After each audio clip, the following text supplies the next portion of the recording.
In the heart of a desolate land stands the demon's capital, a fortress carved into a menacing grin. Its halls are a grim testament to the fate of all who have dared to challenge its master. Upon a lonely throne, a powerful being muses on the century that has passed since his last real fight. This is Belmont, the Demon King, who has grown tired of facing unworthy heroes for 1,000 years. He recalls the fire wielder from 100 years ago, ironically extinguished by a freezing blaze. 10 years later, a water hero was no match, overcome by a sea of boiling fury. The wind hero's challenge 70 years ago was just as brief, blown away by a murky hurricane. Even the earth hero 50 years past was simply swallowed by the ground he commanded. Since that day, his throne room has remained silent, no new challengers daring to appear. But the long wait is over, as a determined new hero finally arrives to face him head-on. The hero makes a grand entrance, effortlessly taking down one of the Demon King's top commanders. Belmont remains unimpressed, mocking her for challenging a master of all elemental magic. She scoffs at his empty threats, ready to test just how long his confidence will last in a real fight. With words exchanged, the hero soars through the air, launching the first strike of their fated battle. Their epic confrontation rages for 7 days and 7 nights, a true clash of titans. In the end, the hero collapses to the floor, seemingly overwhelmed and defeated. But as Belmont claims victory, he's suddenly trapped by a mysterious force draining his power. He struggles against this strange, unknown elemental magic, completely baffled by its nature. Revitalized, the hero reveals her trump card, a unique method known as the cultivation of yin and yang. Thus, the Demon King who reigned undefeated for a century was finally overcome by the legendary hero Arya. 50 years have passed, and the once feared demon's capital is now a top tourist destination. A tour guide proudly presents the fortress rebranded as the Demon's Capital Museum. The new generation, full of excitement, can't wait to see the legendary figures of the past. Imperial Night. Playfully reminds her young audience that history is for looking, not touching. Inside, the children are starstruck, finally witnessing the setting of their favorite epic tale. Before them stands the main attraction, the petrified form of the once mighty Demon King. Reveals this isn't just a statue, but the actual Demon King, sealed in stone for eternity. This lasting peace, she explains, is all thanks to the unparalleled hero Arya. Arya's own statue inspires the children, her legend now a stylish goal for aspiring heroes. As the tour moves on, a lone maid quietly tends to the silent halls of history. The tour guide suddenly remembers another fun fact for her audience. To demonstrate, she abruptly grabs the horn of the unsuspecting maid. Explains that thanks to the hero's mercy, the demon race was allowed to coexist. As the maid panics, the knight uses her as a live exhibit to point out their features. With a casual shove, sends the demon maid tumbling to the floor. She continues her lecture, stating their magic was sealed, rendering them completely harmless. Ignoring the humiliated maid, she leads the tour onward, but a hateful glare follows her. The children's laughter echoes as the maid silently gets back to her feet. But this maid isn't broken, she's just biding her time until tonight. Unbeknownst to her, the knight seems to sense that something is amiss. As night falls, the Demon's Capital Museum becomes the stage for a secret rebellion. The lone demon maid waits in the moonlit hall, her moment of vengeance finally at hand. She reveals her trump card, a potent serum called the saliva of a magical dragon. 50 years of humiliation fueled her quest to collect this power-boosting elixir. Staring at her petrified master, she promises that today is the day of his revival. With only one chance to succeed, she prepares to consume the forbidden magic. She drinks the entire vial, embracing the rush of long-lost power. A brilliant aura erupts from her body as magic floods her veins for the first time in decades. Ancient demonic words flow from her lips as her sealed abilities are fully restored. Unleashing a torrent of lightning, she shatters the hall's silence with a spectacular display of power. She focuses all her newfound power into a single devastating blast. The lightning bolt slams directly into the Demon King's petrified form. The spell's recoil sends her flying across the vast throne room. Even the solid marble floor cracks under the sheer force of her landing. Exhausted but hopeful, she looks up, desperate to see if her plan worked. A single glowing crack appears on the stone, a sign of her success. The statue shatters into 1,000 pieces, releasing the being trapped within. Tears of joy stream down her face as she celebrates her master's long-awaited return. As the dust settles, a new silhouette begins to emerge from the light. But her celebration is cut short when she sees not a king, but a child standing in his place. The reborn Demon King awakens, feeling like he's just had a very long nap. His loyal maid stares in shock, barely daring to ask if it's truly him. He confirms his identity with regal authority, but has no memory of the woman before him. She's instantly convinced that powerful aura and piercing gaze belong to no one else. Overwhelmed with joy, she tackles him in a tearful embrace, introducing herself as Lihi. The Demon King is utterly bewildered by the sudden emotional reunion. But a sudden flashback reveals a very different, much younger Lihi from his memories. He shoves her away, his confusion quickly turning into deep suspicion. Belmont demands to know who this imposter is, pointing out a few major inconsistencies. She desperately explains that 50 years without magic has changed the demon race in more ways than one. For 50 years, she disguised herself and worked odd jobs, all to prepare for this one moment. Every hardship was worth it, just to see the day her master would finally be resurrected. Belmont finally understands that her appearance changed because her magic was sealed away. His mind flashes back to the hero, Arya, and the mysterious elemental magic she used to trap him. Lihi proudly proclaims that their days of being bullied are over now that he's back to lead them. But the Demon King shatters her hopes with a single devastating word: I refuse. He casually ignores her plea, more interested in finding himself a new set of clothes. Lihi is floored, questioning what could possibly be more important than the revival of their race. After 1,000 years on the throne, Belmont admits he's sick of the job and thinks peace is pretty good. Lihi realizes they were so awed by his power, they forgot that the Demon King is, by their standards, just a teen. Desperate for a plan, Lihi begs her master to describe the hero's sealing magic. Belmont racks his brain, trying to remember the name of that strange technique. Lihi leans in, hanging on his every word with bated breath. He reveals it was an unknown art called cultivation of yin and yang, performed through an intimate exchange of vital essence. The maid's brain short-circuits, her face turning a spectacular shade of red. Mustering her courage, she timidly asks what the experience was actually like. He describes it as an indescribable, painful pressure that overwhelmed his entire body. Lihi realizes that even the all-powerful Demon King was baffled by such a bizarre technique. But their conversation is cut short by an unwelcome visitor lurking in the shadows. Lihi's eyes widen in horror as she recognizes the Imperial Knight from earlier that day. Makes her grand entrance, mocking the maid for daring to resurrect the legendary Demon King. Panicked, Lihi shoves her master behind her, urging him to flee to safety. But the knight is too fast, unleashing a powerful gust that sends them both flying. Lihi takes the full force of the blast, shielding Belmont with her own body. For the first time in centuries, the Demon King shows genuine concern for someone else. Despite her injuries, the loyal maid insists he run while she holds the line. Scoffs at their bond, boasting that her wind magic is more than enough to handle them. Belmont smirks, unimpressed by her display and ready to show her what true power looks like. He raises his hand, preparing to unleash a spell that will put the knight in her place. Then it hits him. After 50 years as a statue, he's completely forgotten how to use his magic. The knight unleashes a devastating blade of wind, determined to end them both. The blast rips through the throne room, sending Lihi flying backward. She screams her master's name, terrified for his safety. Belmont struggles to his feet, complaining about the weakness of his new human form. Confirms her suspicions.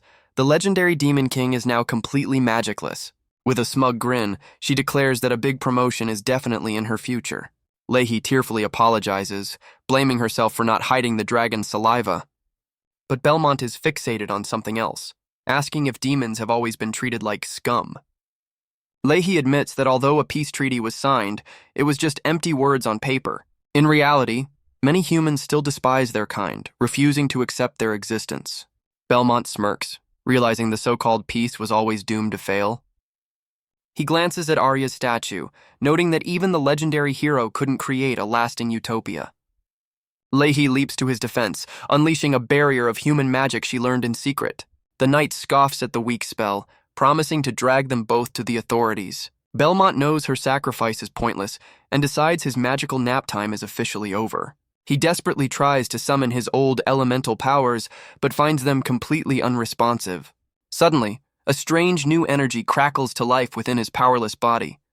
His eyes widen as he recognizes the mysterious magic, the same one Arya used to seal him. With a new plan forming, he calls out to his ever-loyal maid. Belmont grabs Lihi, preparing to use her as a conduit for this newfound power. To Leahy's shock, Belmont initiates the power transfer with a sudden, intimate act. A powerful surge of vital essence begins to flow between them. The loyal maid is left completely speechless by her master's desperate gambit. Glowing energy transfers from Lehi, awakening the dormant power within the Demon King.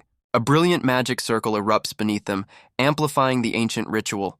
With the transfer complete, Lehi tearfully confirms that his plan is a success. Belmont feels the familiar magic he's held for 50 years roaring back to life. He finally puts a name to this power, the legendary cultivation of yin and yang. The knight scoffs from above, ready to crush their last-ditch effort. But her wind blade is effortlessly shattered by a massive blast of demonic energy. With a menacing glare, Belmont prepares to turn the knight into a pile of ash. He unleashes a devastating torrent of fiery energy, engulfing the entire hall. The knight emerges from the smoke, battered and shocked by the unfamiliar power. Belmont reveals this is the hero's own magic, admitting Ohm is lucky she's not dead. Ohm loses her cool, screaming at how a demon could possibly use Arya's sacred technique. The Demon King calmly corrects her, stating that demons are not what she thinks they are. His simple statement leaves the knight utterly speechless and confused. Overwhelmed by the power and the revelation, the once proud knight collapses in defeat. With the battle over, Belmont turns his attention to his loyal and very flustered maid. He declares a new purpose, to free the entire demon race from their magical seals. Belmont gives his first command, find a place with plenty of women. Leahy's mind immediately goes to the wrong place, leaving her completely flustered. He clarifies his grand plan is to use the hero's own technique to restore the demon race's glory. Their journey takes them to Rosyth City, ironically named after the very hero who defeated him. This bustling human metropolis, once his own capital, is now a place where anything can be bought for a price. Leahy leads him straight to a district where every kind of desire is catered to. Inside, Belmont is immediately swarmed by a crowd of eager hostesses. They offer him a special essence tea, but the young Demon King remains unfazed. A snake woman tries her best to charm him with suggestive whispers. Even a cute slime girl's plea for attention can't seem to break his stoic composure. Leahy desperately tries to convince herself this is all for a noble cause. A confident fox girl hostess asks the Demon King to make his choice. Belmont coolly rejects the offer, much to his loyal maid's surprise. Leahy breathes a sigh of relief, proud of her master's seemingly noble character. But her hopes are shattered when he boldly declares he wants them all. His audacious request sends the hostesses into a frenzy of excitement. As he's led away, a fuming Leahy mutters about the predictable nature of men. Belmont's true motive is revealed, a strategic plan to counter elemental magic. Inside their private room, one of the women playfully tries to remove his hood. His demonic horns are revealed, stunning the entire room into a shocked silence. The hostesses freeze in place, their welcoming smiles vanishing instantly. Belmont remains clueless, wondering why the friendly atmosphere has suddenly turned ice cold. He can only utter a confused, "Huh?" as the women stare at his demonic features. Their friendly masks drop, replaced by faces of pure, unadulterated hatred. A sudden explosion sends Belmont and Lehi flying out into the street. The fox girl scoffs, disgusted to learn their big-shot client was just a trash demon. Their charm turns to fury as they aggressively kick the pair out of their establishment. Leahy scolds her master, who explains he's just used to servants undressing him. A mysterious new demon woman appears, laughing at the young king's naivety. She reveals the harsh truth. In this city, demons are outcasts forced to live on the streets. The stranger coldly states their suffering is the fault of the Demon King who lost. Leahy leaps to his defense, but the woman scoffs at her 50 years of misplaced loyalty. She turns her scorn on Belmont, challenging the silent boy to a fight. But his piercing gaze stops her cold, a familiar and terrifying aura freezing her in place. Belmont calmly asks which demons get to live a normal life in this city.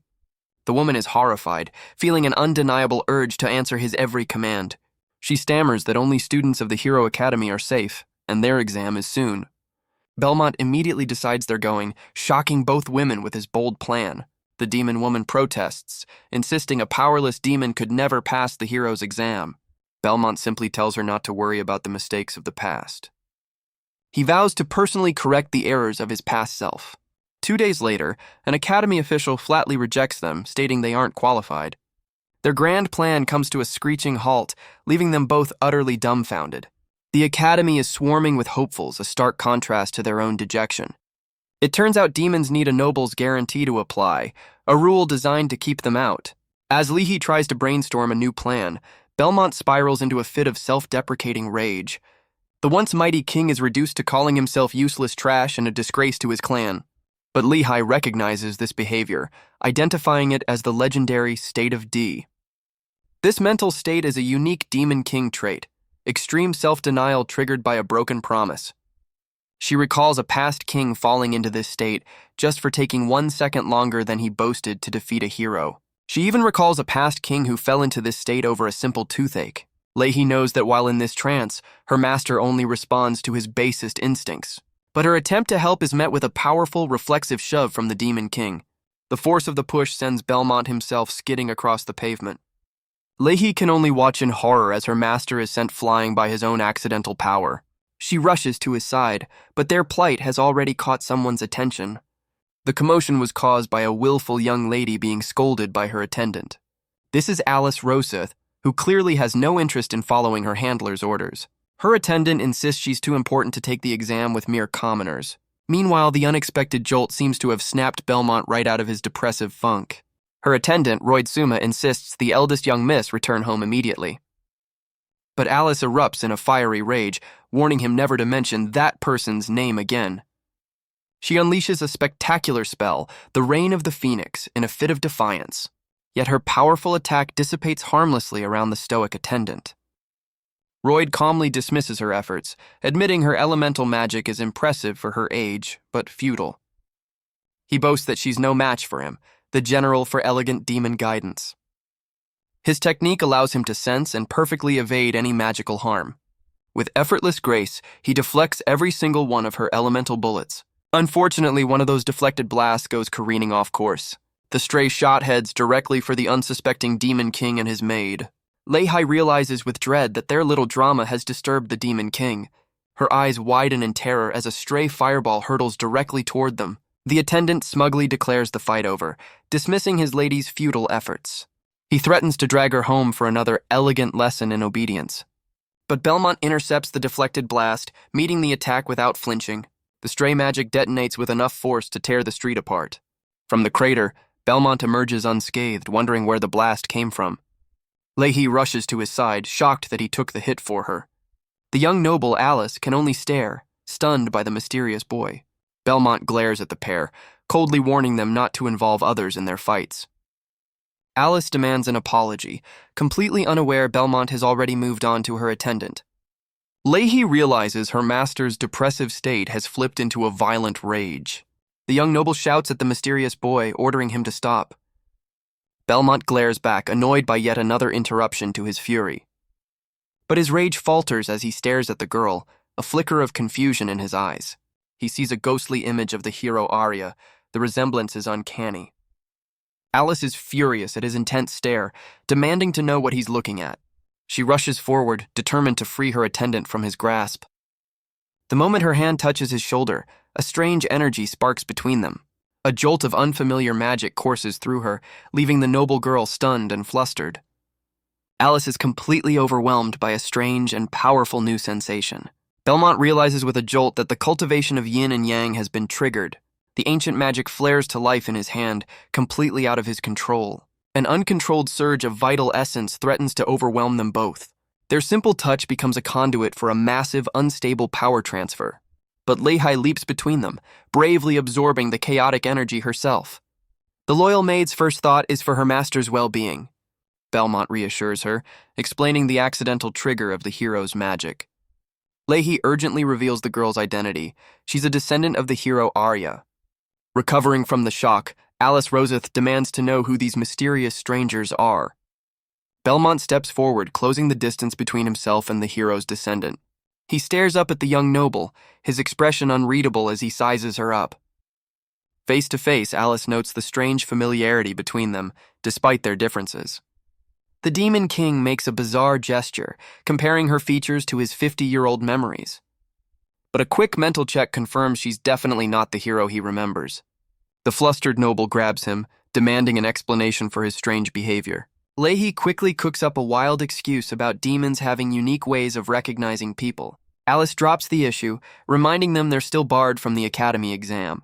Defeated, Belmont and Leahy try to make a quick and awkward getaway, but Alice stops them in their tracks, demanding to know how he used a forbidden magic.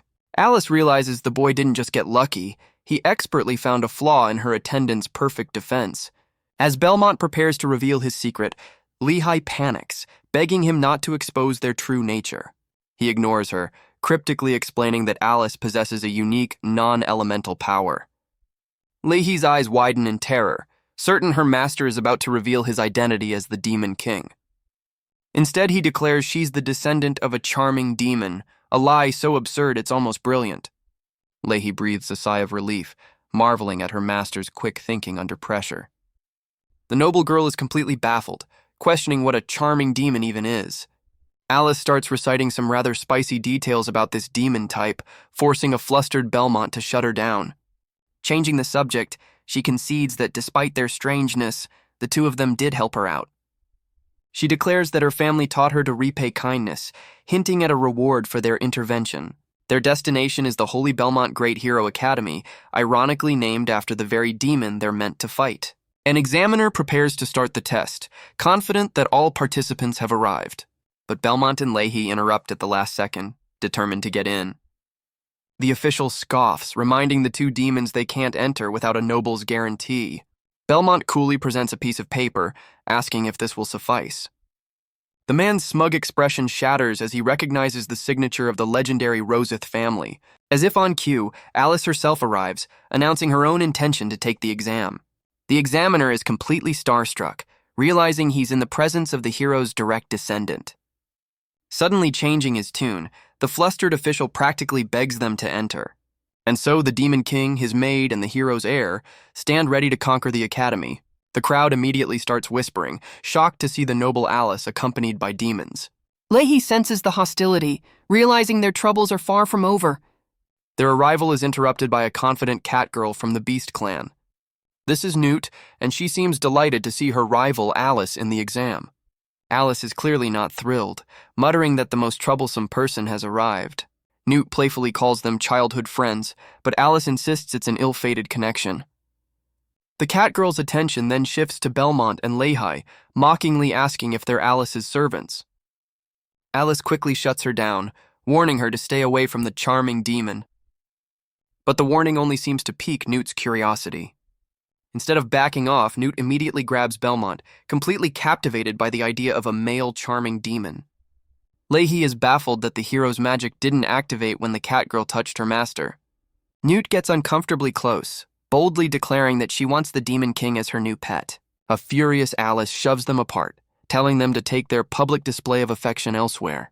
The cat girl just laughs it off, teasing Alice for taking a simple joke so seriously. But before anyone can react, a new challenger appears, an elf girl who gets close to sniff Belmont. Newt fumes in the background, annoyed that someone else beat her to the punch. Alice's jaw drops as she recognizes the newcomer, and she does not look happy about it. The elf, Rostana, completely ignores the others, tenderly holding the Demon King's face. She leans in close, her eyes full of curiosity, as she asks if he's truly a charming demon. Belmont plays along, coyly explaining that the male variety is a little special. A flustered Alice tries to break up the scene, shouting at the elf to back off. Rostana ignores her, calling Belmont practice material and taunting Alice about her family's influence. Newt smirks, reminding Alice of a mysterious great hero agreement from the previous year. Alice furiously declares that her plans are her own and have nothing to do with her family. The three hero descendants stand in a tense face-off, their rivalry clear for all to see. Belmont asks Leahy for intel, who reveals they are the heirs of the three great heroes who fought him. The Demon King is puzzled, recalling only one hero who mattered, the legendary Arya. Leahy explains Arya's team had 4 members, but her fame created a bitter, lasting grudge. Suddenly, a brilliant pillar of light erupts from the academy, signaling the start of the exam. The three rivals pause their bickering, their attention now fixed on the challenge ahead. A powerful figure teleports in, surrounded by crackling energy and a complex magic circle. This is Edward, the examiner, and he's here to welcome the new hopefuls. The crowd buzzes with excitement, recognizing his high-level space magic. Leahy grows anxious, realizing their sealed powers are no match for this level of magic. But Belmont reassures her, revealing the 2 cultivation sessions have had an unexpected side effect. He declares that a portion of his elemental magic has already been reawakened. A glowing sigil forms on his hand, crackling with raw, untamed energy. The Demon King is ready to test the limits of his partially restored abilities. Leahy shields her eyes, completely stunned by the blinding radiance of his power. With tears of joy, she realizes her lord's true demonic power has finally returned. But his grand display of power is just a pathetic little spark, much to Lehi's dismay. He admits his control is minimal, barely able to sustain the magic outside his body. The unstable energy quickly dissipates, proving just how weak his current state truly is. Leahy despairs, knowing this pathetic power level won't be enough to pass the exam. The Demon King looks on, completely oblivious to his maid's sudden determination. Without warning, she grabs his arm, pulling him close with a serious expression. Leahy pulls him into a tight embrace, leaving the young Demon King utterly bewildered. He demands to know what she's doing, completely flustered by the sudden closeness. She reveals another vial, recognizing it as the same elixir she used for his revival. Leahy explains this potent but temporary booster is his only shot at passing the exam. Belmont casually tosses the precious elixir aside, leaving Leahy completely baffled. He flatly refuses the power-up, much to his maid's desperate confusion. As he walks away, the Demon King begins to explain his sudden change of heart. With a smug grin, he declares that it's simply not right to pass the exam by cheating. Lehi's jaw hits the floor, absolutely stunned by his newfound sense of honor. She furiously reminds him that the entire fate of their race is riding on this test. Belmont pauses, considering her words before turning to her with a serious expression. The loyal maid looks up, caught off guard by the sudden intensity in his eyes. He declares that even without his old strength, the Demon Clan is not inferior to anyone.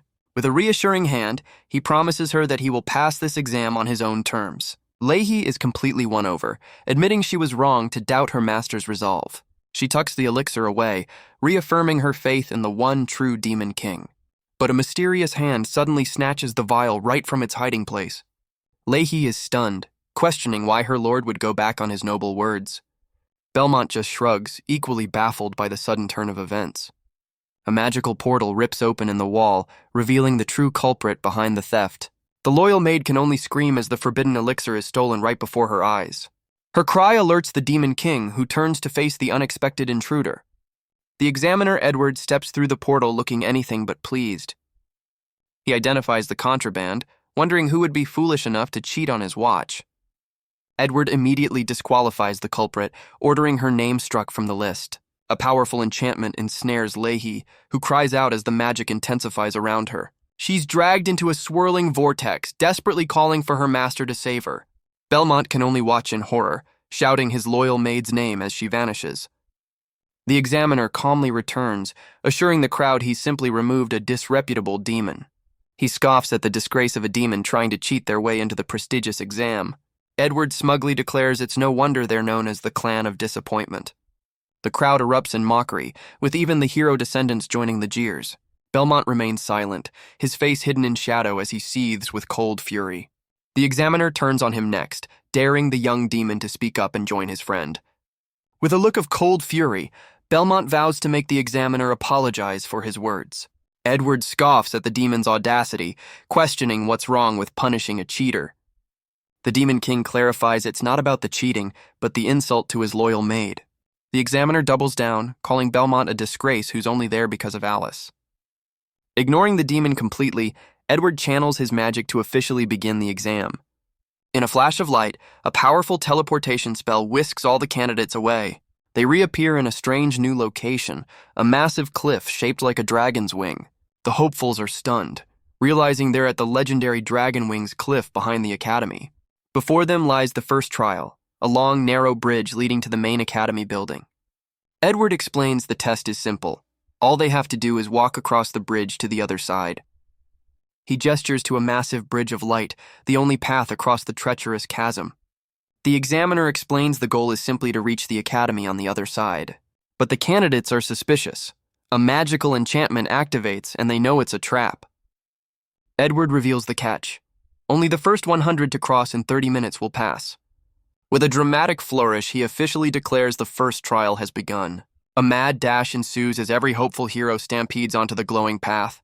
But as they run, a strange feeling from the bridge puts everyone on high alert. Belmont calmly observes the smooth surface, immediately sensing the hidden danger. Suddenly, the solid ground gives way, and their feet begin to sink into the light. The bridge transforms into a sticky morass, trapping the panicked candidates in its grasp.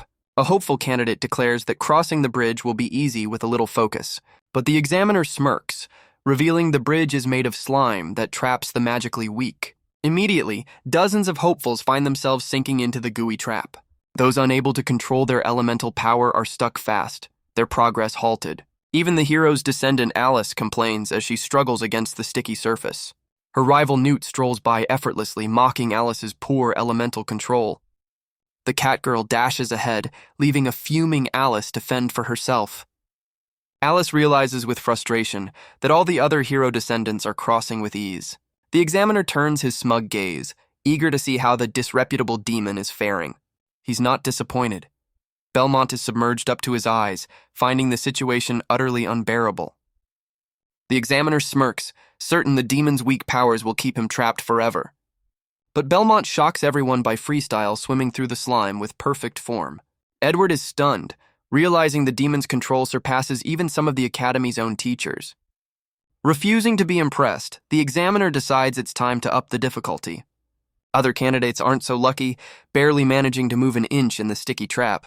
Suddenly, the entire bridge lurches to life, forming a massive, terrifying wave of slime. The world turns upside down as the candidates are lifted into the air by the bizarre attack. Slimy tendrils erupt from the bridge, ensnaring a screaming student in their grasp. Even the Demon King is caught off guard by this sudden, chaotic turn of events. The examiner reveals his final trick. The entire bridge is made of living, hungry slimes. Edward smirks, explaining this giant slime is a challenge even for veteran heroes. He reveals a teleportation array below. Fail to cross and you're out of the Academy. But Newt is completely unfazed by the slime's grasp, mocking its slow attack. She scoffs at its weak hold, deciding it's finally her turn to play. The giant slime can only react with shock as the Catgirl prepares her counter. With a furious beast claw, she tears through the gooey monster with ease. Newt lands with a smirk, teasing that size alone isn't enough to impress her. Meanwhile, the elf Rostana steps calmly onto the chaotic bridge. She faces the menacing slime tendrils without a hint of fear. Closing her eyes, Rostana prepares to deal with the threat in her own elegant way. A vortex of water magic swirls around her, a testament to her incredible control. The confused slimes can only wonder what's about to hit them. Their confusion turns to rage as her magic freezes them solid on the spot. Rostana dismisses them as a mere hindrance, unleashing a gentle wave of absolute power. With a single elegant move, she shatters the entire slime army into frozen shards, but one stray piece of slime goes flying, escaping her perfect attack. The rogue tendril hurtles towards a terrified student who can only scream for help. Stepping in to help, Alice's hand crackles with the fiery power of a phoenix.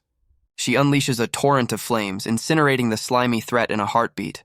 The hero's descendant proves her worth, saving a fellow candidate without breaking a sweat. The rescued student stammers her thanks, completely in awe of Alice's power. Alice coolly dismisses her, claiming the slime was just getting in her way. But her flustered face reveals her true feelings as she fumes about this lowly test. The examiner smirks, impressed by the hero's air, and certain the demon brat is about to fail. He watches the slimes, confident that Belmont's pathetic power is no match for them. His smug expression shatters as he witnesses something completely impossible. The Demon King sits atop a giant slime, surrounded by an adoring, worshipful horde. He calmly pats the creature, soothing it with a few gentle words in its own tongue. Edward is floored, realizing the boy is speaking the long-extinct slime language. He knows taming such a beast requires immense demonic power, something Belmont shouldn't have. Belmont throws a smug look over his shoulder, a glowing sigil on his tongue. The examiner recognizes the advanced magic, the legendary blessing of speech. Edward realizes the demon brat used his tiny power reserves to cast an expert-level spell. Unwilling to be outdone, the examiner decides it's time to crank up the difficulty. He pulls out a mysterious vial, ready to infuse the slimes with a nasty surprise.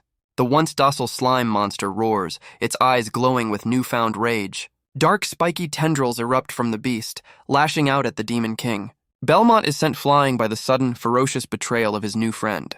He lands with expert precision, bracing himself for the next wave of attacks. The entire bridge writhes to life, a sea of dark tendrils ready to strike. The slime monster transforms into a shadowy nightmare, its friendly demeanor gone. Belmont realizes this sudden power-up isn't natural. Someone is cheating. The enraged beast unleashes a flurry of shadowy tendrils, aiming to finish him off. Trapped on the bridge, the Demon King knows there's no way to escape the attack. The Examiner gloats from the sidelines, eager to see the trash demon disqualified. But a sudden blast of phoenix fire intercepts the deadly assault. Belmont braces himself as he's suddenly yanked out of harm's way. His unexpected savior is none other than the hero's descendant, Alice. She checks on the slime-covered demon, a rare look of concern on her face. The Demon King is stunned, questioning why his rival would bother to save him. Alice stammers, caught off guard by his direct question. She quickly denies any concern, claiming the slime was just in her way. The Examiner watches, annoyed that Alice's interference complicates his plan. Deciding to retrieve his booster, he reaches through a portal to the slime. But the powered-up slime monster has other ideas, a wicked grin on its face. It rises up, absorbing every other slime on the bridge into its massive form. Both Belmont and Alice are stunned by the creature's sudden evolution. The Examiner's plan backfires spectacularly as he loses control of the beast. He realizes in horror that his dimensional magic is useless against the mutated monster. With no other choice, Alice unleashes her full power, ready to end this herself. Her powerful flames fizzle out harmlessly against the monster's shadowy form. Alice is stunned, realizing the slime has somehow become immune to her fire magic. Belmont reveals the creature was fed a forbidden substance, corrupted python's blood. The hero's descendant can only stare, completely unfamiliar with the dark elixir. He explains it's a booster that restores a creature to 1% of its peak power. Alice is horrified, realizing this terrifying beast is only at a fraction of its true strength. The Demon King adds that slimes are unique, able to fuse and combine their power. This monster is the result of countless slimes merging into one terrifying entity. Another volley of fiery blast proves completely useless against the fused beast. The slime monster emerges from the smoke, its wicked grin wider than ever. Alice fumes as her elemental magic proves useless, just as Belmont predicted.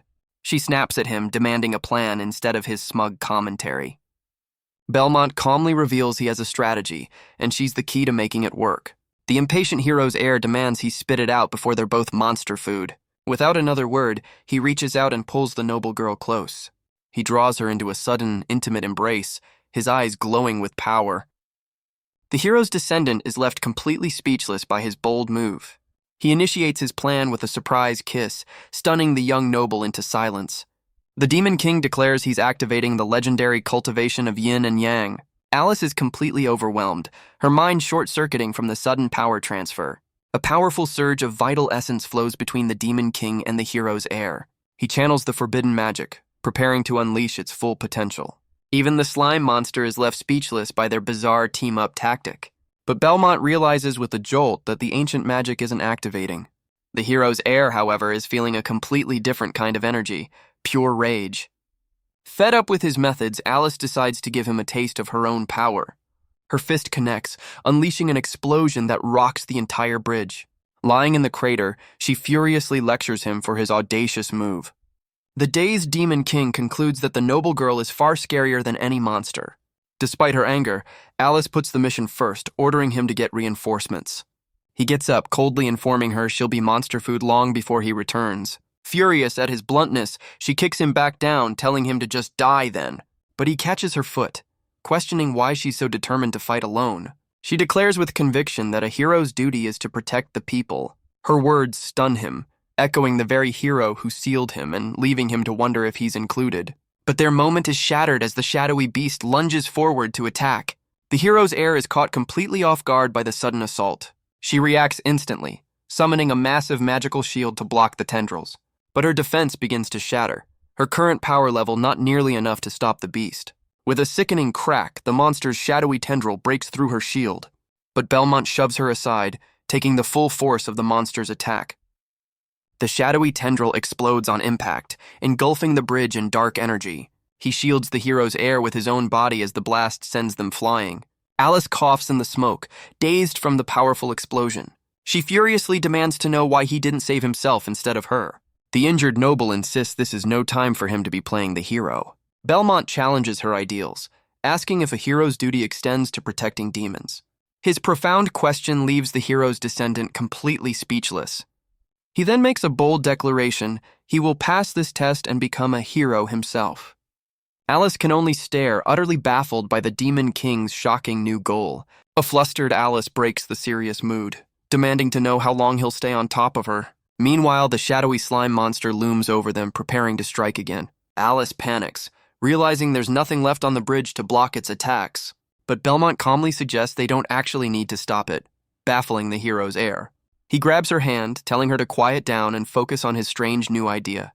She feels a strange sensation as all her magical power is drawn directly into her palm. Belmont smirks, noting her raw talent is impressive, but her control is still lacking. The noble girl can only stare in shock, demanding to know what he's done to her. He reveals his plan, to utilize the power she's been wasting in a more efficient way. Even without his full strength, the Demon King declares he has more than enough to win. He confidently declares that as the Demon King, he can always find a way to win.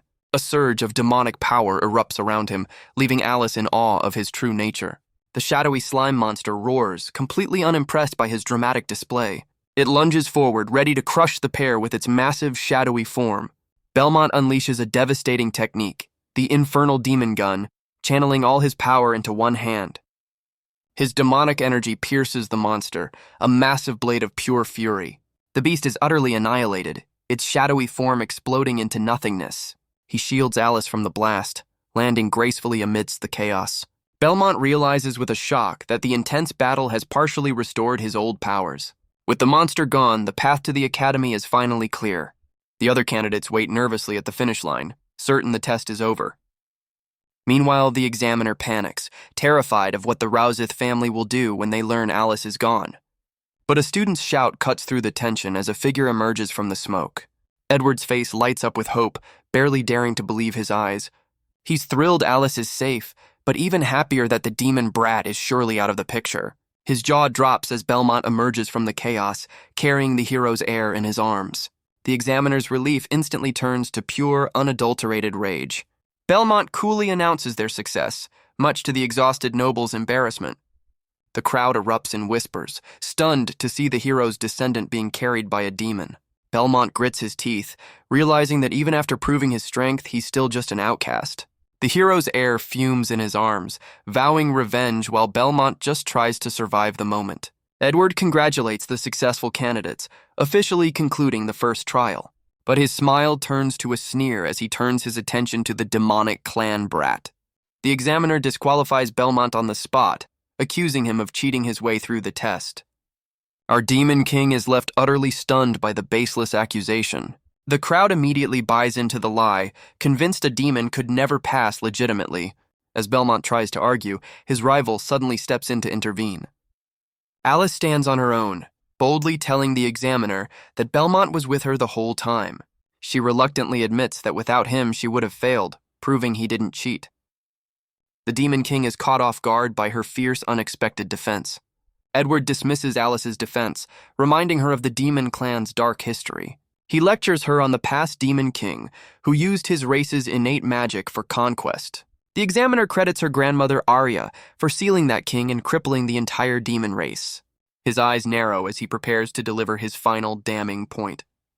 Edward declares that without their power source, a demon like Belmont could only pass by cheating. Ignoring Alice completely, he prepares to cast a spell to punish the cheater himself. A massive surge of energy crackles around him as he gathers his power. The examiner's eyes glow white, ready to unleash his judgment on the young demon. But Belmont interrupts his grandstanding with a perfectly timed punch to the face. The crowd can only stare in stunned silence as the examiner hits the deck. Belmont stands over the fallen official, calling out his entire argument as pure speculation. The examiner clutches his face, wailing in disbelief that a student dared to strike him. The Demon King's eyes glow with menace, warning that only his goal of entering the academy is saving the man's life. From the crowd, Rostana recognizes his incredible control, despite his seemingly weak demonic power. She realizes with a shock that he can even disable another person's spell mid-cast. The bruised examiner stumbles to his feet, enraged that a mere demon brat would dare to defy him. But a new voice cuts through the tension, amused by the interesting student they've found. A mysterious woman steps into the light, declaring she'll personally entertain the young demon. The entire crowd gasps as they realize this powerful newcomer is the academy's principal. The principal ignores the drama, warmly greeting Alice and commenting on how much she's grown.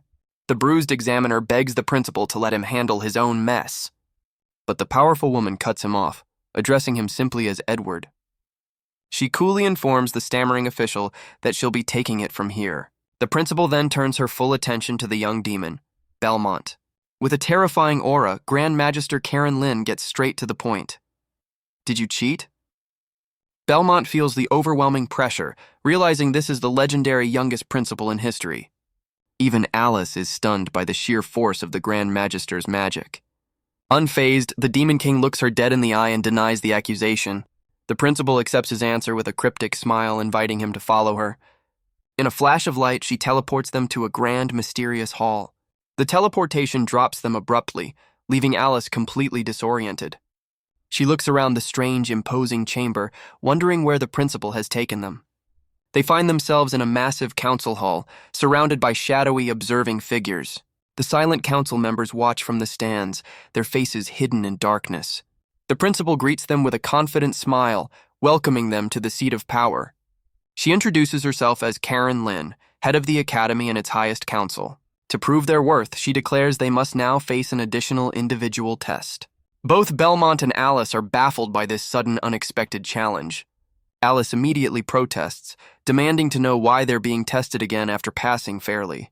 The principal calmly reveals the simple reason: they both broke the academy's rules.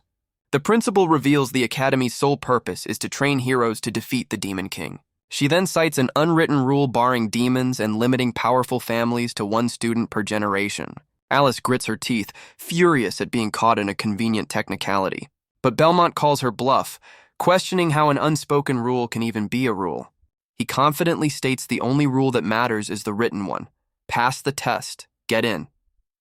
His bold defiance sends a ripple of whispers through the shadowy council members. A panicked Alice tries to shush him, certain he's about to get them both kicked out. The Demon King simply shrugs off her concern, claiming he's just speaking the truth. Amused, the principal concedes his point and promises their special test will be simple. Her first question is a loaded one. Why do they want to enter the academy in the first place? Alice proudly declares she wants to be a hero who protects people, just like her grandmother Arya.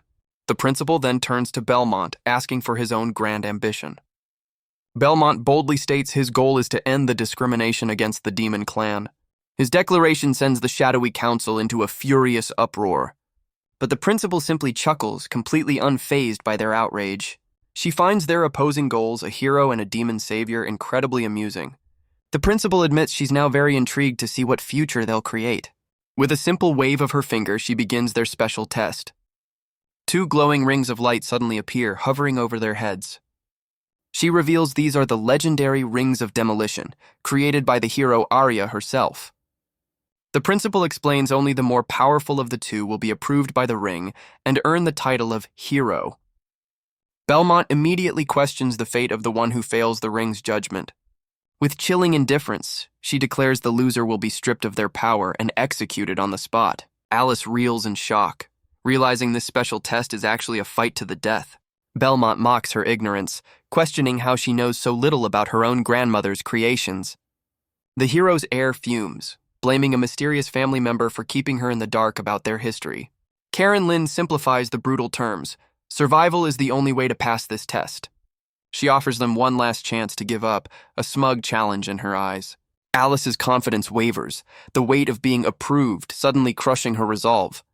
Noticing her fear, Belmont taunts her, asking if a future hero is already thinking of quitting.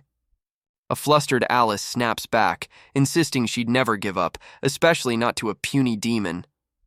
The principal smirks, noting their resolve before officially starting the deadly trial. With grim determination, the 2 rivals prepare to slip on the legendary rings. They each place the artifact on their finger, sealing their fate in this sudden deathmatch. Now facing each other in the grand hall, the stage is set for their final judgment. Alice is baffled when nothing happens, naively wondering if they've already passed. But Belmont senses a dark power stirring, realizing something is emerging from the ring. A torrent of sinister purple energy erupts from the artifacts, filling the chamber with dread. The shadowy power coalesces into 2 massive, menacing forms that loom over them. Without warning, the dark energy lances down, sinking directly into both of their bodies. The dark energy invades Belmont's body, but his expression remains utterly calm. A spectral judge emerges, declaring it will weigh the sins and desires of his soul. Belmont scoffs, completely unimpressed by the mere ring demon trying to intimidate him. The judge roars in fury, enraged by the young demon's incredible arrogance. But its rage falters as it senses something impossibly ancient within the boy's soul. A terrifying, shadowy figure looms behind the judge, the true form of the Demon King. The spectral judge trembles in terror as the real Demon King asks if it will approve him or not. With a simple command, Belmont dismisses the dark energy, having passed his internal trial. The principal smiles, impressed that the legendary Ring of Demolition has approved of him. But across the hall, Alice cries out in agony, still locked in a brutal battle with her own inner demon. The ring preys on Alice's deepest fears, replaying cruel words about her family's disappointment. Voices from her past mock her magical talent and pressure her into an unwanted marriage. The spectral judge takes the form of her greatest insecurity, the voice of a disapproving parent. The principal watches with amusement, finding the hero's heir's internal struggle quite entertaining. Alice collapses, her power being completely drained by the relentless assault on her mind. Her inner demon manifests as a giant spectral warrior, ready to deliver the final blow. But Belmont intervenes, firing a small blast of demonic energy to save his rival. The spectral warrior easily shrugs off the pathetic attack, completely unfazed. His blast didn't even leave a scratch, proving just how weak his current powers are. The principal smirks, telling the Demon King his meager strength is useless here. The principal lectures him on the world's unspoken rules, from vengeance to discrimination. Alice struggles against the dark energy, weakly insisting she doesn't need his help. Belmont ignores the principal, questioning the very premise of the ring's judgment. He realizes that failing to be a hero means facing a far darker fate. Without warning, the Demon King grabs the struggling hero's heir. He catches the spectral warrior's blade with his bare hand, stopping the final blow. Belmont stands firm, shielding Alice from the full force of her inner demon. Both the principal and the hero's heir are left completely stunned by his intervention. He scoffs at the very idea of being a hero, calling it a burden forced upon others. The Demon King declares that protecting the girl in front of him is all that matters. Alice is left speechless, her heart pounding at his unexpected words. Tears well up in her eyes as she calls him an idiot, completely overwhelmed by his sacrifice. He channels a familiar, ancient power, a golden sigil blazing on his chest. The Demon King recognizes this feeling. It's the legendary cultivation of yin and yang. By combining their power, he prepares to unleash the forbidden technique once more. A blinding torrent of energy erupts, completely obliterating the spectral warrior. The entire council hall is bathed in the afterglow of their incredible power. Even the principal is impressed, clapping with delight at the spectacular display. With a satisfied smile, she declares they've both passed the deadly test. Exhausted but victorious, the Demon King supports the hero's heir, their rivalry now something more. Belmont breathes a sigh of relief, exhausted but triumphant after passing the brutal test. But the tender moment shatters as Alice wakes up, realizing she's still in his arms. Her furious shout echoes across the academy grounds, demanding he let her go. The next day, the opening ceremony marks the official start of their new school life. Belmont reunites with Leahy, who confirms she's fine after being kicked out of the exam. The loyal maid senses the tense atmosphere, realizing the academy is already full of rivalries. But Belmont points out a far more important detail she's missed: his new school uniform. Leahy looks on with comical seriousness, wondering what grand point her lord is making. With a dramatic point, the Demon King directs her attention to a new arrival. A flashy bunny girl strikes a pose, demanding everyone look at her instead.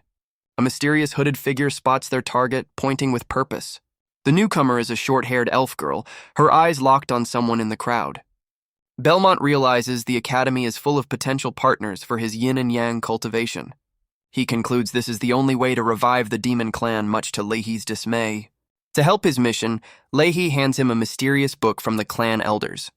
He's shocked to find it's a very thorough guide to interspecies dating. A blushing Leahy explains the book is meant to help him with his cultivation. Touched by her sacrifice, the Demon King vows to study hard for the sake of his clan. Leahy promises to support him from the shadows as he begins his important research. With new resolve, the Demon King is ready to face his first day at the Hero Academy. Belmont strides through the academy, vowing not to waste Leahy's hard work. He finds his classroom, ready to do whatever it takes for the Demon Clan. He steels his resolve, prepared to make any sacrifice for his clan's revival. With unwavering determination, he pushes open the door to his new life. But his grand entrance is met by a classroom packed with ridiculously muscular men. The brawny students are thrilled, already arguing over who gets to welcome the new demon first. He slams the door shut, realizing the academy's classes are completely gender segregated. A teacher confirms his worst fears. Boys and girls only mix during special activities. The Demon King's brain short-circuits, mortified by his complete lack of basic research. The teacher moves on, calling the new class representative, Lester Field, to give a speech. A smug-looking student in a pristine white uniform stands to address the class. This is Lester, son of an earl, and he wants everyone to remember his prestigious title. The class erupts in whispers, awed by his family's wealth and powerful summoning magic. Lester soaks in the attention, internally mocking the peasants who are shocked by his status. After his brief speech, the teacher dismisses the new class representative back to his seat. Walking away, he scoffs at his classmates, believing only Alice is worthy of being his rival. But his thoughts turn to the entrance exam, and his gaze lands on Belmont. He seethes with rage, furious that Alice was tainted by a lowlife from the demon clan. With a sinister smirk, the arrogant noble vows to get his revenge. Belmont senses the hostility, completely unimpressed by his new rival's glare. Belmont wonders why the arrogant noble is giving him the evil eye. He remembers Lehi's advice to try and smile to get along with his classmates. Taking his loyal maid's words to heart, he decides to give it a shot. His face twitches, struggling to form an expression he hasn't used in centuries. At a time like this, the Demon King knows exactly what he needs to do. He unleashes a smile that's pure, unfiltered, demonic contempt. The noble heir recoils in absolute terror from the terrifying grin. Lester is completely baffled, wondering what kind of horrifying smile this is. The friendly gesture is immediately misinterpreted as a chilling death threat. As tensions escalate inside, the Academy Day continues peacefully outside. The other nobles immediately start sucking up to Lester, hoping to get on his good side. But the arrogant heir has no time for their pathetic attempts at flattery. He's still fuming, convinced he needs to set an example for these commoners. Deciding enough is enough, Lester resolves to put the demon brat in his place. The class watches in anticipation as the noble heir storms towards his target. He gets right in Belmont's face, demanding an explanation for his disrespect. The Demon King is completely baffled, having no idea what set the noble off. Lester finally reveals his true motive, furiously questioning Belmont's connection to Lady Alice. Still forcing his terrifying smile, Belmont casually dismisses her as just an acquaintance. Taking this as a declaration of war, Lester powers up, ready to settle things with a duel. Lester's eyes blaze with fury as he challenges the demon to a fight. A massive surge of summoning magic erupts, filling the entire classroom. Belmont watches the dramatic display, a flicker of recognition in his eyes. The energy forms a terrifying chimera, a monstrous beast of shadow and rage. Lester proudly boasts about his family's legendary summoning technique. The class is blown away, hailing the young noble as a once-in-a-generation genius. But the Demon King just looks confused, as if he's seen this terrifying beast before. The arrogant noble warns Belmont to stay away from Alice or face his wrath. Ignoring the threat completely, Belmont casually walks up and pets the giant monster. Lester can only scream in disbelief as his ultimate weapon acts like a common house pet. But Lester's cool facade shatters as he panics, admitting he has no real control over the beast. The untamed chimera roars, ready to unleash its full, uncontrolled power on the classroom. Our Demon King recalls the chimera's true nature as a legendary shape-shifting beast of his clan. This ancient creature's power is so immense it could once shatter city walls with a single blow. In the Great War, just 5 of these monsters were enough to wipe out an army of thousands. The noble's reckless summoning has brought a weapon of mass destruction into a room full of students. Unfazed, Belmont calmly reaches out, telling the raging beast not to be afraid. He speaks to it like an old friend, sympathizing with the pain of being bound by lesser magic. The chimera is left completely speechless, its fury instantly replaced by pure confusion. The class watches in awe as the demon brat tames the untamable, leaving Lester utterly baffled. Lester decides it's time to regain his dignity by sending the beast back where it came from. He desperately tries to recall his summon, unleashing a powerful binding spell. Magical chains erupt around the chimera, attempting to force it into submission. The legendary beast only growls, its glowing eyes full of contempt for the weak magic. Lester's confidence shatters as he realizes his spell is failing spectacularly. With a furious roar, the chimera shatters the magical restraints with ease. The arrogant noble can only watch in horror as his ultimate weapon turns on him. Suddenly, Belmont springs into action, kicking off a nearby wall with incredible speed. He leaps over the rampaging beast, positioning himself for a counterattack. In a flash, the Demon King grabs the chimera, easily overpowering the out-of-control monster. With one hand, he effortlessly contains the rampaging beast's power. He then sends the legendary monster packing, much to everyone's shock. Belmont stands calmly amidst the wreckage, facing the stunned noble. Lester can only stammer, completely unable to process what just happened. The Demon King scolds him for treating such a delicate creature so roughly. The arrogant noble is left utterly speechless by this bizarre lecture. With the chimera's shadow looming behind him, Belmont asserts his dominance. He promises to free the beast from the misery of its forced servitude. A demonic sigil glows in his eye as he prepares to break the binding spell. He spots his target, the control core lodged deep within the monster's throat. He channels his power, ready to shatter the device controlling the legendary beast. With a single, precise strike, he unleashes an explosion that frees the chimera from its bonds. The arrogant noble is left speechless, his entire worldview shattered by the demon's overwhelming power. But a sudden tiny meow cuts through the stunned silence, catching everyone's attention. The terrifying weapon of mass destruction has transformed into an adorable, angry kitten. Lester is instantly smitten, completely baffled by the legendary monster's true form. Belmont casually explains this monster is basically just one of his old backyard pets. He picks up the creature, declaring its original cuddly form is obviously the best. Now free, the Demon King decides to adopt the beast, giving it a rather unique new name. But Lester refuses to be upstaged, vowing that his rivalry for Alice's affection has only just begun. Belmont lectures the noble, stating that women aren't prizes to be won in a fight. He then pulls out his dating guide, smugly declaring the importance of proper research. The baffled noble mistakes the scandalous book for a powerful grimoire. Belmont coolly claims he's been studying its knowledgeable contents recently. He then asks his new pet to assist him with a little demonstration. A surge of red energy envelops the tiny creature, signaling a dramatic transformation. The kitten shapeshifts into a stunning cat girl, much to everyone's shock. Meanwhile, Lehi tidies Belmont's room, hoping his first day is going well. She stumbles upon a second, even more explicit-looking dating guide. But a quick flip reveals it's just the wholesome, all-ages version of the book. Belmont declares it's time for an extracurricular lesson, holding his advanced textbook. The book's age restriction proves this is some seriously high-level material. Elsewhere, Alice drags Newt along on a mission, who teases her about her intentions. Newt playfully threatens to steal the attractive demon boy, much to Alice's annoyance. The flustered hero's heir insists she just wants to thank him, but can't do it alone. Newt immediately pegs her as a classic tsundere, seeing right through the excuses. They finally arrive at Belmont's classroom, ready to confront the young demon. But the sight that greets Alice leaves her blushing and completely speechless. Belmont is giving a very practical demonstration to a captivated, stone-faced audience. Newt is thoroughly impressed by his audacity, while Alice is simply mortified. Lester is completely converted, vowing to follow his new big brother Belmont for life. Noticing the newcomers, Belmont innocently asks if Alice is also there for his lesson. A furious Alice denies it, screaming at the pervert for his scandalous demonstration. His first day ends with 100% favorability with boys and a disastrous 1000% with girls. The next day, Belmont arrives at class, assuming everyone knows about yesterday's events. Inside, Lester has already established a new rule. Everyone must greet their big bro. The door opens and the class eagerly awaits the arrival of their new leader. As Belmont enters, the entire class of muscular men shouts a heartfelt, "Good morning, big bro!" The Demon King walks past his new fan club without a single glance, engrossed in his book. Lester and his crew can only watch in dismay as their grand gesture is completely ignored.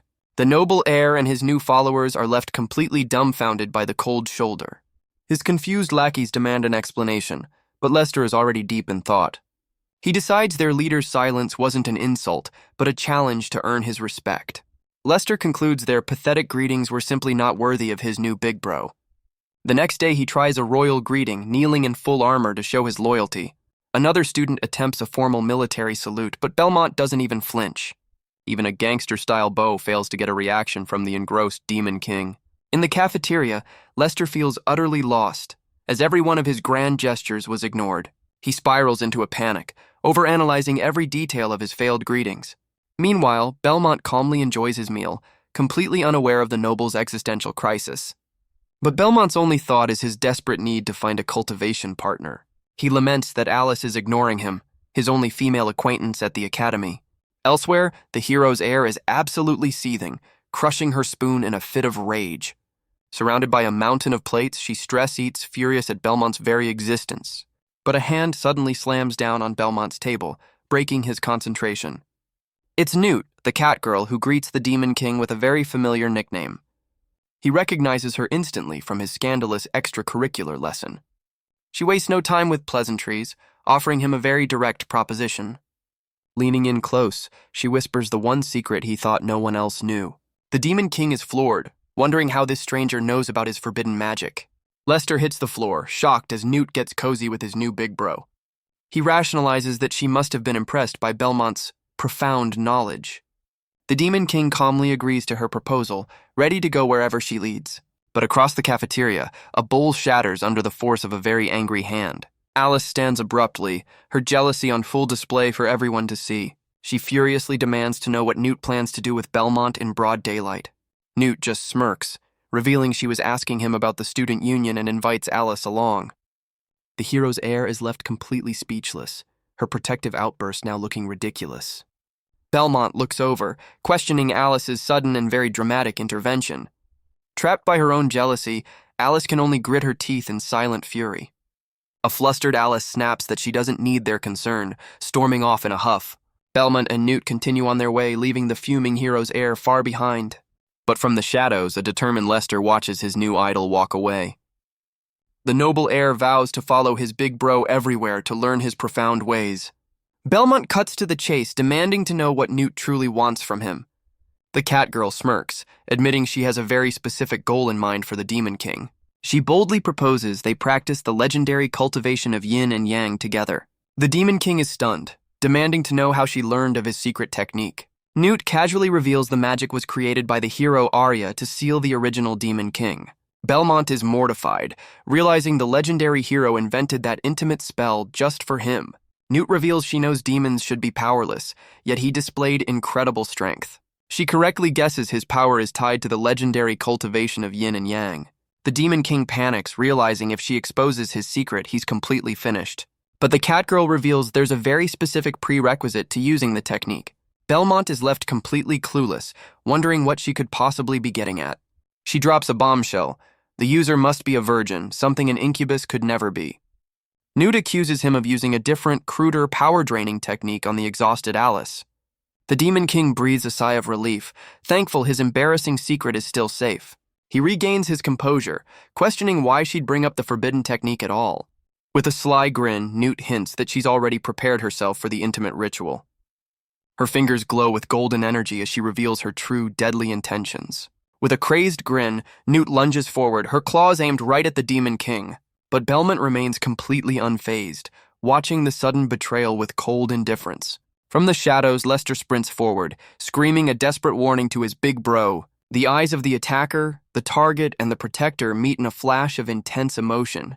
The loyal noble throws himself in front of Belmont, shielding him from the deadly assault.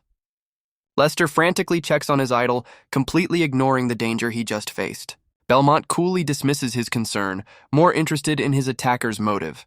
Newt scoffs in annoyance, complaining that her fun was spoiled by the interruption. She smugly declares that the Demon King can consider himself lucky this time.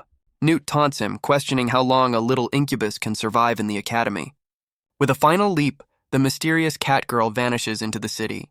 Meanwhile, in a shadowy chamber, a secret council observes the academy's events. One member fumes that the demonic clan brat is adapting far too easily. Another figure blames a certain powerful relative for helping the demon get this far. A glowing-eyed member calls them out for speaking in such vague, annoying riddles. The first member just laughs, admitting the jab was well-deserved. A crystal ball reveals the cafeteria scene, showing Belmont's growing influence. Another council member sarcastically thanks Alice for letting a demon into their ranks. But the glowing-eyed figure slams the table, demanding they show some respect. A shadowy figure dismisses the concern, revealing themselves as the council president. The student council president, Adonis Rosith, calmly reveals he's already sent someone to handle it.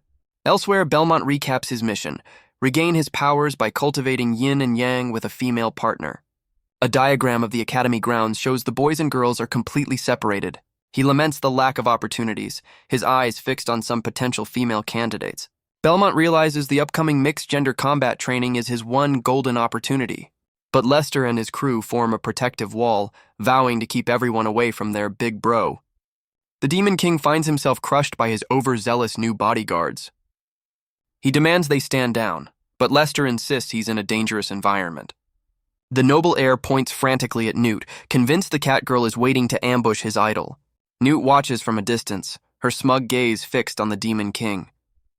Belmont remains silent, completely unfazed by the supposed threat. He grabs Lester, telling him to back off so he can actually move around.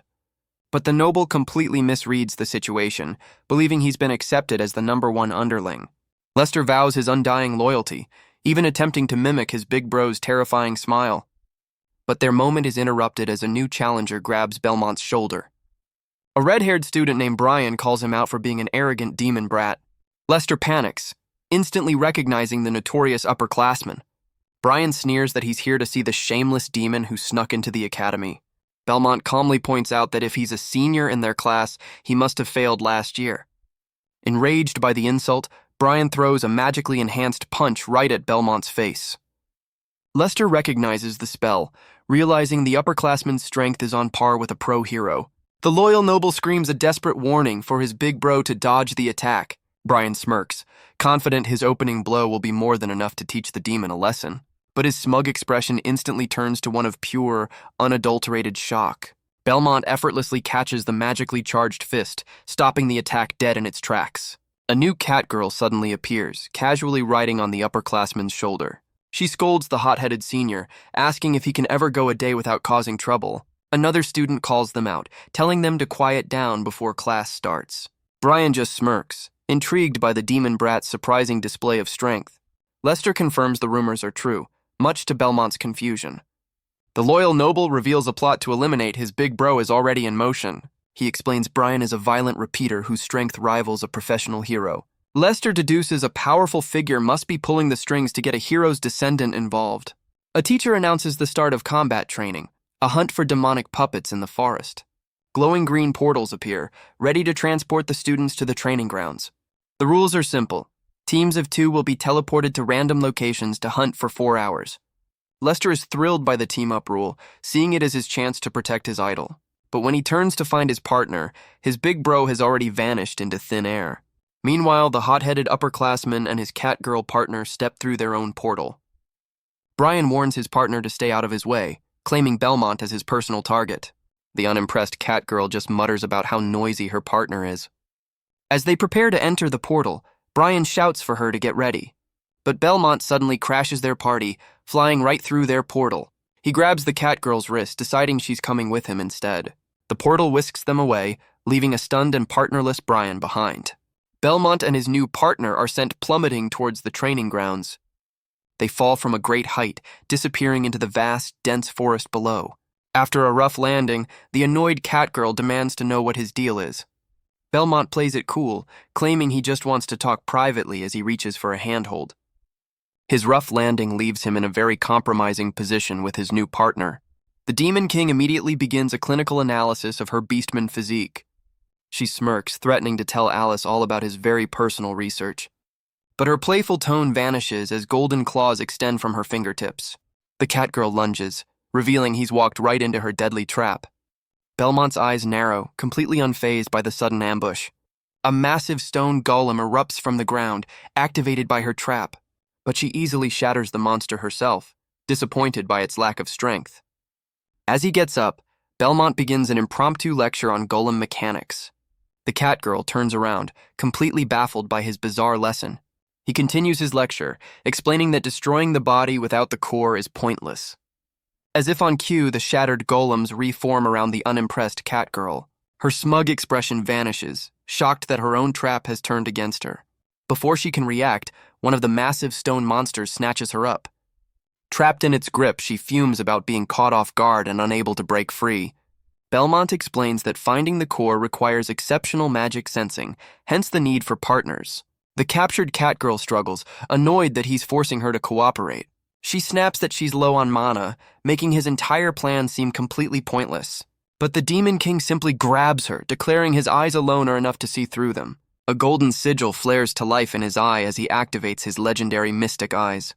His Mystic Eyes reveal the golem's weakness, a core hidden right in its armpit. With a single devastating punch, he shatters the golem's massive stone arm. He immediately launches himself towards the next target without a moment's hesitation. The second golem looms over him, but the Demon King is already prepared to strike. His special sight pinpoints the next core, conveniently located at its waist. A swift kick is all it takes to obliterate the second monster and its core. He lands perfectly, surrounded by the rubble of his defeated foes. He rises, revealing his healing magic is finally under his complete control. As the Catgirl falls, he swoops in and catches her with effortless grace. Stunned by his power and precision, she begins to question everything she thought she knew about him. Belmont admits his limited mana was almost a problem, his mystic eyes still glowing. The Catgirl questions why he'd save someone who was sent to eliminate him. He coolly explains her assassination attempt was far too obvious to be real. With his mystic eyes, he's already seen through her entire plan. But his special sight gives him a far more detailed view than she expected. He carries his flustered partner, a smug look on his face. The Demon King's composure finally breaks, overwhelmed by the unexpected scenery.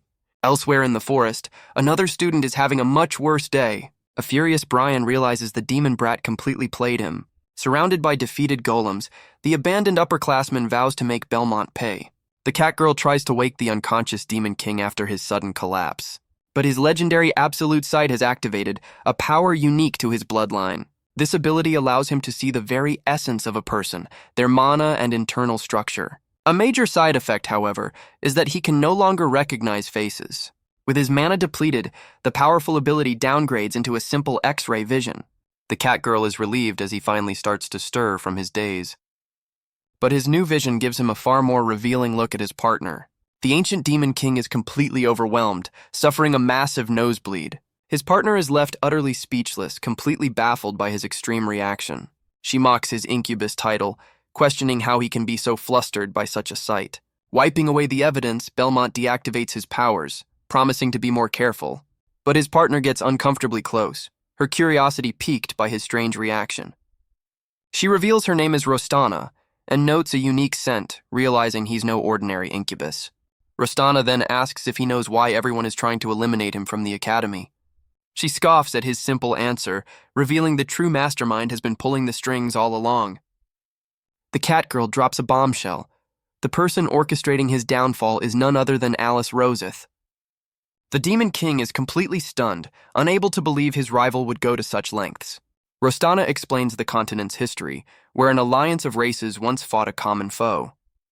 But after the war, humans took most of the land, leading to widespread discrimination against other races. This new world order resulted in other races being brutally cast out and oppressed. Rostana explains how humans now look down on their former allies, calling them lowly races.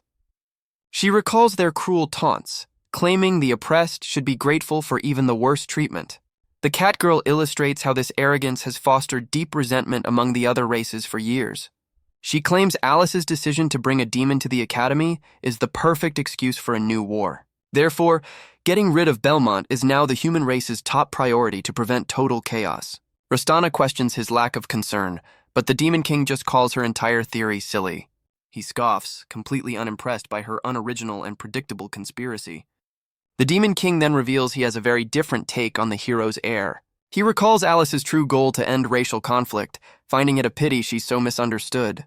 Belmont turns the tables, accusing Rostana of using him to ignite a war against the humans herself. Rostana is caught off guard, a single tear rolling down her cheek. She casually brushes off his accusation, suggesting they finish their training for now. But their conversation is cut short as Brian dive-bombs them from above.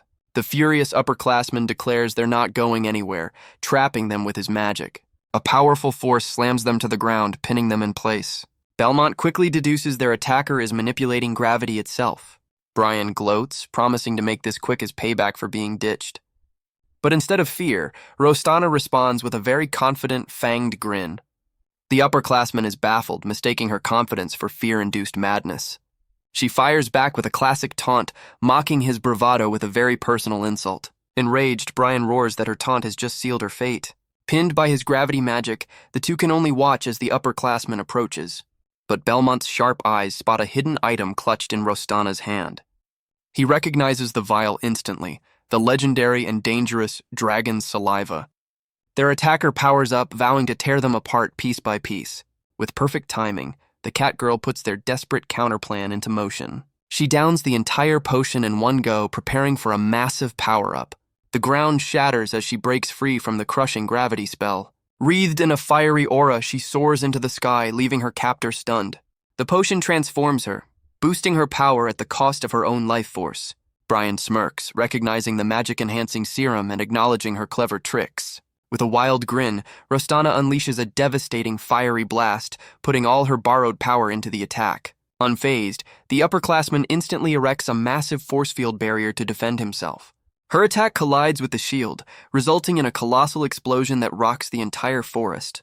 As the smoke clears, a panting Rostana wonders if her all-out assault was enough to take him down. But a glowing fist smashes through the smoke, effortlessly blocking her follow-up strike.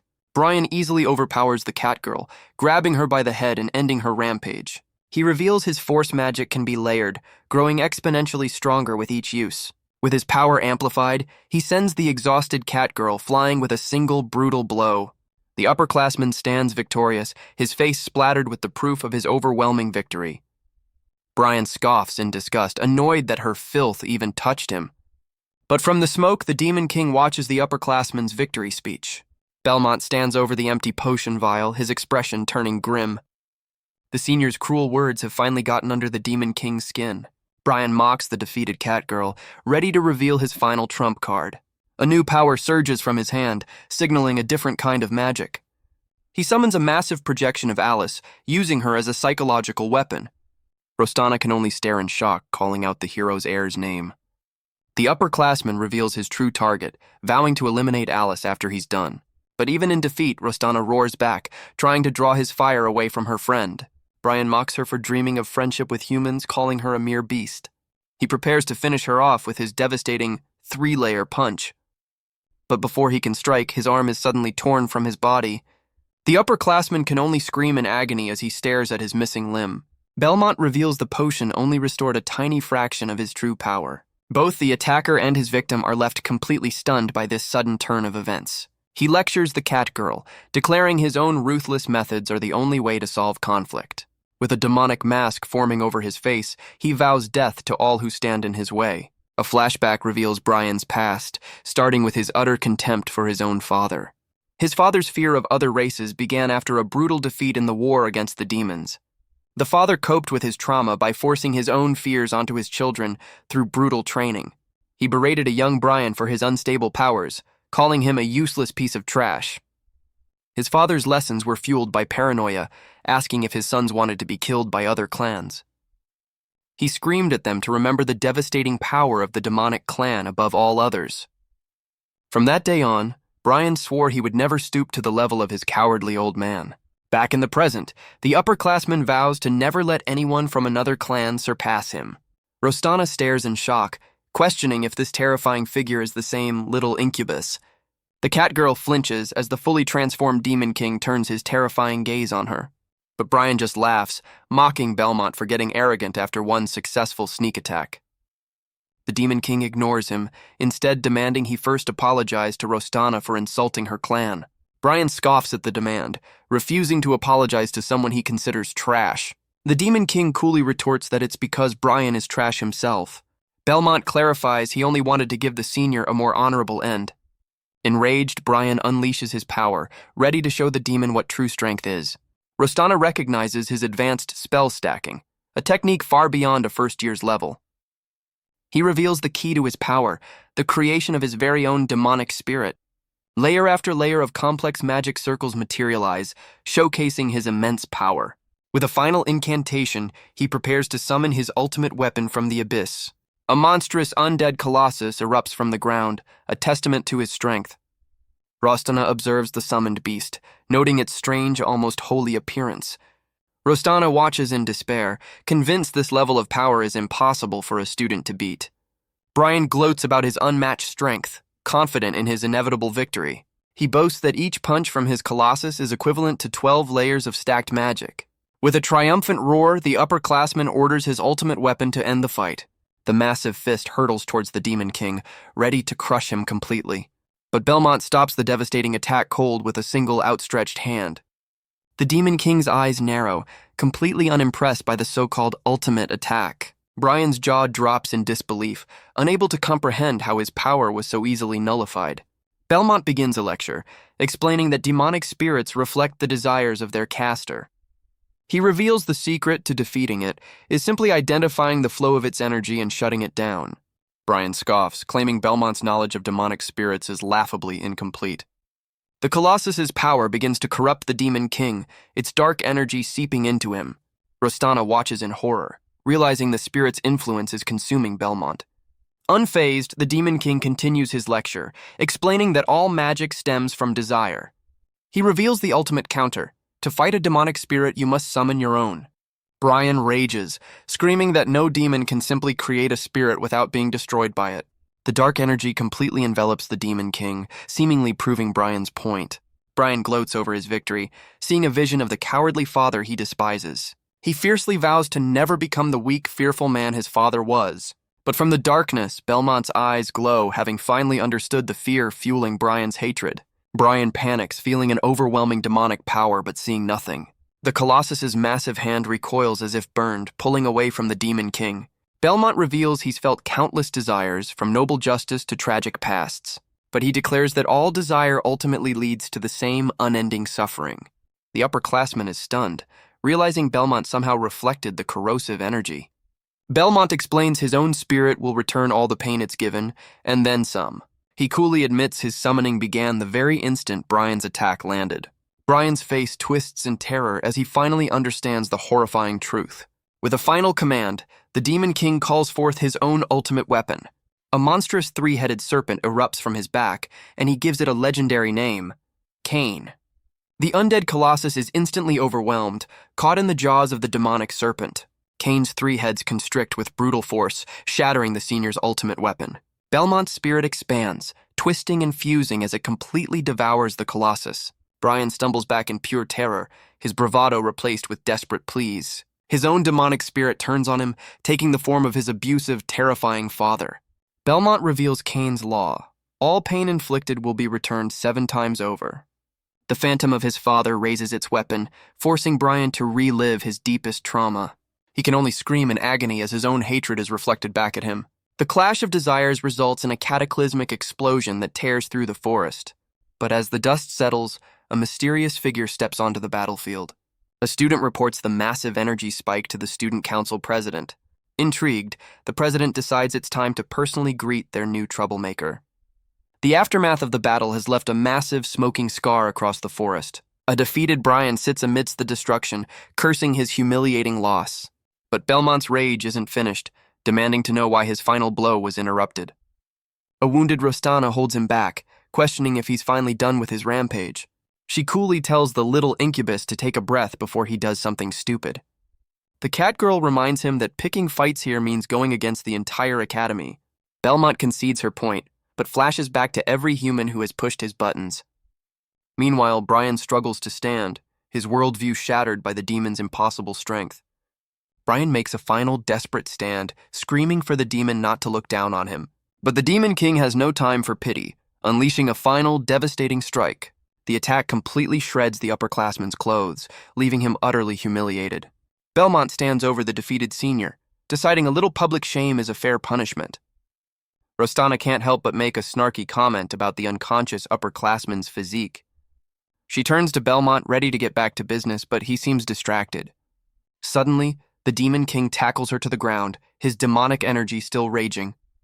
The flustered cat girl protests, completely caught off guard by his sudden advance. But Belmont groans in pain, clearly struggling with something as Rostana checks on him.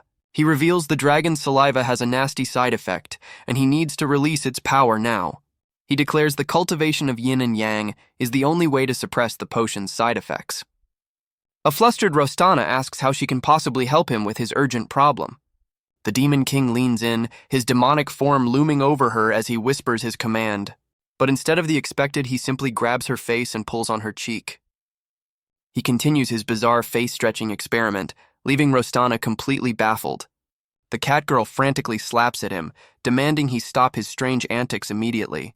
Belmont wonders why the cultivation failed, recalling his previous unsuccessful attempts with Lehigh and Alice. The unstable energy surges again, causing the Demon King to cry out in pain. Rostana's concern grows, asking if he's all right as his condition seems to worsen. Suddenly, the Catgirl has a breakthrough, realizing exactly what an incubus needs to release excess energy. Rostana blushes, offering to help the Demon King with his suffering. But Belmont's demonic form remains completely still, ignoring her bold proposition. His unstable energy suddenly erupts, proving his condition is far more serious than she realized. Belmont decides he needs to find Alice, leaving a very offended Rostana in his dust. But their argument is cut short as a new, powerful presence interrupts them. The newcomer scolds the demon for daring to speak Alice's name so casually. Rostana is completely floored by the newcomer's tremendous and intimidating power. The defeated Brian recognizes their visitor, the legendary student council president, Adonis. Adonis surveys the chaotic scene with utter disgust, calling the whole situation disgraceful. A terrified and humiliated Brian can only stammer a pathetic apology to his superior. Adonis surprisingly consoles the defeated Brian, telling him he tried his best. But the president's gentle tone hides a much darker accusation. He reveals Brian used his secretary's sister as leverage, a move that was not approved. With a cold glare, Adonis warns the disgraced senior to prepare for the consequences. Brian can only scream in terror as he realizes his grave mistake. The president unleashes a devastating blast, delivering his own brand of swift justice. Belmont and Rostana can only watch, stunned by the council's absolute authority. With his underling punished, Adonis and his secretary turn their attention to the remaining troublemakers. Belmont grits his teeth, realizing the president's power is undetectable as the potion's energy rages out of control. Adonis smirks, noting it's a shame the demon will be consumed by his own power before the real fun begins. The president exposes Rostana as a spy, offering her one chance to walk away. The Demon King is completely blindsided by the shocking revelation, but Rostana refuses to back down, declaring her loyalty now lies with the Demon King. With newfound resolve, she vows to protect Belmont from the president's wrath. His demonic power flares, allowing him to sense the true emotions behind her brave stand. A flashback reveals her deep-seated hatred for humans and their endless conquest. She finally confesses the truth. She was a spy sent to get close to Alice. Her memories reveal a shadowy clan leader who gave her the dangerous mission. But her time with Alice was not what she expected, planting a seed of doubt. The hero's heir's simple kindness began to change the spy's hardened heart. She recalls the simple joy of sharing a dessert with the hero's heir. Their playful teasing and shared moments started to blur the lines of her mission. Rostana admits her orders became confusing, but she knew Alice wasn't the enemy. Even Alice's rants about Belmont were a sign of how he'd livened up her world. The Catgirl playfully calls out her friend's classic tsundere act. A pouting Alice feels betrayed, unable to see the truth in her friend's words. Rostana's sly grin hides the pain of her own deception. Back in the present, she declares she may be a failed friend, but she won't be a failed protector. The president remains unimpressed, watching her defiant stand with cold amusement. But Belmont suddenly grabs her, his own chaotic power taking over. Rostana hurls the Demon King away, urging him to escape and find Alice. Belmont looks back, stunned by her sudden selfless act of sacrifice. With a tearful smile, she asks him to apologize to the hero's heir on her behalf. She believes he's the only one who can truly make her best friend happy. The Catgirl turns to face the president, ready to make her final stand. But Belmont lands beside her, calmly agreeing it's time for them to fight together. A furious Rostana complains he just made her cry for absolutely nothing. The Demon King scoffs, boasting he can take down the president in just 3 moves. She grabs him, insisting he's in no condition to fight while his power is so unstable. Adonis overhears the bold claim, amused by the demon's incredible arrogance. The president unleashes a massive, unseen spell, leaving Rostana completely shocked. A closer look reveals the attack's complex and fiery core, a testament to its power. Adonis's calm, confident gaze meets Rostana's terrified one. But Belmont counters with his own golden blades, meeting the president's power head-on. The president's secretary is stunned, having never seen anyone block his attacks before. Adonis reveals his unique magic, which manipulates time to cast instant, unavoidable spells. Belmont smirks, claiming he just has to do the same to create a simple shield. The president is floored, wondering how the demon saw through a technique that took him years to master. But Belmont suddenly cries out in pain as the potion's side effects take their toll. Rostana watches in horror as the unstable energy completely consumes his arm. Adonis reveals that every spell Belmont casts only hastens his own destruction.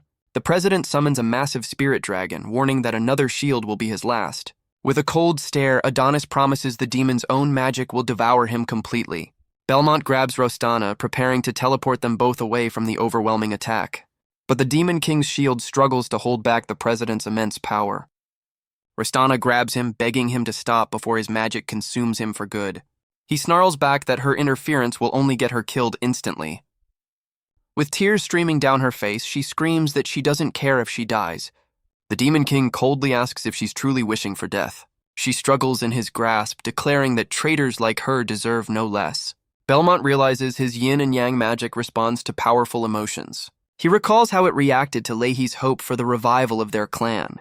And with Alice, it was her desperation and his desire to protect her that triggered it. The Demon King demands to know Rostana's deepest, truest wish. Overwhelmed by his question, the cat girl can only stammer in response. Her mind flashes back to a simple, happy moment with her best friend. With tears in her eyes, she finally confesses her desire to live and apologize to Alice. The Demon King's glowing eyes narrow as he promises to grant her wish. He leans in, initiating the cultivation of yin and yang in a completely unexpected way. A colossal burst of golden energy erupts from them, engulfing the entire battlefield. Adonis is left stunned on the ground, wondering how his ultimate attack was completely nullified. As the light fades, Belmont stands unharmed, holding a sleeping Rostana in his arms. The Demon King declares his plan is almost complete, with only one final step remaining. He reveals his strategy: see through the attack, neutralize its power, and now finish the fight. But the president rises, a look of dawning realization on his face. Adonis correctly identifies the legendary secret art, the cultivation of yin and yang. His secretary is completely stunned, unable to believe the forbidden magic is real. The president explains the technique fuses two souls, unleashing an unimaginable burst of power. Adonis scoffs that ancient magic won't save him, but Belmont simply tells him he's wrong. Rostana awakens, delivering the final blow. The Demon King plans to end this in a single strike. The Demon King holds his partner, his gaze fixed on his final opponent. Adonis scoffs, convinced that after 50 years, no one can possibly match his power. The president prepares to unleash another devastating attack to end the demon's bluff. But behind Belmont, a massive portal suddenly materializes, signaling the end of the training. The Demon King simply turns and leaps into the portal, leaving the president completely stunned. His secretary reveals the portal was automatic, and Belmont's final move was just a perfectly timed escape. They emerge back on the training grounds, shocking the other students with their dramatic entrance. A frantic Lester and his crew immediately rush to their big bro's side. The loyal noble explains they felt the massive power clash and feared the worst. But his concern turns to pure shock as he finally recognizes the cat girl in his idol's arms. Belmont coolly admits that something happened, massively underselling the epic battle. Rostana recalls her near sacrifice, her eyes filled with lingering emotion. The Demon King suddenly panics, realizing he did something rude to Alice again, leaving the crowd speechless. Lester completely misinterprets the situation, believing his idol has achieved godhood with his enemy. The loyal noble and his crew immediately kneel, hailing Belmont as the new god. Belmont suddenly calls out to Newt, completely mistaking Rostana for the other cat girl. A furious Alice storms onto the scene, her eyes blazing with righteous fury. Lester's crew goes wild, declaring the arrival of a legendary love triangle. A nervous Rostana tries to explain the situation to her furious best friend. But Alice's anger melts away, replaced by pure relief as she sees Rostana is safe. Rostana explains they felt the demonic surge and rushed over, fearing the worst. With a tearful smile, she's just happy her friend is safe from harm. The two friends share a heartfelt hug, putting the terrifying ordeal behind them. But Belmont knows the real trouble has just arrived as Adonis steps through the portal. The president's icy glare promises that this incident is far from over. The crowd whispers in awe, recognizing the legendary heir of the Razeth family. Alice immediately confronts him, demanding to know why her brother has appeared. The all-powerful president is suddenly flustered, barely able to say his sister's name. A faint blush creeps across his face, his composure completely shattered. His secretary has to step in, reminding the president to maintain his dignity. Adonis regains his composure, ready to drop a bombshell announcement on the entire academy. He reveals the demon brat's true identity, the legendary 1,000-year-old demon king, Belmont. Lester's mind completely shatters, unable to process his idol's shocking secret. Another student scoffs in disbelief, refusing to believe the idiot with dead fish eyes is a king. Rostana smirks, finally putting the pieces together about the mysterious little incubus. But Belmont remains completely unimpressed, his bored expression never wavering. Alice confronts her brother, questioning how this is possible when their ancestor sealed him away. The president explains the stone seal was recently broken, allowing the demon king to reawaken. He then puts Alice on the spot, suggesting she's the one who should explain the whole truth. Belmont is caught off guard as Alice steps forward, preparing to face the crowd.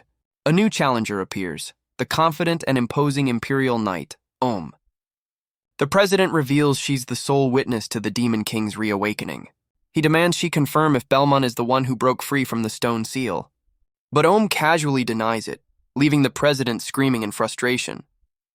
His entire grand accusation is completely derailed, leaving him utterly speechless. The knight recalls seeing a 2-meter-tall mountain of muscle, not this pipsqueak. A panicking president questions her testimony, but she's certain Belmont isn't the one. He furiously demands to know how Belmont learned the forbidden arts if he's not the Demon King. With a deadpan expression, Belmont calmly throws Alice right under the bus. The president's mind shatters, the shocking revelation literally freezing him in a block of ice. A flustered Alice denies everything, but Belmont calmly reminds her they first cultivated yin and yang together. The hero's heir is left blushing and speechless, unable to refute his very public claim. Adonis completely short-circuits, muttering about his sister as he freezes solid in a block of ice. His secretary wheels the frozen president away, vowing this humiliation won't be forgotten. Belmont sighs in relief, wondering if the knight Om was actually his subordinate Leahy in disguise. He praises Lehi's supposed masterful disguise as he watches the real knight walk away. But a familiar voice calls out his name from right behind him. A new maid with tiny horns appears, complaining about how hard it was to sneak into the academy. The Demon King is completely stunned, instantly recognizing his loyal subordinate Lehi. Leahy smiles, impressed by his work and curious about the other demon's spectacular transformation magic. Belmont's mind races, questioning who the knight could possibly be if Leahy is here. The mysterious knight Om gives a playful look, deepening the mystery of her true identity. 1 week later, the students are back in class for a lecture on demonic spirits. Belmont reflects on his new power, realizing the key is to grant his partner's truest wish. A golden sigil glows in his hand as he confirms the cultivation is restoring his demonic energy. He resolves to master the cultivation before his identity is fully exposed to the academy. But his plans are interrupted by an annoyed teacher calling him out in the middle of class. The teacher fumes at Belmont's new entourage, who have set him up like a god on a throne. Belmont sweats nervously, realizing his new fan club is causing a very awkward scene.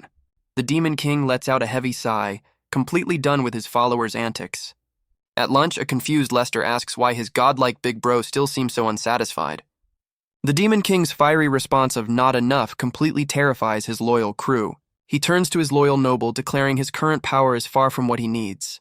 Belmont reveals his true ambition, to conquer the entire academy, not just the first years. The loyal noble excitedly shoves a flyer in his idol's face, having the perfect plan. Lester reveals his brilliant idea. They'll start their conquest with the club recruitment day. The academy grounds are buzzing with activity for the annual club and society recruitment day.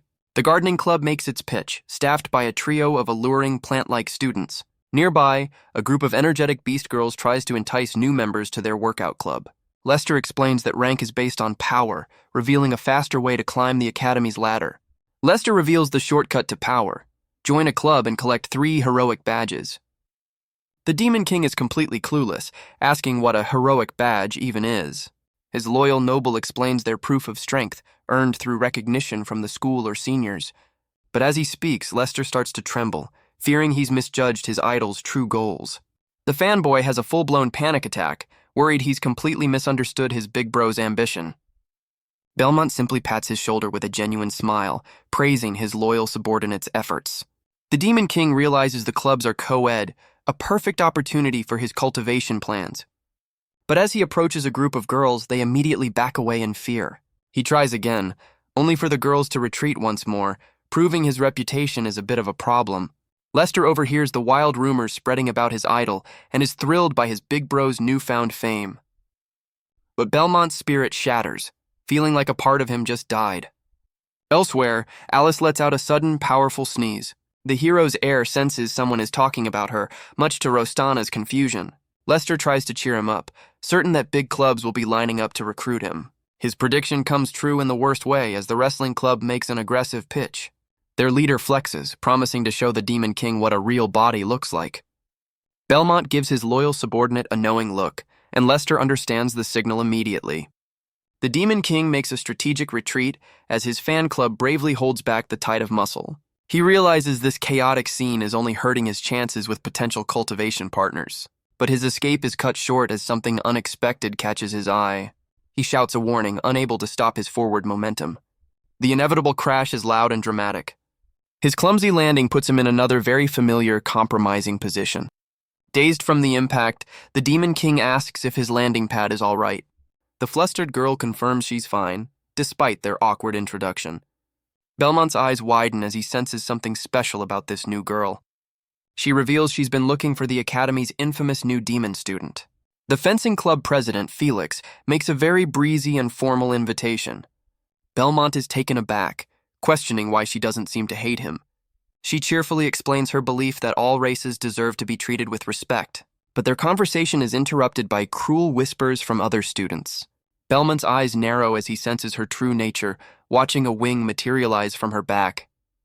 He realizes she's a mixed-breed angel, a fact she's been trying to hide. Felix sadly admits she's a mix of human and angel, calling herself a despicable existent. She tries to turn him away, revealing she's the only member of the fencing club. But the Demon King's mind is already made up, and he declares he wants to join. He tells the stunned girl he's genuinely interested in fencing and rejects her self-deprecating label.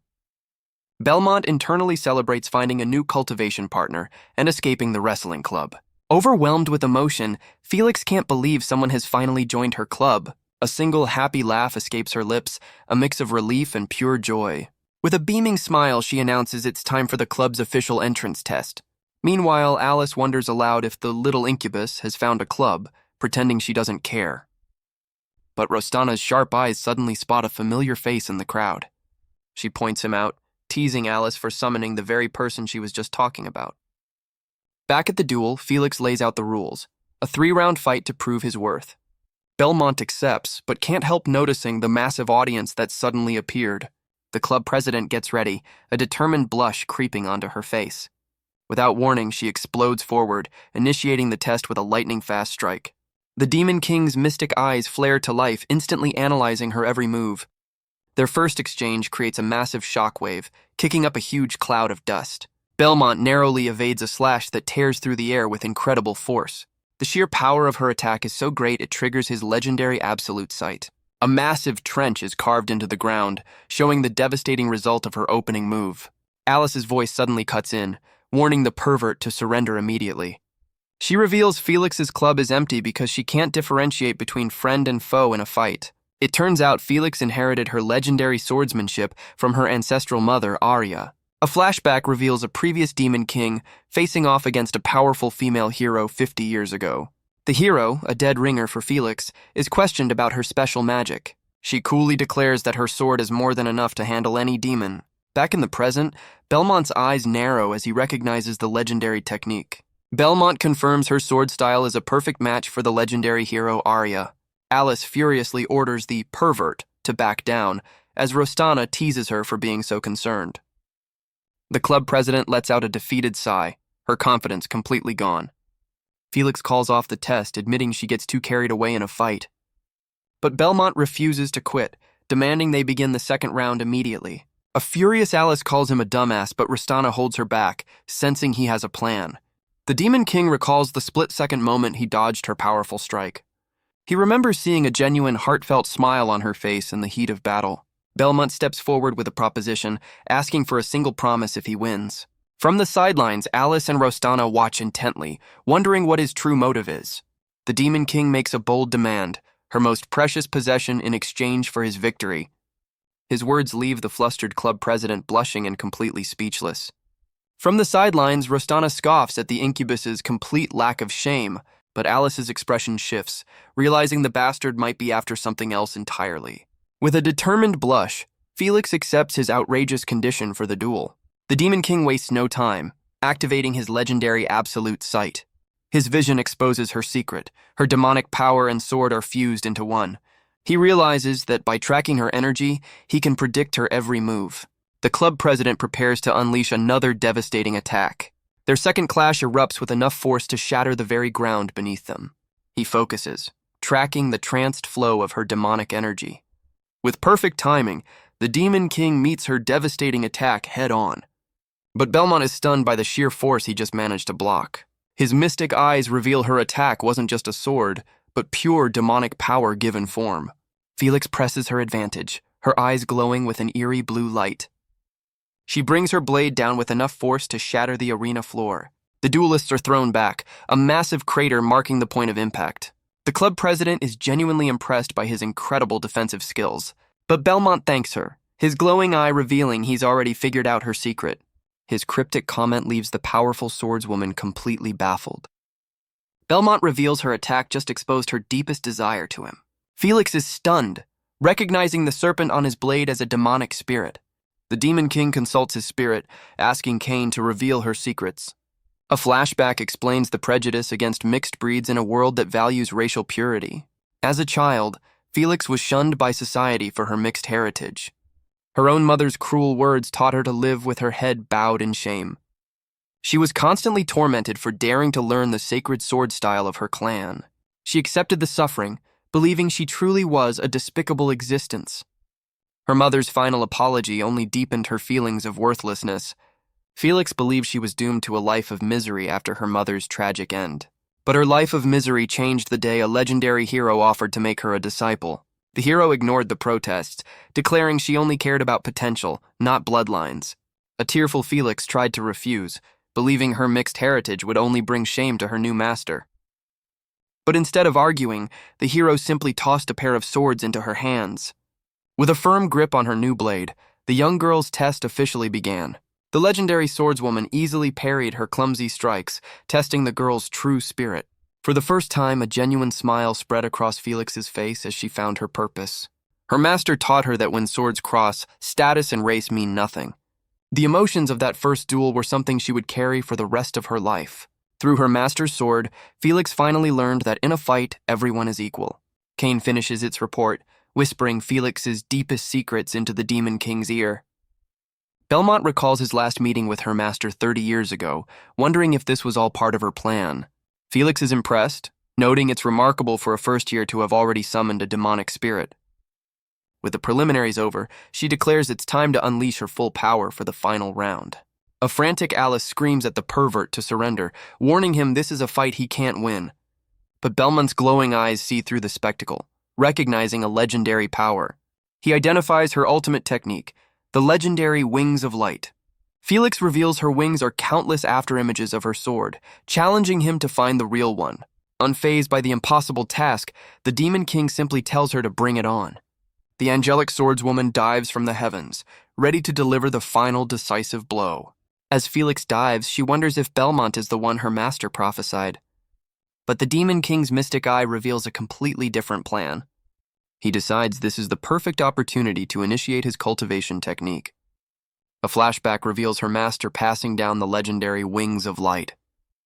The hero explained that if someone could ever break through the move, they would be a greater teacher than she could ever hope to be. Felix now questions if the demon before her is that destined person. She unleashes a storm of light, a seemingly unavoidable attack. The Demon King is completely surrounded by the deadly barrage, but Belmont grips his sword, determined to understand the will behind her blade. He declares his goal is to understand the true will hidden within her sword. In a brilliant flash of light, Felix strikes his sword clean from his hand.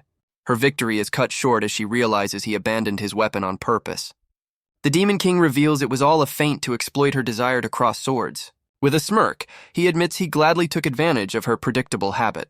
The force of their clash sends a massive shockwave tearing through the academy grounds. Onlookers can only stare in awe at the sheer ferocity of the attack. A furious Alice screams from the sidelines, calling him a massive sicko.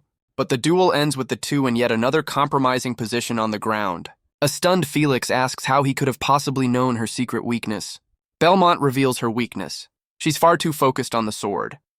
He helps her up, explaining the lesson of equality came from a person, not a weapon. The Demon King's face merges with her master's as he declares that swords aren't the only things that can cross. With tears of joy, Felix finally welcomes him to the club, realizing he's the one her master spoke of. Belmont's inner incubus awakens, seeing the perfect opportunity for his cultivation technique. The flustered club president reminds him of his promise, and he agrees to collect his prize. He puckers up, ready to seal their deal with a single powerful move. But a furious Alice interrupts, demanding the senior brother Felix get up immediately. The term senior brother throws Belmont for a loop, suddenly questioning Felix's true identity. He activates his absolute sight, switching to a special mode to get a much closer look. The angelic swordswoman reveals a shocking secret, asking for his guidance as a junior brother. For the first time in 1,000 years, the Demon King's mind completely short-circuits. His legendary composure remains shattered for 2 entire days. Back in class, Belmont is a petrified husk, his soul having left his body. His loyal crew, now part of the wrestling club, worries their big bro has been broken. Meanwhile, a concerned Alice peeks into the classroom, looking for the bastard. The Demon King is suddenly snapped out of his daze by a familiar voice. Lester bursts in, announcing the arrival of his 2 sisters-in-law, much to Alice's fury. But seeing the girls triggers a sudden, profound realization for the Demon King. Rostana smirks at the little incubus, while Alice pretends she's not worried at all. The Demon King springs back to life, declaring this is exactly the motivation he needed. But his recovery is cut short by a cheerful greeting from his new junior brother, Felix. The sheer psychological damage sends Belmont reeling, much to his fan club's horror. Felix reveals she's here to fulfill the promise they made during their duel. She presents him with a golden crest, his official prize for winning the match. It's a heroic badge, her most precious possession, which she believes he's earned. But Alice scoffs, declaring she'll be the first to collect all 3 badges, not him. To prove it, she and Rostana have joined the fencing club to challenge him directly. The hero's heir immediately regrets her decision, blaming Rostana for dragging her into this mess. But a quick glance away reveals her competitive spirit is just a cover for her true feelings. A flustered Alice demands the Demon King join her in the advanced class next year. Belmont is still reeling, questioning the very concept of being in class with her.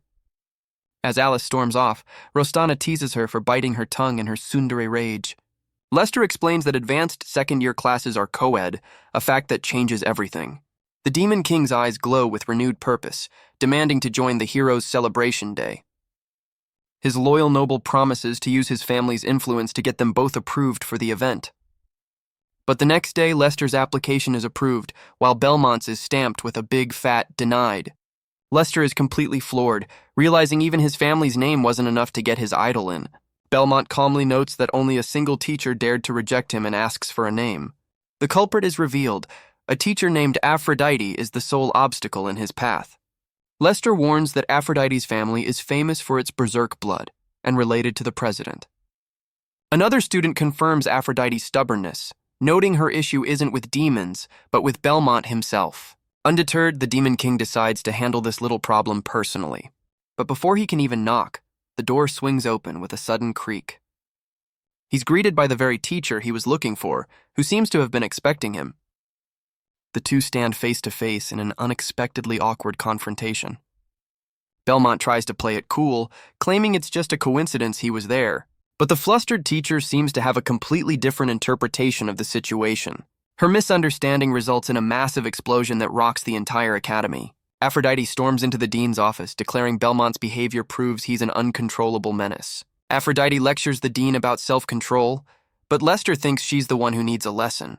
Belmont tries to explain his actions to a horrified teacher, claiming it was a cultural misunderstanding.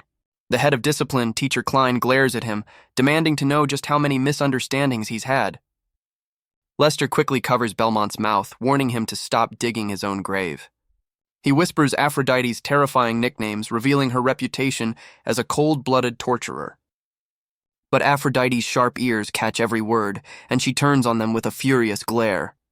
The dean calmly considers the situation, suspecting the whole thing might have been an accident. But Aphrodite isn't listening, demanding the dean send Belmont to the disciplinary room for personal punishment. Lester's mind flashes to a terrifying image, realizing the disciplinary room is a place of legend. The dean smirks, agreeing that a little discipline might be exactly what the situation needs. The Demon King is dragged into the Academy's infamous and torchlit disciplinary room. Its walls are lined with a rather extensive collection of disciplinary tools. Clearly, this is a place where rules are taken very, very seriously. Belmont is unimpressed, noting the teacher seems quite knowledgeable in the art of restraint. But in a shocking twist, it's the head of discipline who's chained to the wall. Aphrodite takes center stage, demanding the Demon King confess his many crimes. The Demon King plays innocent, claiming he has absolutely no idea what she's talking about. She furiously lists his interactions with Alice, Rostana, and Felix, calling him an uncontrollable incubus. But her interrogation takes a weird turn as she eagerly demands every last detail of his encounters. Belmont is completely baffled, wondering why the berserker is so invested in his cultivation techniques. The Demon King proudly declares his actions were all done with honor and full control. But his loyal fanboy Lester thinks his big bro's perverted logic is the coolest thing ever. Unimpressed, Aphrodite unleashes her energy whip, completely done with his excuses. A single crack of her whip sends the Demon King flying to the ground. But instead of pain, Belmont senses a strange demonic power emanating from her weapon. The teacher's interest is piqued, demanding he explain his sudden realization. So he makes a simple request: hit him again so he can analyze her power. A furious Aphrodite completely misreads the situation, calling him a pervert who's looking down on her. Outside, a devastated Lester blames himself for his idol's supposed humiliation. Back inside, the Demon King activates his mystic eyes, ready to uncover the teacher's secret. He analyzes the whip's energy, a cold demonic magic hiding a core of extreme heat. Blocking the strike, he realizes the red glow is the suppressed desire she's been holding back. Belmont deduces her berserker bloodline forces her to use this interrogation to vent her true nature. With a wicked grin, he unleashes his own power, turning her weapon against her. A stunned Aphrodite watches in horror as her own whip suddenly attacks her. The rogue weapon begins to bind her, completely ignoring her frantic commands. She cries out as the whip tightens its grip, leaving her completely helpless. Belmont recalls a passage from an ancient guide, detailing a very specific release technique. The whip's tendrils continue their work, leaving the teacher breathless. Overwhelmed by a new sensation, Aphrodite is left wondering what's happening to her. Outside, a distraught Lester can only listen, believing his idol is suffering a terrible fate. But 20 minutes later, it's Aphrodite who's on the floor, demanding to know what he just did to her. Unable to wait any longer, the loyal noble bursts in, fearing the absolute worst. He finds his big bro perfectly calm, while a flustered Aphrodite tries to regain her composure. Lester's mind goes wild, convinced his idol has just conquered another powerful clan. With the session over, a blushing Aphrodite declares she's approving his application after all. His loyal fanboy erupts in celebration, thrilled that his big bro got what he wanted. But the Demon King is suspicious, wondering what caused her sudden change of heart. Aphrodite fumes, vowing to get her revenge for this humiliation during the celebration. With the disciplinary ordeal finally over, the story moves back to the classroom. Lester explains the Heroes' Celebration Day, an exclusive event honoring the Academy's past legends. The event is typically for second years, with students forming squads of 4 to face a series of challenges. Round 1 is a historical reenactment, forcing students to battle a teacher disguised as a demon. The second round honors fallen heroes, a somber tribute to those who made the ultimate sacrifice. Students must enter a palace of statues and answer a question tailored specifically to them. But a wrong answer awakens the bronze statue, forcing the student into a sudden duel to pass. The third round is a mystery, and a nervous Lester asks his big bro how they should prepare for the tough battle ahead. But the loyal noble gets distracted by a book, confused by a strange entry he can't quite decipher. Elsewhere, the mysterious Knight Ohm confirms to a hooded figure that Belmont has joined the celebration. The shadowy figure sees this as an opportunity, cryptically ordering the knight to act when the time is right. The Knight Ohm accepts her mission, her body crackling with an otherworldly energy. The hooded figure reveals their true goal: to eliminate the Demon King and refine his power for themselves. The Hero Festival begins, and Lester shivers in awe before the towering statues of legendary heroes. He misinterprets Belmont's reaction, believing his idol is also overwhelmed by the sacred event. But the Demon King is actually crying tears of joy, leaving his fanboy completely baffled. Belmont is just counting the girls, realizing this is his perfect chance to master his cultivation technique. Lester is stunned, thinking his big bro is already gauging the strength of his future opponents. A teacher officially kicks off the festival, allowing students to form their teams for the challenges ahead. The Demon King confidently strides forward, his sights set on teaming up with the ladies. But his path is immediately blocked by the massive, flexing members of the wrestling club. Belmont is completely overwhelmed by their aggressive recruitment tactics. The club's leader extends a friendly invitation that looks more like a threat. He's unceremoniously dragged off to join their magical Mickey Mouse clubhouse. But a new challenger appears, a fiery cat girl who demands they release him. With a confident smirk, she declares that the Demon King is coming with her. The wrestler reluctantly hands him over, grumbling about her descendant privilege. The new cat girl's impressive presence immediately commands attention. She holds him close, smugly announcing he's now officially on her team. Their display earns a sharp rebuke from a pink-haired girl who demands they show some respect. The cat girl coolly dismisses her, telling the newcomer to mind her own business. The cat girl calls out her rival's flimsy excuse for wanting to join the little incubus. Belmont is perfectly fine with the arrangement, as his cultivation plans require female partners. With one spot remaining on their team, the cat girl wonders who will complete their roster. A mysterious elf appears, calmly declaring she wants to be on Belle's team. The girls immediately argue over who claimed him first, while Belmont just wants to know the elf's gender. Remembering his recent blunder with Felix, the Demon King knows he has to be careful this time. The elf simply confirms her gender, putting the Demon King's primary concern to rest. Belmont gives an enthusiastic thumbs up, earning a furious lecture from his pink-haired admirer. The cat girl finds it odd that a notoriously arrogant elf would willingly team up with a demon, but the elf coolly declares that her choice is irrelevant, as she alone will guarantee their victory. The pink-haired girl scoffs at the elf's arrogance, questioning who will really lead their team. Meanwhile, a tearful Lester is relieved his big bro now has a harem to protect him. The loyal noble is dragged away by the wrestling club, tearfully accepting his fate. Belmont's new team enters the first challenge, the Dragon's Dungeon beneath the Academy. They find themselves in a circular chamber with 4 identical passages, unsure of which path to take. Belmont's attention is drawn to a strange carving on the wall, depicting an ancient battle. The pink-haired girl instantly recognizes the scene as the legendary Battle of Demacy. The battle was a brutal 10-day war, where a multi-race coalition suffered devastating losses. Victory only came at a great cost, the sacrifice of 2 legendary holy heroes. A magical message appears giving them their mission: choose a path and conquer the fortress. Belmont correctly deduces the 4 paths are a test designed to split them up. The elf calmly chooses her path, bidding a casual farewell to Belle. The pink-haired girl explodes, furious that the elf is already on a first-name basis with him. The cat girl scoffs at the drama and drags her rival away, eager to face their challenge. But the pink-haired admirer turns back, ordering Belmont to stay alive until their reunion. The Demon King simply acknowledges her command, his expression unreadable. Meanwhile, a shadowy figure atop a tower senses their arrival under the full moon. This mysterious foe prepares a menacing welcome gift in the form of a molten orb. Unaware of the trap, Belmont proceeds alone down the dark, torch-lit corridor. He's suddenly stopped by a familiar tune, a long-lost demon nursery rhyme. The Demon King turns, his senses tingling from the familiar sound. A shadowy mass materializes at the end of the hall, blocking his path. The darkness reveals a horde of his legendary demon guards wreathed in flame. But instead of fear, Belmont's eyes light up with pure, nostalgic joy. He spreads his arms wide, ready for a grand reunion with his long-lost soldiers.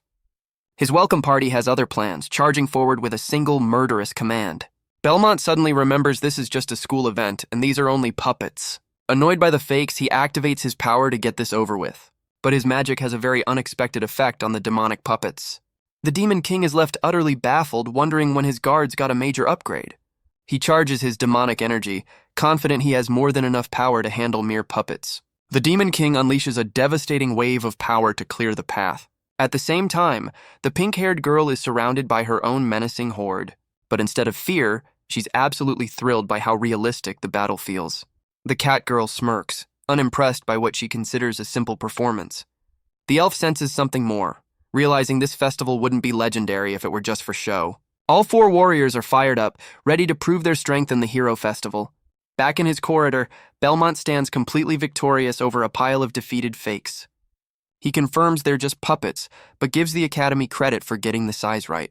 But a massive blast of energy erupts from the end of the hall, signaling a new challenger has arrived. The Demon King finds himself transported to a strange, torchlit cavern.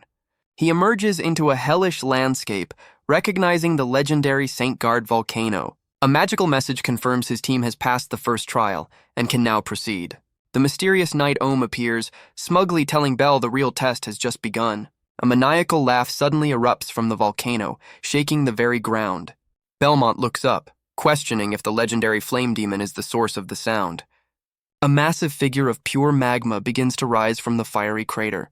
The legendary demon is revealed to be a female golem of fire, asking if he's her challenger.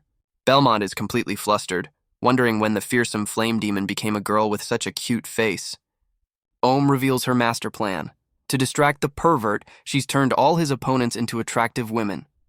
The knight panics, realizing her spell has a very noticeable side effect on all the puppets. The flame demon's new form is revealed, and it's definitely not what anyone expected. The pink-haired girl starts to worry if this is what Belle will look like in the future. Her cat-girl rival is less concerned and more just completely outraged by the sight. She can't believe a man is more stacked than she is, her pride taking a massive hit. The elf, however, calmly theorizes this must be where demons store their immense power. The flame demon Garfield makes a dramatic entrance, landing right before the Demon King. It issues a classic challenge, declaring Belmont must defeat it to proceed.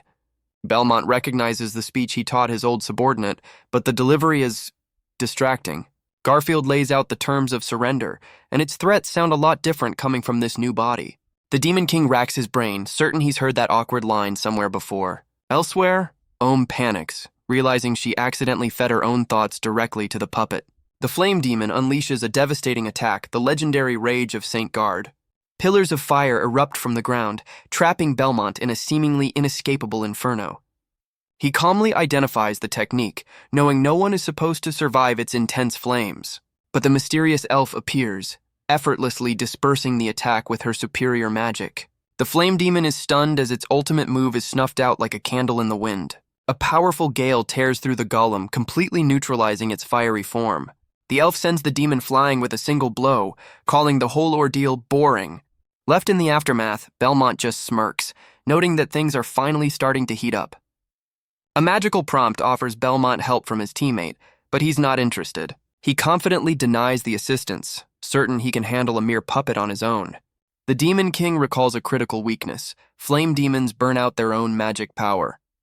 He forms a defensive barrier, planning to outlast the fiery golem. His strategy is simple: wait for the puppet to exhaust itself, then seize his chance. But his barrier shatters instantly, the flames proving far stronger than he anticipated. Belmont realizes he's been a fool. A professor is feeding the puppet unlimited power. From the shadows, his true opponent reveals this demon is stronger than the other 3 combined. The inferno swells to an impossible size, ready to consume everything in its path. The Demon King is completely engulfed by the raging sea of fire. The fiery golem demands the hero kneel and beg if he wishes to pass. But Belmont scoffs, declaring he hasn't knelt to anyone in 1,000 years. Enraged by his defiance, the puppet prepares to deliver a final fatal blow. It slams its fist into the ground, unleashing a massive wave of pure magma. The Demon King braces himself, struggling against the overwhelming inferno. He realizes his low power won't last, and deduces a magical link to the professor. With a new plan, he activates his legendary all-knowing eye to find the connection. His vision exposes the puppet's core, a magical receiver hidden in its chest. Unaware its secret is out, the golem charges up one last devastating attack. It lunges forward with incredible speed, ready to end the fight once and for all. But the Demon King sees the attack not as a threat, but as the perfect opening. He dives straight through the golem, stunning the fiery puppet with a direct hit to its chest. The flame demon lets out a silent scream of terror as he reaches deep inside its core. Belmont lands gracefully, having successfully ripped out the puppet's power source. He examines the pulsating orb, confirming it's the magical link he was looking for. With a confident blush, the Demon King decides to absorb the stolen power for himself. Elsewhere, the Night Ohm panics as her own magical energy is suddenly drained away. She trembles on the ground, realizing he's found the magical binds and is turning the tables. Belmont crushes the core in his hand, shattering the connection with a decisive bang. Deprived of its power, the Flame Demon makes one final desperate stand against the Demon King. Belmont's eyes widen as he finally identifies the puppet's mysterious master. He scoffs, knowing that without its power source, the golem is just an empty shell. With a simple flick of his finger, the mighty Flame Demon crumbles into dust. A magical sigil confirms his victory, marking the end of the fiery crusade. Elsewhere, the Night Ohm decides it's time to stop playing games and intervene directly. Back at the entrance, the pink-haired girl wonders if Belmont has already been eliminated. The cat girl sees right through her act, teasing her for being so obviously concerned. She then questions why the girl didn't help him, just as the elf makes her own return. The pink-haired girl furiously denies it, claiming she's only focused on leveling up. But the elf drops a bombshell. If one of them fails, the whole team is disqualified. The elf calmly admits she was lying to stir up drama, infuriating her pink-haired rival. Their argument is cut short by the sound of footsteps approaching from the dark corridor. The cat girl gleefully tackles Belmont, teasing that the girls were about to fight over him. A flash of ominous energy suddenly fills the chamber, heralding the start of the next trial. The elf recounts the scandalous legend of the Demon King and his 108 female guardians. She reveals their next opponent is a perfect simulation of the legendary Lady of Fort Damas. Belmont is genuinely confused, questioning if people really believe the Demon King is just a pervert. He furiously lectures them on historical accuracy, much to the cat girl's complete disbelief. With a series of loud clangs, every exit slams shut, trapping the team inside the chamber. The Demon King's eyes narrow in anticipation, sensing the true challenge has finally arrived. A mysterious figure descends from the ceiling, announcing she's been waiting for the heroes. Belmont's eyes narrow, recognizing the strangely familiar voice of a young girl. Their new opponent is revealed, a cheerful demon girl welcoming them to Fort Damas. The Demon King is floored, recognizing the legendary guardian as his own personal maid, Lacey. The cat girl scoffs, doubting an ordinary guardian could have such a legendary reputation. But the elf's sharp insult immediately sparks a fight between the two rivals. The Lacey puppet ignores their bickering, her hands crackling with power as she issues a challenge. In a flash, the chamber fills with dozens of identical, glowing clones of the Guardian. The girls are stunned by the clone army, with one blaming the Demon King's legendary promiscuity. Belmont can only sweat in embarrassment, unable to defend his already shattered reputation. The Lacey clones swarm the team, attacking with surprising speed and coordination. The cat girl leaps into the fray, determined not to be eliminated so early in the festival. Her pink-haired rival mirrors her sentiment, unleashing her own powerful attack. Even the stoic elf joins the battle, warning the others not to hold her back. But the pink-haired girl notices Belmont is just standing there, completely ignoring the fight. He's too busy counting the clones, much to his admirers' absolute fury. Suddenly, the Demon King realizes something is terribly wrong with the number of guardians. Just as the elf takes down her 70th clone, the team begins to understand the problem. Despite their efforts, the number of clones surrounding them hasn't decreased at all. Belmont reveals their fatal mistake. Defeating a clone only creates another, and they must find the original. The cat girl panics, realizing their magic will run out before they can find the real guardian. But the Demon King has a plan, activating his legendary all-knowing eye. His vision cuts through the illusion, instantly pinpointing the true guardian among the fakes. He realizes he's too low on power to act, but a new devious plan begins to form. A wicked idea strikes him as he realizes the chamber is full of untapped energy. He turns to his teammates, announcing he knows how to win but needs to borrow something from them. The pink-haired girl scoffs, doubting his pitiful magic reserves are enough to do anything. With a smirk, Belmont reveals his secret weapon, their magic power.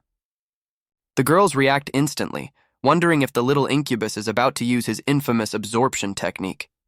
His admirer protests, worried about what will happen to them if he drains their power. The elf scoffs at humanity's selfishness, feeling sorry for her ancestors' sacrifice. Her rival wonders if the two sacrificed heroes transferred their power to someone named Aaliyah. The pink-haired girl furiously denies it has anything to do with humans, but the elf questions their role, asking if Aaliyah was the one who faced the Demon King. The cat girl interrupts, telling the elf this is no time for a history lesson. Unfazed, the elf asks what choice humans will make now that the demon race is reviving. Her words seem to strike a chord, forcing the pink-haired girl to make a decision. Clenching her fist, she decides to put her complete trust in Bel's plan. She boldly offers up her magic, telling him to absorb it without hesitation. The Demon King's eyes narrow, realizing this will greatly mature her magic factor. The cat girl is overwhelmed as the Demon King's absorption technique takes hold. His pink-haired admirer is also left breathless by the sudden surge of power. Even the elf is stunned by his incredible control, realizing he's taking far more than she offered. Fully charged, Belmont's eye glows as he recalls the puppet's every simulated weakness. A flashback transports him to the grand, torchlit halls of his ancient throne room. His personal maid, Lacey, reports that her duties are complete and awaits his command.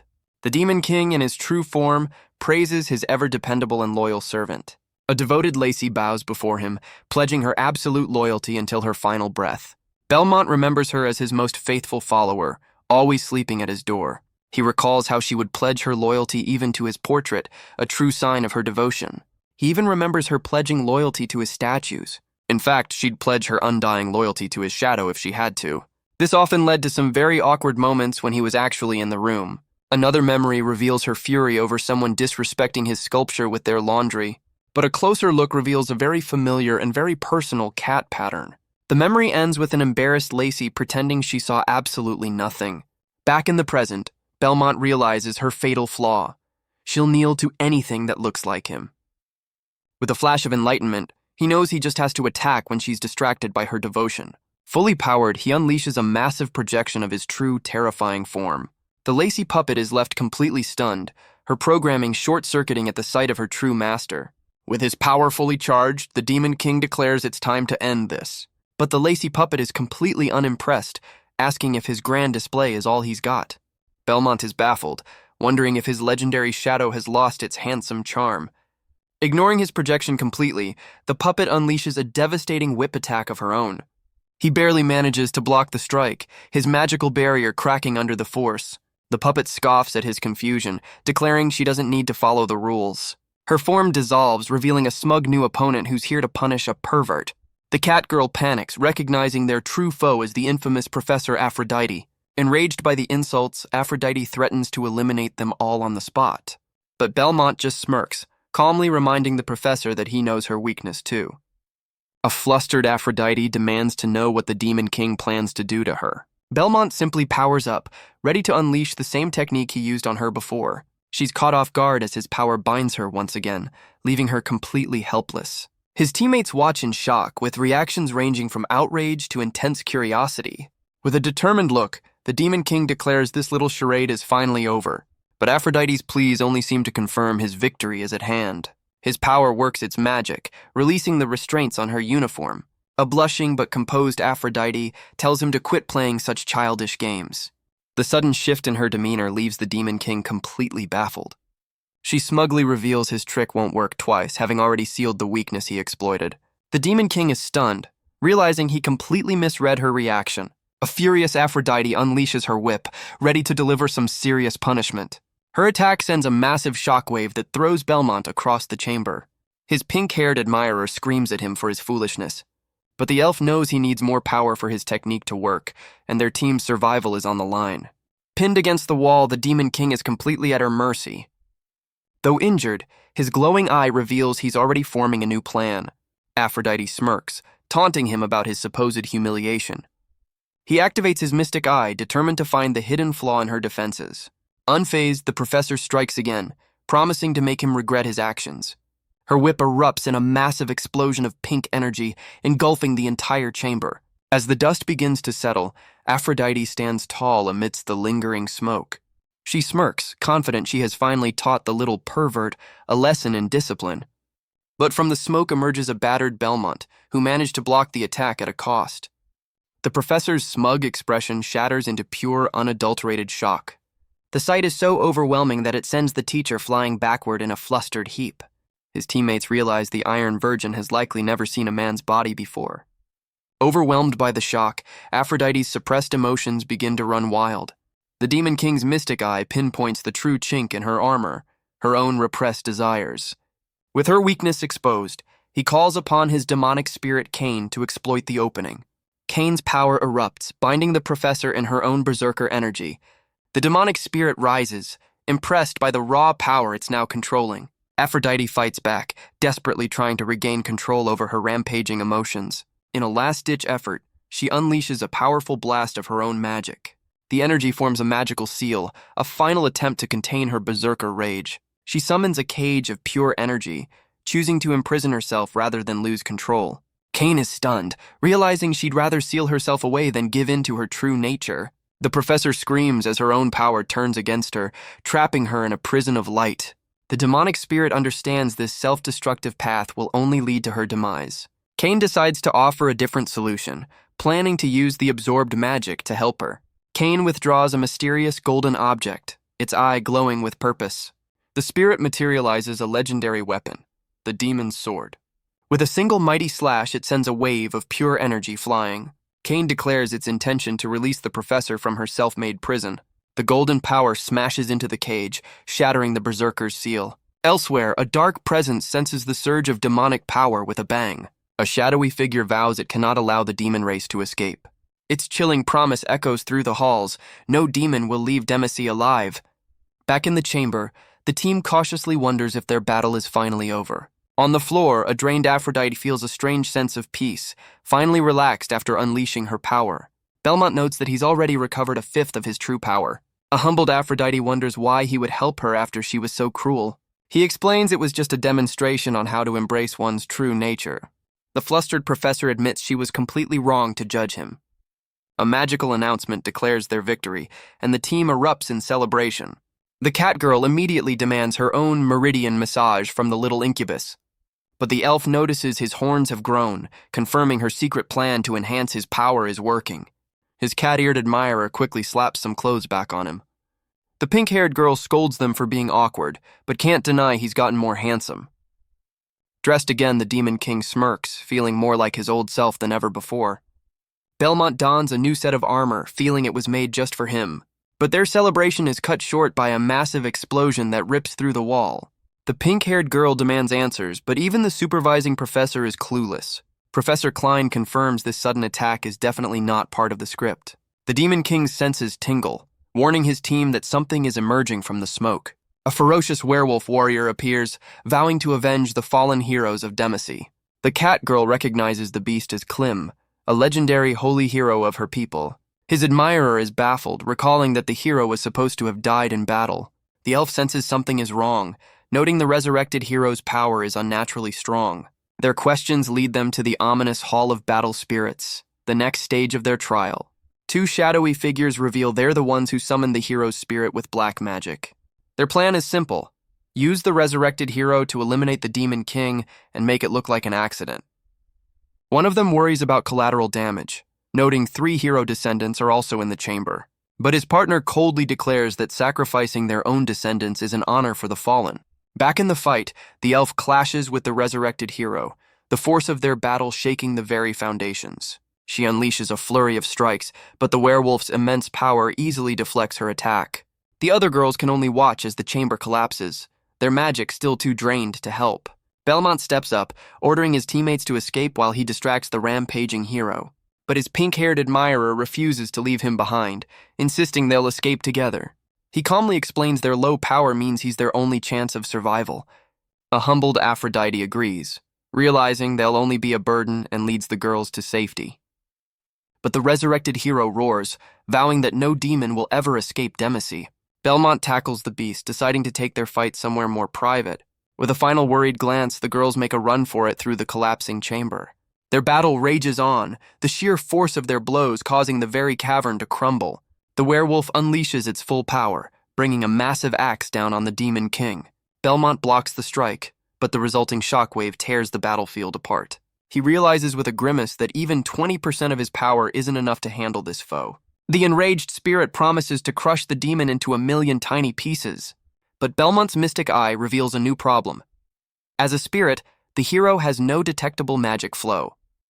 The resurrected hero roars for the glory of his people, swinging his axe for the final blow, but his devastating attack is suddenly stopped by a familiar glowing whip. The werewolf is stunned, demanding to know who dares to interfere with his sacred duty. Professor Klein appears, using her own strength to hold back the beast's immense power.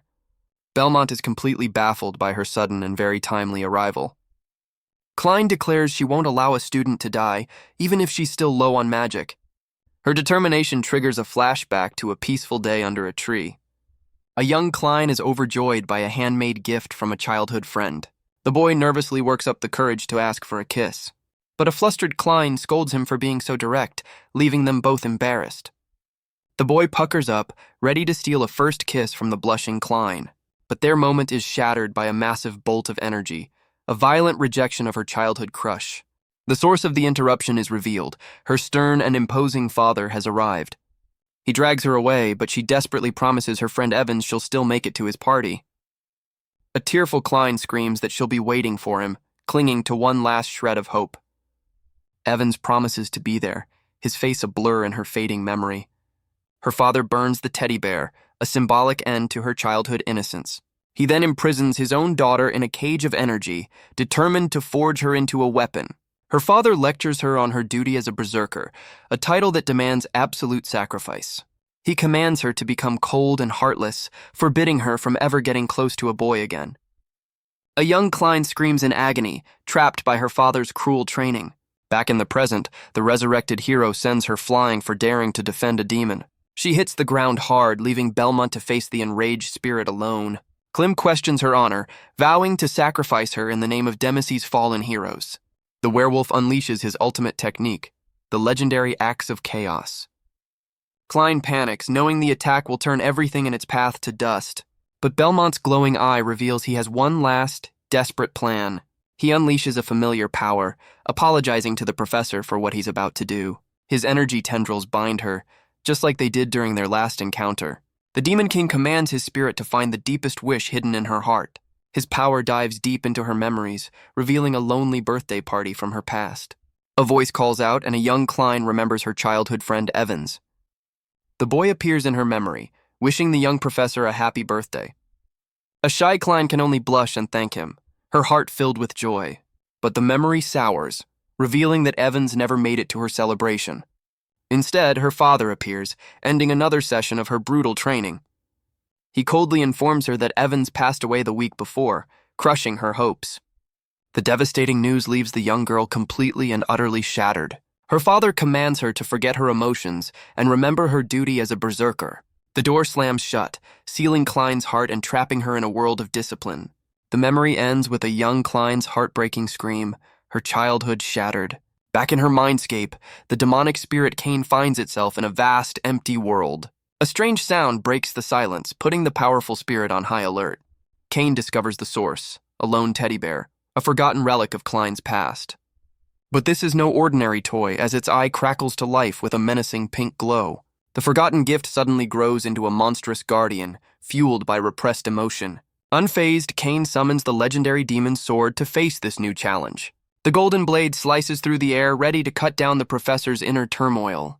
Cain's attack connects, engulfing the giant bear in a brilliant explosion. But the blast reveals its true purpose, to protect the crying child still trapped inside. The spirit finds the source of her pain, a younger Klein trapped in her own sorrow. A mysterious hand reaches out, offering a moment of comfort in her lonely world.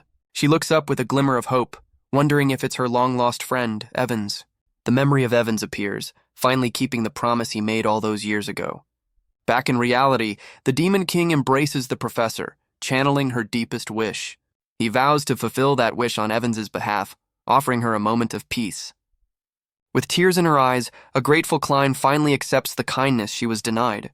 He grants her childhood wish, a simple kiss that shatters years of repressed pain. The resurrected hero is suddenly blasted back, stunned by an overwhelming surge of power. With his power fully restored, the Demon King reveals his true form, ready to end the fight. Belmont coldly informs the resurrected hero that he should have stayed dead. The enraged werewolf charges forward, vowing to end the reckless little kid. Amused by the insult, Belmont summons a legendary golden sword to prove him wrong. Their epic clash sends the hero's massive axe flying through the air.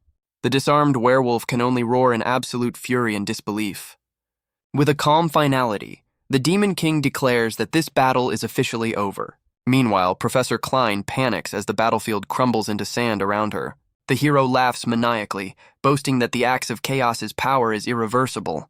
But Belmont simply picks up the legendary weapon, ready to make a point. He effortlessly absorbs its power, declaring there's no magic he can't control. The resurrected hero is stunned, unable to comprehend Belmont's absolute control over magic. A massive magical construct descends from the sky, summoned by the Demon King's power.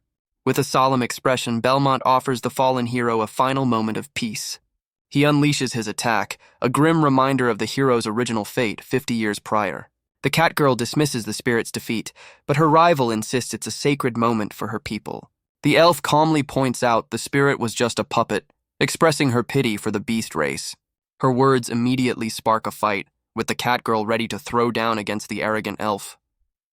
Professor Klein steps in, explaining that these battle spirits can retain fragments of a hero's memories. She reveals the spirits are driven by lingering obsessions, continuing to fight for their final wishes. Belmont finally understands the resurrected hero was just acting on his final, desperate command. Professor Klein points out a major flaw in the scenario. A high-level spirit like Klim shouldn't be wandering around freely. His pink-haired admirer immediately suspects foul play, wondering if this is an assassination attempt on Belle. The Catgirl's thoughts turn to a familiar foe, questioning if her brother Brian is behind the attack. The elf resolves to protect Belmont, realizing she must personally ensure his safety throughout the festival. Professor Klein takes charge, ordering the team to proceed while she reports the incident to the academy. But as he turns to leave, the professor suddenly calls out his name, stopping him in his tracks. Belmont smirks, offering the professor some unsolicited advice on managing her repressed emotions. The flustered professor panics, completely caught off guard by his bold and very personal offer. She quickly pulls him close, issuing a deadly threat if he ever reveals the secret of their power exchange. Elsewhere, the shadowy conspirators are stunned, unable to believe their ultimate weapon was so easily defeated. The conspirators regroup, insisting they still have a chance to eliminate their target. Their backup plan hinges on the festival's second event, the Immortal Elite Spirits. Meanwhile, an instructor congratulates the 6 teams who survived the first trial. She gestures to a massive gate, announcing the next challenge is the Palace of the Elite Spirits. The Catgirl's brother, Brian, calculates that he needs 2 hero badges to advance. Suddenly, a familiar voice cries out, desperately calling for a big brother. Brian turns in confusion, not recognizing the person calling his name. The voice belongs to a transformed Ricket, who boasts he surrendered his body to follow in Brian's footsteps. But his dramatic reunion is cut short as a massive hand grabs him by the collar. The wrestling club leader drags him away, leaving Brian to awkwardly acknowledge his fanboy's transformation. The instructor announces a major twist. The next trial is a free-for-all with every student for themselves. Belmont sees this as a perfect opportunity to test his cultivation method on his new female companions. But his harem has other plans, immediately grabbing him before he can wander off alone. The Catgirl playfully restrains the little incubus, while her rival insists on supervising their every move.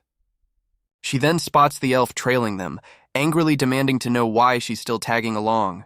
The elf coolly claims she's just passing by, an excuse no one in the group believes for a second. Their bickering is interrupted as they enter the spectacular palace of the elite spirits, lined with hero statues. A mysterious voice suddenly echoes through the hall, demanding the students show some respect. The warning comes from a golden statue, which promises serious consequences for any misbehavior. The pink-haired girl realizes the statues aren't just decorations, they house the actual battle spirits of the heroes. The elf reveals a golden statue depicts Grass, a legendary hero and martyr of her people. Belmont recognizes the name, finally understanding why his elven teammate looks so familiar. A flashback reveals his awkward first meeting with the original Grass, asking a very strange question. The legendary hero chose a rather explosive end rather than answer his bizarre inquiry. Even centuries later, the Demon King is still genuinely stumped by the whole person or horse dilemma. The golden statue of Grass suddenly turns its head, its eyes locking onto the Demon King. His pink-haired admirer slaps some sense into him, warning his disrespect will get them all disqualified. Their argument is interrupted by a super buff Ricket, who has arrived to find his big brother. But a glowing arrow suddenly flies through the hall, aimed directly at Belmont's team. The love-struck fanboy intercepts the attack, taking a powerful hit meant for the Demon King. The arrow connects with a massive explosion, completely engulfing the fanboy. A defeated Rickett laments his weakness, while Brian coldly dismisses his efforts. A system announcement echoes through the hall. Rickett has been officially eliminated. The golden statue of Grass introduces herself as the referee for this trial. She declares they must pass 3 tests of character: loyalty, bravery, and wisdom. Grass announces the first trial, the test of loyalty, will be conducted by the spirit of Mordini. With a heavy thud, another golden statue steps down from its pedestal to begin the test. The Catgirl watches in shock as the legendary hero's spirit comes to life. His pink-haired admirer identifies the spirit as Mordini, the most loyal warrior of the human race. The Golden Knight Mordini commands silence, his presence filling the entire hall. The spirit lays out the rules. Tell the truth about why you want to be a hero, or face severe punishment. An overeager student immediately volunteers, raising his hand to be the first to be judged. He passionately declares his lifelong dream is to become the country's greatest man. The student then prostrates himself, begging the legendary spirit to let him pass the test. But the golden hero is unimpressed, immediately calling out his blatant lie. The volunteer stammers in denial, his face a mask of pure panic. Mordini exposes his true desire. He only made it this far to become a happy fatty. His classmates erupt in laughter, mercilessly mocking his less-than-heroic ambition. For his dishonesty, the spirit strikes him down, declaring disloyalty will not be tolerated. Meanwhile, the scene shifts to the dean's office, hinting at a different kind of trouble brewing. Professor Klein reports her suspicions to the dean, convinced someone is targeting Belmont. The dean coldly dismisses her concerns, telling the professor she can leave. Klein panics, arguing that if the festival continues, a student could be seriously hurt. But the dean shuts her down with a single decisive command. She smirks, revealing she's more interested in testing the Demon King's strength than ensuring safety. Back in the hall, the dishonest student lies defeated on the floor, a grim warning to the others. The remaining contestants are horrified, questioning if the festival has just turned deadly. Even Belmont's teammates are stunned, unable to believe the Academy would allow a real casualty. But the Demon King activates his mystic eye, refusing to take the scene at face value.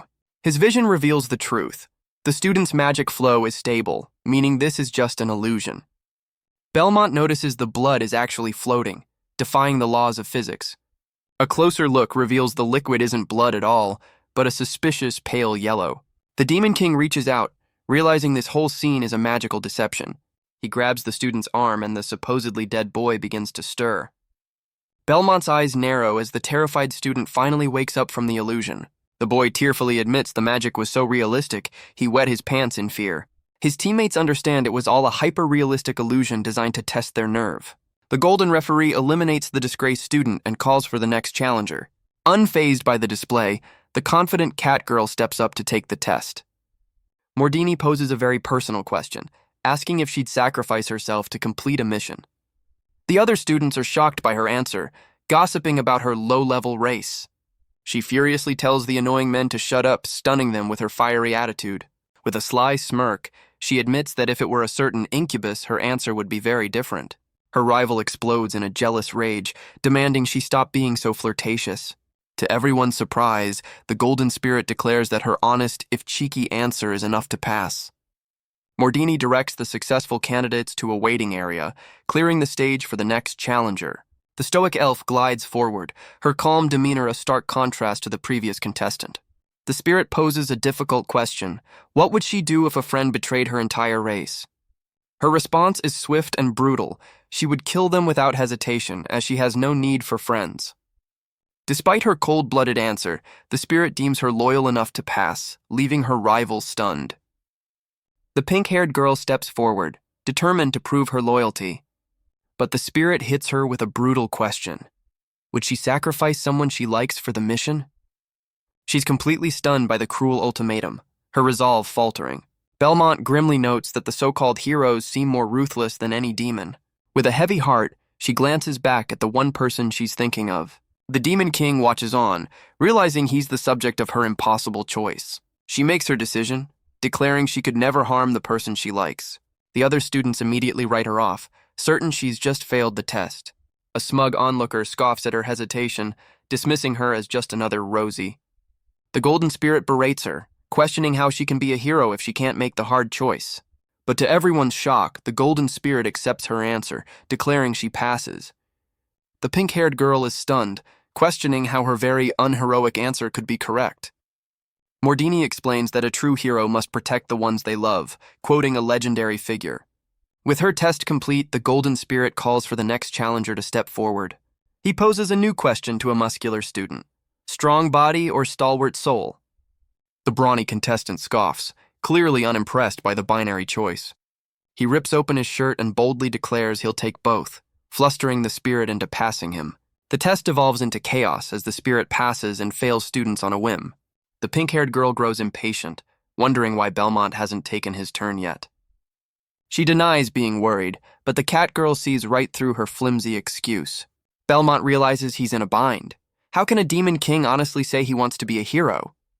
He knows he must find a clever way to pass the test without outright lying. Suddenly, a faint glimmer of magic catches his eye. He spots another student using invisible magic near the golden statues. The spirit asks her to write a declaration of war in the demon language. Belmont analyzes the intricate patterns of her invisible spell. He recognizes her as the quiet girl who always hangs around Brian. She confidently recites her answer in what she believes is the demon tongue, but the demon king cringes, realizing her demon language is complete gibberish. To his utter shock, the golden spirit declares her answer correct and lets her pass. Belmont is baffled, wondering how she passed when her answer was completely wrong. The quiet girl dismisses her spell, confirming she was using some kind of magic. A sudden realization hits the demon king as he finally understands the test's true nature. With a new strategy in mind, Belmont confidently steps forward to face the golden spirit. Mordini poses his question, asking the demon king to name the greatest hero of all time. His teammates are certain the answer is Aaliyah, finding the question almost too easy. The pink-haired girl agrees, stating that everyone knows her grandmother Aaliyah is the greatest. The golden spirit stares intently, demanding Belmont give his truthful answer. With a confident smirk, the demon king prepares to deliver a truly unexpected response. He boldly declares the greatest hero is, of course, the demon king, Belmont. The other students erupt in outrage, demanding the insane demon be eliminated for his blasphemy. His pink-haired admirer is furious, scolding him for spouting such disrespectful nonsense. But the cat girl smirks, intrigued by the little incubus's deliberate and provocative answer. The elf calmly analyzes the situation, wondering if he already knows the secret to passing. The golden spirit raises a scroll, preparing to deliver its final judgment on Belmont's loyalty. But Belmont's inner monologue reveals he's just cracked the code to the entire test. He recalls the quiet girl passing, realizing her magic was the key, not her answer. The demon king remembers seeing her invisible spell concentrated on the statue's head. He deduces the magic isn't for combat, but to shield the candidate's own power fluctuations. Belmont connects the dots. Since magic wavers with lies, she simply blocked the statue from sensing her. He realizes the test is a sham. It's not about truth, but about masking one's emotions with magic. With the code cracked, Belmont prepares his own invisible spell to breeze through the trial. But his magic is suddenly intercepted, causing the golden statue to violently short-circuit. The demon king's eye widens as he realizes his spell was deliberately blocked by another student. He glares at the quiet girl, who reveals herself as the one targeting him. She smirks, promising the little demon that his troubles are only just beginning. The statue roars in fury, its programming hijacked as it declares Belmont a liar and sentences him to elimination. The other students panic as the golden statue shatters, revealing the true enraged spirit of Mordini. But Belmont's mystic eye spots a fatal flaw, a gaping, unhealed wound in the hero's chest. The enraged spirit ignores Belmont's answer, roaring that the one true hero is Aaliyah. Belmont stops the spirit cold, asking if he remembers their 100 rounds. The hero's spirit is stunned, demanding to know how he could possibly know about that battle. With a knowing smirk, Belmont insists the spirit already knows who the greatest hero truly is. Mordini roars in denial, refusing to believe a demon could ever be a hero. The demon king's power flares as he offers to give the forgetful spirit a little reminder. With a heavy thud, the legendary hero's spirit collapses, completely defeated. A flashback reveals their original battle 50 years ago, with the demon king questioning the hero's persistence. The ancient demon king lets out a weary sigh, clearly unimpressed by his opponent. He sits on his throne, bored by the endless stream of challengers sent to their doom. A brilliant idea strikes him. a plan to finally make his would-be assassins give up and go home. The flashback reveals a younger Mordini vowing to defeat the despicable Demon King. But as he approaches the castle, he spots something completely unexpected. A notice on the door invites heroes to a game, infuriating the legendary warrior. He storms the throne room, only to find a bored Belmont waiting for him. The Demon King offers a simple deal: survive 100 rounds and he can leave. Mordini scoffs at the offer, certain he can end the fight much sooner. Belmont then asks what will happen if the hero is the one left standing. With a roar, Mordini wagers his very identity as a hero on his survival. The Demon King coolly accepts the terms, sealing their fateful deal. In a flash, Belmont closes the distance, stunning the hero with his incredible speed. A single punch sends the legendary hero flying, decisively ending the first round. Mordini picks himself up from the dust, insisting he wasn't ready and demanding another go. The second round ends just as quickly, with another powerful strike from the Demon King. The hero's next excuse is even more pathetic, blaming his lack of focus on needing to pee. Round 3 delivers the same brutal result as Belmont effortlessly deflects the hero's attack. Now Mordini blames his defeat on an empty stomach, promising a real fight after a meal. Belmont mocks his repetitive defeats, but the hero breaks the fourth wall, blaming the author. The beatdown continues in a montage of pain, round after agonizing round. By the 29th round, the hero's armor is completely shattered by the relentless assault. Even battered and bruised, Mordini finds another excuse, claiming his clothes were too restrictive. The Demon King warns the hero that this final round will be his last. With the 100th round underway, Mordini's weapon is sent flying. The legendary hero collapses to the ground, utterly defeated. As Mordini admits his loss, Belmont reminds him it's time to honor their deal. But the hero refuses to accept a demon as the greatest, even in defeat. Belmont sighs, wondering where all the good sportsmanship has gone. Mordini roars for the Demon King to finish him, abandoning all honor. Instead, Belmont simply turns his back and tells the hero to leave. The hero is stunned, unable to believe the cruelest being is showing him mercy. The Demon King simply states he's a demon of his word, and a promise is a promise. The defeated hero believes only death can wash away the shame of his failure. He resorts to a barrage of insults, trying to provoke the Demon King into finishing him off. But Belmont remains unfazed, calmly stating he's a demon of his word. Mordini is completely shocked, unable to comprehend this honorable side of his legendary foe. As the Demon King turns his back, the hero decides to take matters into his own hands. In a final act of defiance, Mordini drives his own broken sword into his chest. Belmont turns back in disbelief, asking why he would choose this path after being spared. The hero solemnly explains that he can only give up his honor through death. He continues, revealing that only by abandoning his title can he finally speak the truth. With his dying breath, Mordini declares that Belmont is in fact the greatest hero.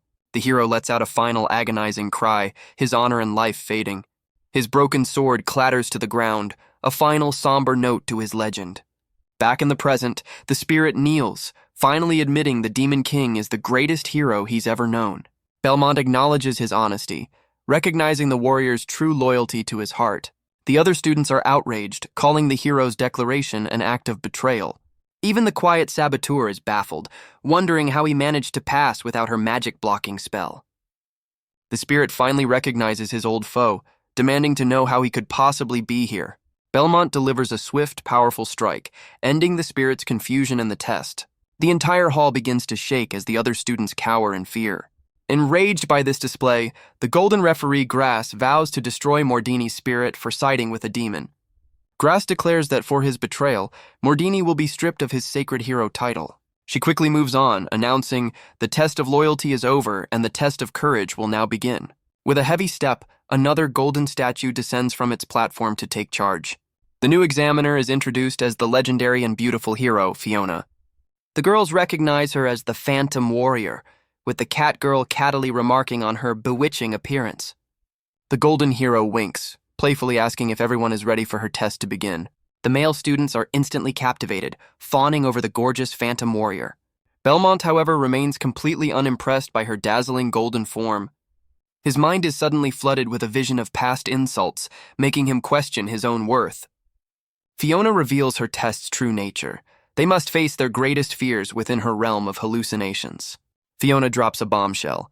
Magic is completely useless within her realm of hallucinations. The cat girl smirks, seeing a magic-free zone as the perfect stage for her physical prowess. But his admirer worries, wondering how they're supposed to pass a test using only raw courage. With a flourish, the golden hero officially begins the trial, inviting them into her illusory world.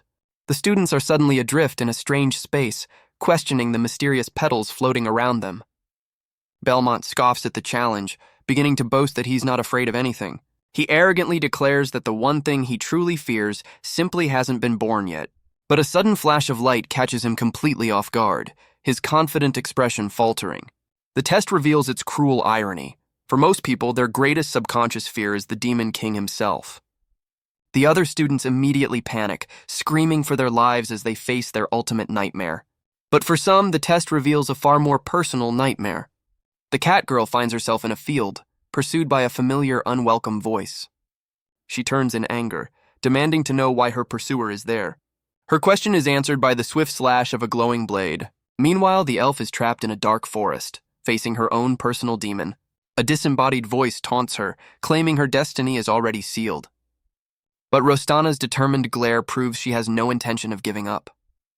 The illusion then shifts to the pink-haired girl, lost in a memory from her childhood. A maid enters her room, but Alice is too absorbed in her thoughts to notice. She recalls a protected life, admitting her only real struggle was hating certain people. The memory reveals maids insisting on dressing her, treating her like a helpless doll.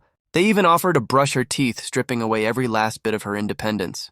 The young girl's frustration grows, wanting even the simplest moment of privacy. She slams the door shut, desperate for a moment of autonomy, but her attendants persist, unable to comprehend her need for self-reliance. Alice screams in defiance, rejecting the suffocating expectations of her lineage. She recalls everyone calling her lucky, but she felt utterly trapped by her grandmother's legacy. The illusion shifts to another memory, this time of her being reprimanded outdoors. A stern tutor scolds her for unladylike behavior, demanding she maintain a perfect image.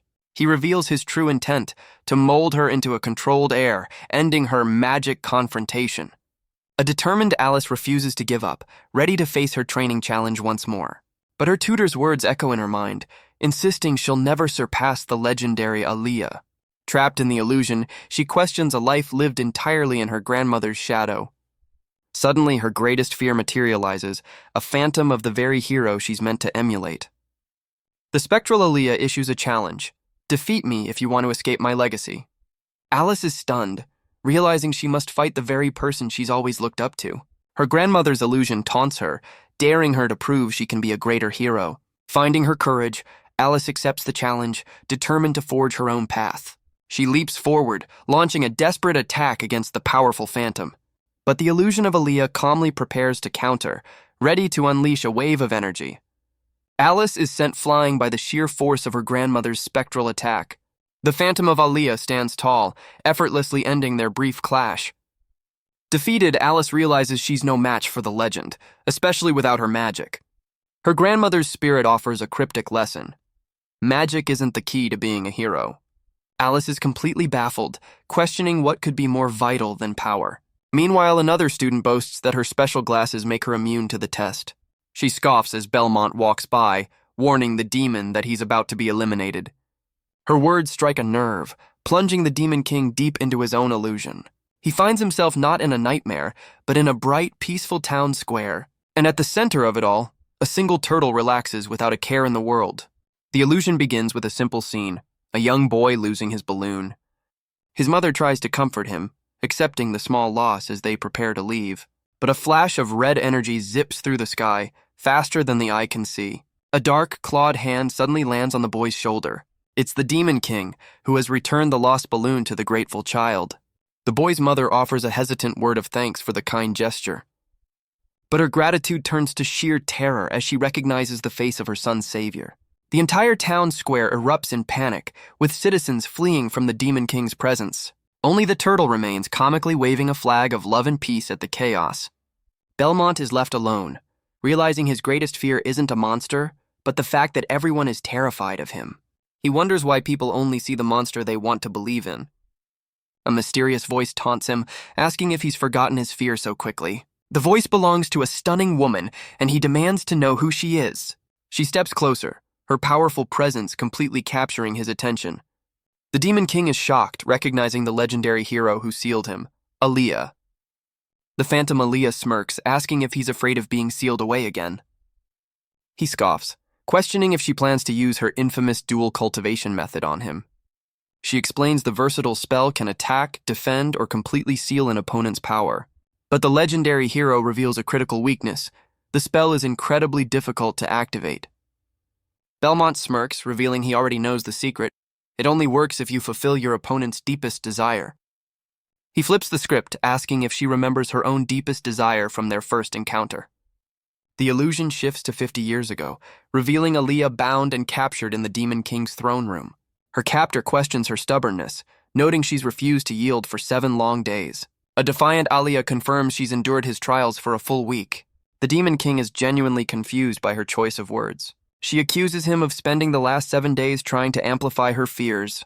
He scoffs at the notion, boasting that a being of his power has never known the meaning of fear. Aaliyah issues a bold challenge, daring him to let her get closer. He reminds the hero that all her magic is useless against him, mocking her poor memory. With absolute confidence, the Demon King allows her to approach, seeing her as no threat at all. The hero tells the Demon King to take a closer look at what she's hiding. She unleashes a brilliant flash of light directly from her heart. Belmont recognizes the artifact, the Heart of Goodney, a tool to project desires. The hero explains his fear isn't weakness, but a byproduct of his powerful desires. The light forces him to confront the one thing he's always been running from. Aaliyah reveals she knows his deepest wish, to end the pointless war for good. His inner world is exposed, a storm of fear over the endless conflict and the fate of his race. She offers him the one thing he wants most, an end to all his suffering. The legendary hero embraces the Demon King, fulfilling his deepest wish to seal him away. Back in the present, the Phantom's power vanishes, leaving Belmont stunned by the memory. The Phantom Aaliyah reveals this is the legendary dual cultivation method in action. She taunts him, asking if he still considers himself a fearless Demon King. The hero challenges him to overcome his long-forgotten terror as he struggles on the ground. Belmont screams in agony, completely trapped by the powerful illusion. Meanwhile, Alice asks her own spectral grandmother what it truly takes to be a hero. The Phantom offers to end the test, seeing the exhausted girl on her knees. But a spark of defiance lights up in Alice's eyes, her spirit unbroken. She roars with newfound resolve, vowing to never ever surrender. A dark-clawed hand suddenly grabs her wrist, interrupting her heroic moment. It's Belmont, who is broken free and now forcefully ends her trial for her. The spectral hero taunts her granddaughter, claiming fear makes her weak. Alice admits her fear, but her eyes burn with a new kind of fire. The Phantom unleashes another attack, eager to test the girl's resolve. Her blade slices through the air, aimed for a decisive blow. But Alice catches the sword with her bare hand, refusing to back down. She pushes back with all her might, shattering the ground beneath them. Alice admits she's been mistaken about her lifelong goal to surpass the legend. She realizes true heroism isn't about power, but about finding someone to protect. Her grandmother's spirit is stunned into silence by this profound revelation. With a proud smile, the Phantom acknowledges that Alice has finally grown up. With newfound confidence, Alice declares she no longer fears her grandmother's legacy. The spectral sword shatters in a brilliant flash of golden light, ending the illusion. Aaliyah's spirit explains this courage is the key to becoming a hero and finding the Heart of Goodney. The vision fades, leaving Alice to ponder the mysterious artifact her grandmother mentioned. Back in the hall, the cat girl rushes over, relieved that Alice has finally snapped out of it. Alice asks if everyone passed, but her friend confirms that very few contestants remain. The cat girl worries as time runs out, pointing out that the little incubus is still unconscious. But the elf calmly notes that Belmont isn't the only one still trapped in the test. She reveals the quiet saboteur is also lost within the realm of hallucinations. The scene shifts to the saboteur's nightmare, an army charging into battle, calling the Demon King a coward. The Demon King unleashes a wave of dark energy, sending soldiers flying in his throne room. He sits on his throne amidst the chaos, casually raising a hand as bodies fall around him. The frightening scene reveals a throne room littered with defeated warriors, a testament to his power. Back in his own illusion, Belmont wonders why the endless crusade has continued for 10,000 years. The Phantom of Aaliyah appears, telling him he's doomed to an eternal cycle of battle. She insists that only her dual cultivation method can finally bring his suffering to an end. Belmont roars in denial, convinced this is just a trick to manipulate his emotions. Aaliyah points to an endless army of shadows, all chanting for the Demon King's demise. Enraged by the vision, Belmont's power flares as he refuses to accept her words. He declares he'll never feel fear, boasting that he is the strongest king in the world. The illusion shows him atop a mountain of defeated foes, a grim testament to his eternal reign. He roars his acceptance, ready to face an endless crusade until the end of time. But the illusionary ground beneath him begins to crack and dissolve into darkness. The Demon King looks down in confusion as his nightmare world starts to fall apart. A brilliant light erupts, shattering the illusion and blasting away the phantom warriors. He dismisses the legendary Heart of Goodney as a myth, seeing the light as his escape route. With unwavering confidence, he declares there is nothing in this world that he fears. The nightmare fades, replaced by the peaceful, sunlit interior of a grand library. Back in his human form, he questions if he has truly escaped the realm of hallucinations. He looks up, wondering why he suddenly found himself in a classroom with a mysterious figure. The mysterious figure turns, revealing a familiar school uniform. Belmont instantly recognizes her as the quiet girl who sabotaged his loyalty test. She smirks, welcoming the Demon King to her personal trap. But Belmont's mind races, realizing this classroom shouldn't exist outside the illusion. The horrifying truth dawns on him. He never escaped the test at all. His saboteur confirms his fears, revealing this is a brand new nightmare of her own creation. With a menacing glare, she promises this is where his journey ends for good. Belmont demands to know who's pulling her strings, but she's not interested in talking. Instead, she unleashes a powerful blast of magic, cutting the conversation short. The Demon King is sent flying, caught completely off guard by her sudden attack. The saboteur declares a demon like him has no right to ask her anything. Belmont questions her over-the-top reaction, sensing he's struck a nerve. Enraged by his persistence, she blasts him again with a powerful spell. The Demon King realizes she's breaking the rules by using magic within the illusion. He connects her cheating now to the loyalty test, seeing it as his only way out. A glint of light from her glasses reveals the source of her mysterious power. Belmont spots a strange blue reflection, a clue that doesn't fit the illusion's setting. She coldly informs him that his fate is sealed, and he's going to die here. He realizes her glasses are the key, but knows he can't just snatch them. He needs a clever plan. A determined glint appears in his eyes as a brilliant idea begins to form.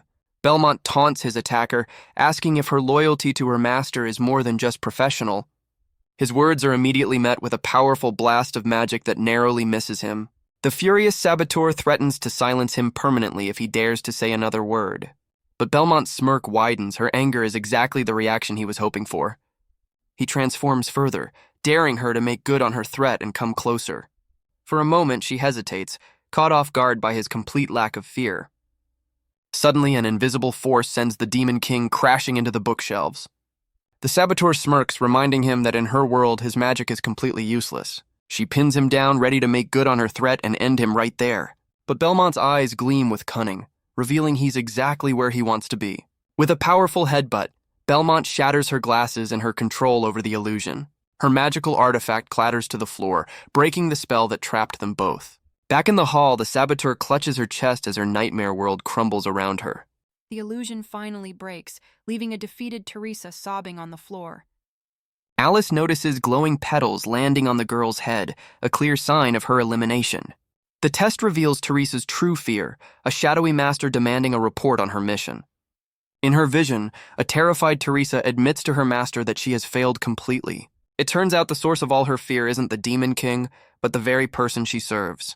The mastermind behind the plot is revealed to be Alice's own brother Adonis. Teresa begs her master for another chance, revealing the true power dynamic between them. Belmont analyzes the vision, realizing Teresa's fear of Adonis runs deeper than simple loyalty. Her master's phantom coldly declares that she has officially run out of chances. Back in the hall, the saboteur stares into space, still trapped by the image of her master. The illusionary Adonis smirks, announcing it's time to fulfill the terms of their contract. The word contract echoes in Belmont's mind, stirring something within his own nightmare. His teammates panic as the clock ticks down, realizing they only have 3 minutes to wake him. The Catgirl offers a very personal solution, suggesting a beastly method to rouse him.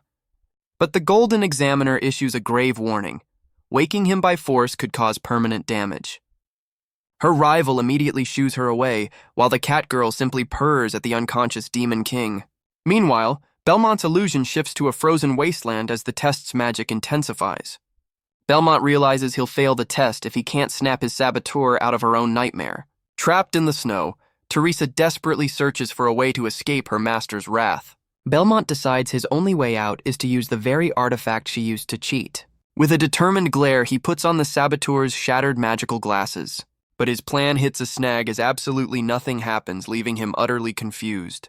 Meanwhile, the Phantom Adonis activates a powerful magic circle, invoking a servant contract.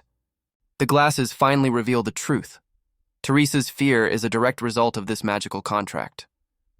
With no other choice, Belmont decides he'll have to settle her problem for her. In her vision, a terrified Teresa kneels in the snow, ready to accept her master's punishment. But the Demon King smirks, boasting that for him, terminating a magical contract is child's play. With a surge of power, Belmont declares the magical contract null and void. But his spell fizzles out and he crashes back into the illusionary library. He dusts himself off, realizing he's still trapped and asking if they can finally leave. The scene shifts back to Teresa, who desperately begs her master for punishment. Belmont is completely stumped, wondering why his powerful magic had absolutely no effect. Teresa then makes a tearful, bloody confession of her undying love for Adonis. Her phantom master coldly reminds her it's time to fulfill the terms of their deal. A sudden realization hits Belmont. A servant contract requires the servant's willing consent. Teresa's own words confirm it, revealing her greatest fear is disappointing the man she serves. The Demon King finally understands. The contract isn't held by magic, but by her own one-sided devotion. Belmont realizes he has to stop Teresa's self-destructive cycle before it's too late. He roars at her illusion, questioning if her one-sided devotion can even be called love. The Phantom Teresa scoffs, claiming a demon like him knows nothing about the subject. Flustered, Belmont admits she's right but resolves to break her infatuation to save her. A sudden attack forces him to dodge, refusing to be a sitting duck in her nightmare. But the powerful blast sends him crashing through the illusionary library. He recovers with his sword, bracing against the unexpected force of the attack. A strange power surges through him, leaving the Demon King completely baffled. A mysterious voice reveals a hidden rule. He can't fight fears that aren't his own. Meanwhile, Teresa's vision shows her happily accepting her master's contract, sealing her own fate. With time running out, Belmont knows he has to act fast to escape the illusion. He realizes the only way out is to make the saboteur undo her own trap. The Demon King understands she'll only wake from the nightmare if he returns her glasses. With a decisive move, he places the shattered artifact back onto her face. A powerful shockwave ripples through the library as her nightmare world begins to collapse. The phantom of her cruel master finally disperses, freeing her from his grasp. Belmont warns the now conscious Teresa that their time in the test is almost up. But she coldly informs him that while she's leaving, he's not going anywhere. Teresa unleashes a surprise attack, determined to keep the Demon King trapped. The powerful blast sends Belmont flying backwards, crashing through the illusionary wall. Belmont questions her stubborn self-sacrifice, unable to understand her blind devotion. But she declares that pleasing her master is the only purpose she needs in life. With a final, hateful glare, she prepares to eliminate the Demon King for good. She unleashes a massive blast of energy, engulfing the entire illusionary library. As the dust settles, Teresa confidently assumes her target has been vaporized. But a sudden flash in her glasses reveals a fatal miscalculation. The Demon King stands completely unscathed, protected by a powerful defensive spell. Teresa is completely baffled, demanding to know how he's using magic in her world. He coolly reveals his trump card. He simply copied the magic from her own glasses. Belmont boasts that for a king like him, replicating complex spells is as easy as breathing. He activates his all-knowing eye, ready to analyze her magic and pinpoint her weakness. But his powerful vision is met with a very unexpected and distracting sight. The Demon King is so stunned that his copied magic glasses literally short-circuit. He's completely baffled, realizing his powerful vision has been weakened and can't find her magic. She mocks him, revealing he's only seeing a hallucination while her real body remains hidden. Belmont finally understands. Her glasses allow her to control the illusion from the real world. With time running out, she unleashes a final, powerful attack to trap him there forever. Back in the hall, the glowing petals above Teresa's head begin to fade away. The cat girl watches intently as the saboteur finally begins to wake up from the test. But Alice panics, realizing Belmont is still trapped with only 1 minute left on the clock. Teresa calmly closes her eyes, her part in the test seemingly over. The cat girl wonders what's wrong, but the elf just makes a snide remark about her face. But as she's pulled from the illusion, Belmont grabs her leg, refusing to be left behind. He yanks her back with a crash, determined to escape the nightmare with her. The Demon King desperately pleads for her to take him with her back to the real world. His desperate move gives him a very unexpected and compromising view. The shocking sight causes the Demon King to have a comically massive nosebleed. Enraged, Teresa flips him over, vowing to trap him in the illusion for good. She unleashes a powerful attack, sending him flying as she questions his motives. Belmont realizes this is all a game orchestrated by Adonis, who's too cowardly to face him directly. She furiously defends her master's honor, unleashing a powerful wave of energy. But Belmont easily blocks the blast, calling out the coward hiding behind his loyal servant. The deflected energy sends the saboteur flying across the illusionary room. He questions her blind devotion, suggesting a real man would fight his own battles. The Demon King offers her a chance to let her master prove he's worthy of her love. His unexpected words leave her completely stunned, questioning everything she believes. As she takes his hand, she feels a strange new emotion stirring in her heart. Meanwhile, in the real world, the final 10 seconds of the test begin to count down. His teammates watch helplessly, certain he's failed to overcome his fears in time. Alice desperately pleads for the unconscious Demon King to wake up before it's too late. The Golden Examiner's countdown hits 1, signaling the end of the test. Belmont finally wakes up with a massive yawn, completely oblivious to the panic he caused. A furious Alice immediately scolds him for sleeping through the entire ordeal. The cat girl swoops in, offering some very personal comfort for his nightmare. The elf calmly notes that since he woke up in time, he's officially passed the test.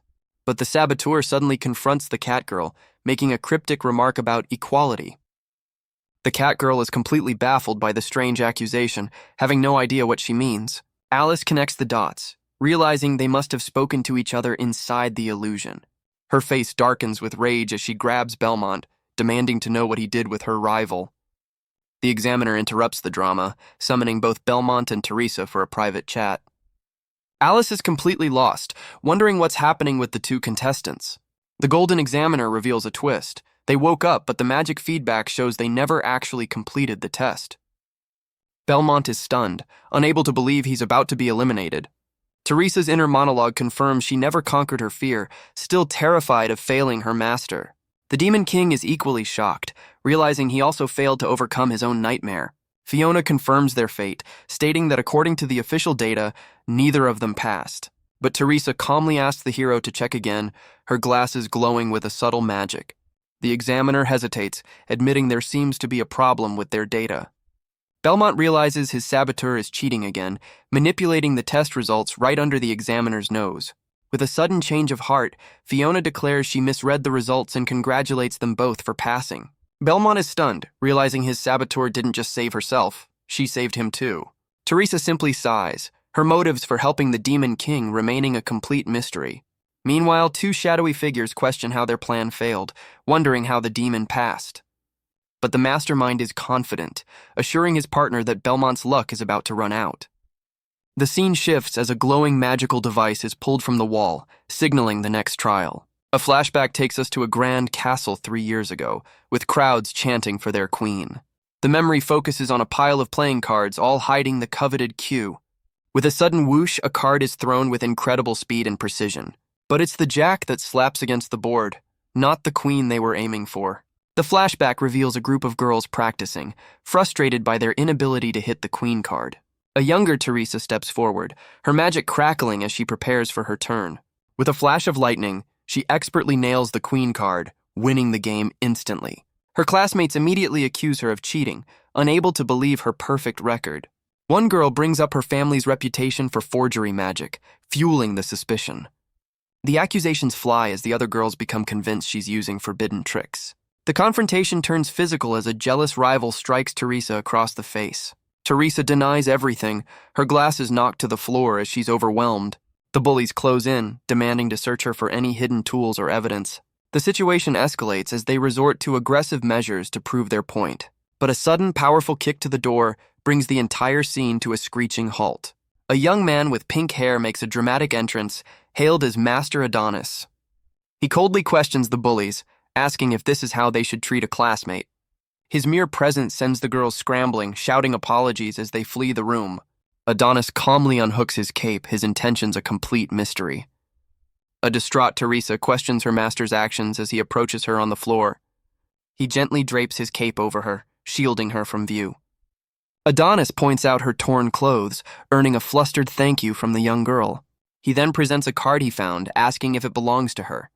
Teresa breaks down, confessing she only cheated to put the other girls in their place. But Adonis dismisses her confession, coolly stating that her reasons don't matter to him. He offers her a place on the student council, calling her ability to lie a remarkable talent.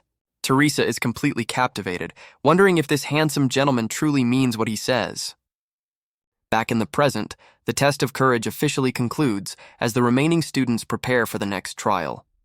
The cat girl confidently tells the little incubus to stick with her for the next round, but Belmont scoffs, refusing to team up with a low IQ beast for a test of wisdom.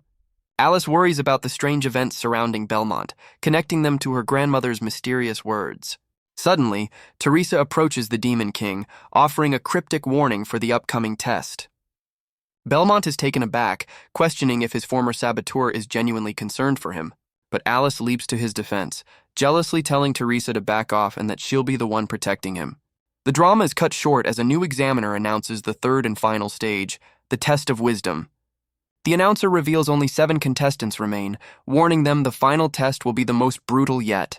Belmont is surprised by a quiet admirer, who congratulates him for making it this far. He suddenly gets a chill, wondering if his embarrassing moment is the real reason he almost failed the courage test. A heavy golden foot slams down, heralding the arrival of 4 new examiners for the test of wisdom. The first is Pymonton, the undefeated general and legendary hero of the Beast People. Next up is Dardanes, the shrewd and imposing leader of the dwarves. The third examiner is the mysterious elf hero, Rockefeller, radiating an aura of ancient power. Finally, the human hero Comport, known as the god of strategy, joins the lineup. Alice finds it suspicious that she's never heard of these supposedly legendary heroes. Fiona lays out the simple yet daunting rule: answer every question from the 4 heroes correctly, or fail. The elven hero Rockefeller draws a glowing arrow, taking aim at the ceiling. With a single shot, she extinguishes the hall's only light, officially starting the test. Plunged into darkness, the students panic, unable to see the questions they're supposed to answer. Suddenly, the floor illuminates, revealing the 7 contestants are standing on a glowing grid. An imposing beast man appears out of nowhere, roaring a defiant declaration. The students find themselves completely surrounded by spectral warriors from every race.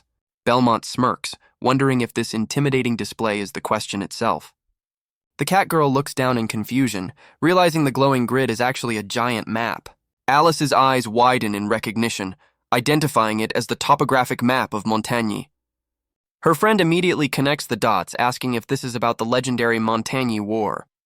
Alice explains the Beast People made a fatal error by setting up their troops incorrectly. The elf realizes the 8x8 grid must be related to troop placement. The students find themselves on a giant chessboard, surrounded by the spectral examiners.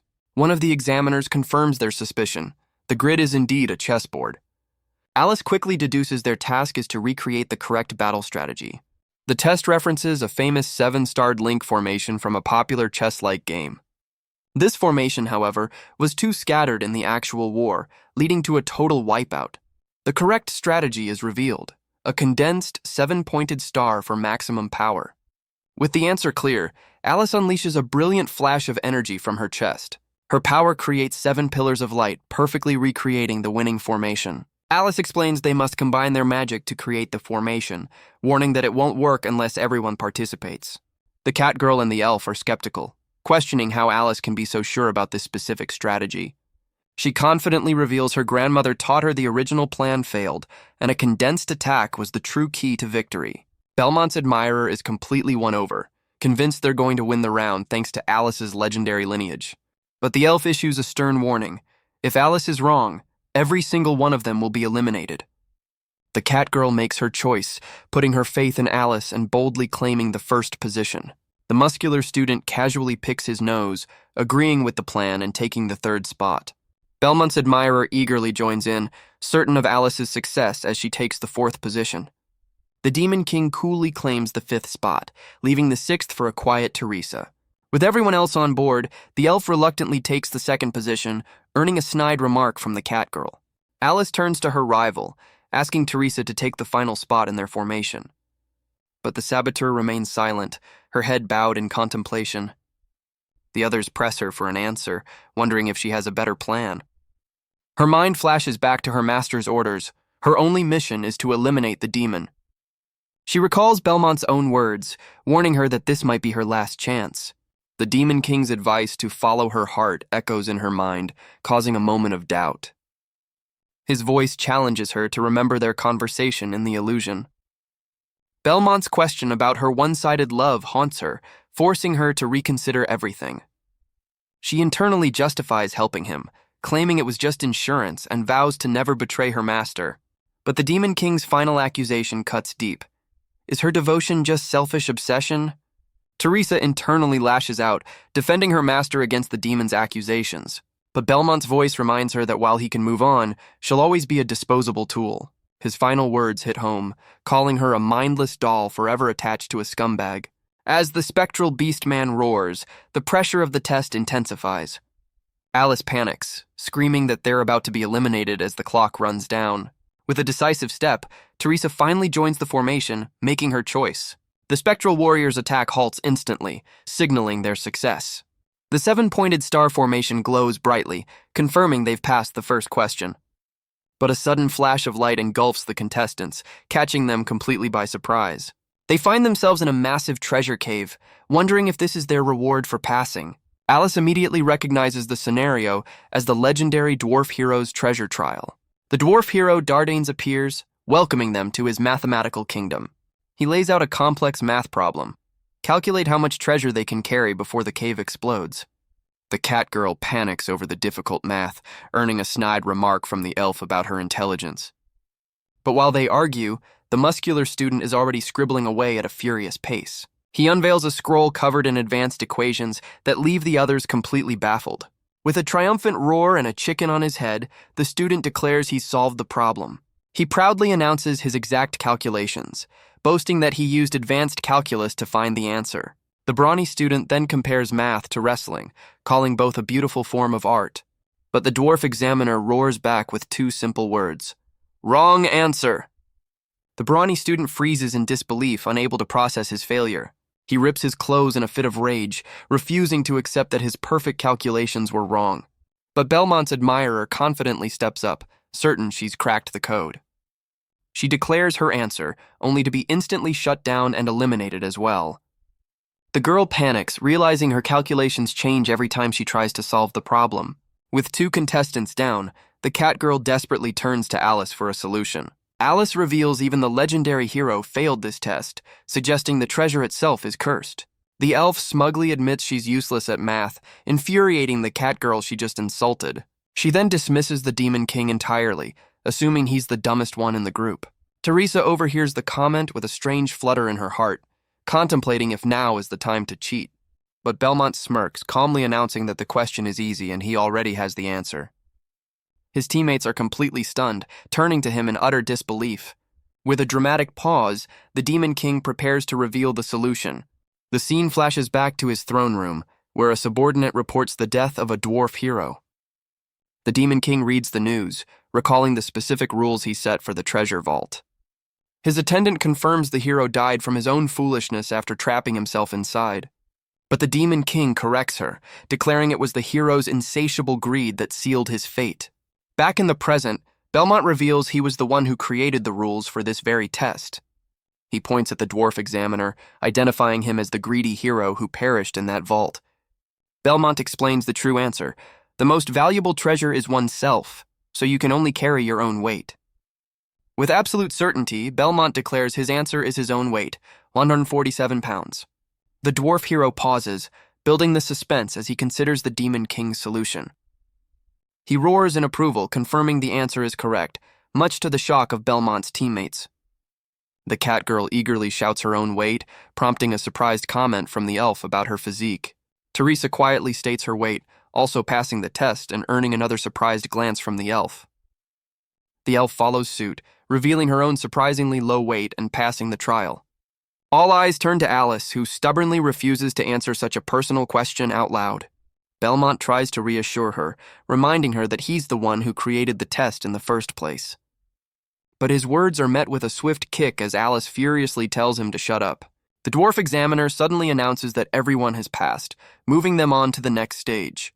The dwarf hero demands to know how Belmont solved the riddle, while the Demon King debates revealing his true identity. Belmont plays it cool, smoothly bluffing that the dwarf's greedy face gave the answer away. But the spectral hero begins a long-winded story before suddenly vanishing into thin air. The contestants are left completely baffled by the examiner's abrupt departure. A new, powerful figure emerges from a brilliant light, declaring it's time for his assessment. Alice immediately identifies the imposing figure as the mysterious elf hero Rockefeller. The test transports them to a magical forest for a high-stakes multiple-choice question. Suddenly, dozens of coffins rain down from the sky, landing with an ominous thud. Rockefeller reveals their task: find his corpse, which is hidden in one of the 99 coffins. He explains that if just one of them guesses correctly, they all pass, but one wrong guess from everyone means total failure. The Catgirl realizes the odds are stacked against them, with 99 coffins and only 5 guesses. But the elf remains eerily calm, her eyes narrowed as if she's expecting this very test. Her mind flashes back to the test of courage, reliving a traumatic memory of a burning home. A mysterious cloaked figure steps into her vision, a silent and imposing presence. The figure offers the terrified young elf a chance to take her revenge. Back in the present, the memory overwhelms her and she collapses to the ground. An illusion of her master appears, scolding her for being too slow and weak. With renewed determination, the elf pushes herself up, vowing to defeat him. Her master reminds her that the demon race is the true source of all her fear. She furiously denies it, declaring she won't fear revenge as her power flares. The elf stands defiant, her glowing sword cutting through the darkness of her vision. Her master's voice commands her to cling to her fear, reminding her of her true destiny. She collapses in despair, questioning why her master's words have led her to this point. A mysterious new voice reveals that revenge isn't her true destiny, leaving her completely baffled. The voice belongs to a tiny mushroom, which she shockingly identifies as her Uncle Rockefeller. The mushroom urges her to seek her true enemy, revealing it's hidden within his own body. Snapping back to the present, the elf rejoins the others, now armed with a crucial hint. But Belmont steals the spotlight, confidently announcing the answer is the third coffin. The Catgirl immediately questions his bizarrely specific and confident answer. He smugly explains his master strategy. C has the highest probability of being correct on any test. The examiner shuts him down instantly, declaring his answer incorrect and his turn over. A furious Alice grabs the Demon King, yelling that he should have just cheated if he was going to waste their guess. But her outburst gets her disqualified from answering, leaving Belmont to call her the real fool. Rockefeller sternly reminds them that opening the coffins before choosing is strictly forbidden. Suddenly, the Catgirl's eyes light up as a brilliant idea strikes her.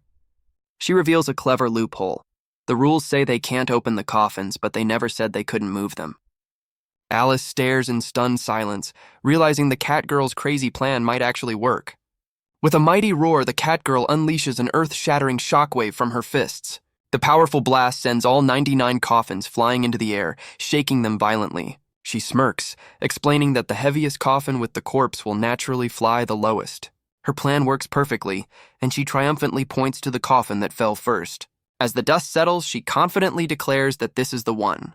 Even the elf is impressed, admitting she didn't expect the Catgirl to be so clever. Belmont's inner monologue reveals a grudging respect for her surprisingly thoughtful plan. With a dramatic flair, she places her hand on the coffin, ready to claim their victory. She strikes a pose, roaring that it's time to move on to the next test. But her triumphant moment is cut short by a sudden look of utter shock. She stares at the coffin in disbelief, unable to understand what went wrong. The elf realizes the Catgirl's brilliant plan has somehow failed, leaving her completely annoyed. Alice points out that with 3 wrong guesses, only Teresa and the elf have a chance to answer. With their options dwindling, Teresa steps forward, deciding to realistically fake an answer. She unleashes a swirling vortex of energy and a flashy display of her power. Her magic slams into a single coffin, which she confidently declares is her final choice. The other girls cautiously approach the chosen coffin, peering inside with wide-eyed shock. To their amazement, the body of the legendary hero Rockefeller lies perfectly preserved inside. But Teresa internally scoffs, revealing she simply created a convincing fake based on a statue. Belmont watches from the sidelines, immediately suspecting his rival has cheated her way to the answer again. The elf approaches, impressed that Teresa found her uncle, who was known for his hiding skills. But her true motive is revealed. She believes a precious item her uncle left is hidden with his body. She realizes the coffin is otherwise empty, meaning the artifact must be hidden somewhere on the corpse itself. But the illusionary corpse suddenly dissipates, leaving the other girls completely stunned. The examiner Rockefeller appears, furiously accusing Teresa of cheating with a fake body. Teresa is caught completely off guard, her plan to deceive the hero backfiring spectacularly. A booming voice announces her immediate disqualification and a 3-year ban from the Hero Festival. As she prepares to leave, Teresa stands back to back with the Demon King for a final, quiet moment. She turns to Belmont, offering a cryptic piece of advice: be careful.